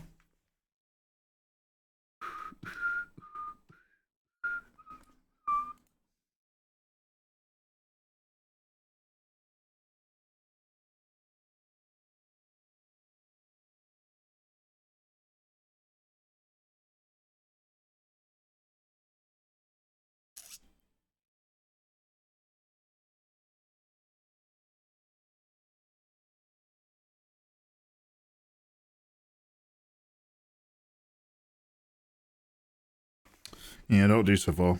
So far. What games are you playing this week, Gabby? We are playing the rest of Resident Evil 4, and we are starting a new game on Breath of the Wild, because I'm so behind with all the stuff we got to do. And anytime anyone wants to play Tekken 7, we'll also play that. Chris Hare. Hey, thank you very much for saying. I appreciate that. Right, guys. Thank you very much for vibing and chilling out with me this evening. It's been an absolute pleasure. We are going to go raid. I'm going to take you people to another live stream and see what we're gonna read into. Who's on? Who's not Twitter? Twitch, please. I'm so lazy. I only ever type in the first two letters of a website and then press enter, assuming autocomplete's going to have my back.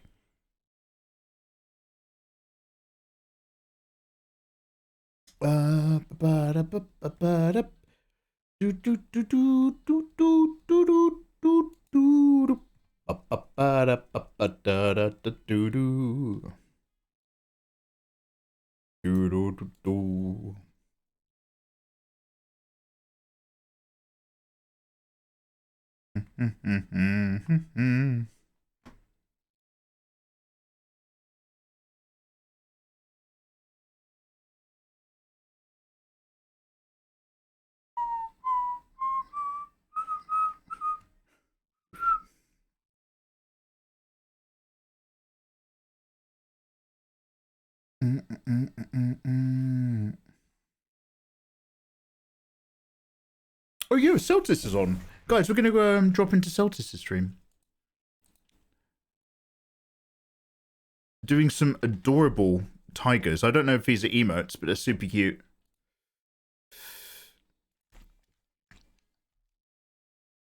Is it exclamation mark raid? Or is it / raid?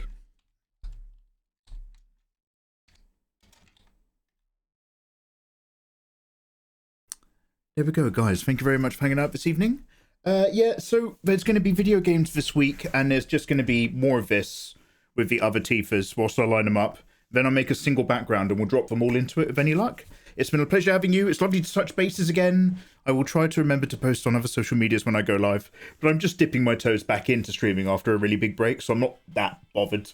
Whoever turns up, you're obviously welcome. I'm not being dismissive of you. I'm just not I'm just not worried about anything other than getting a bit of work done, a little bit of Tifa, and it's a pleasure having you for the vibe. All right, you wonderful people. Dragon Pact, you missed out, mate. Sorry, you sexy egg.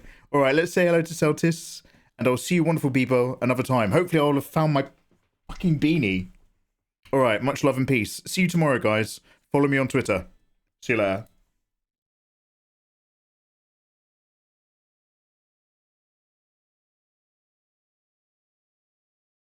Okay, is that raid worked?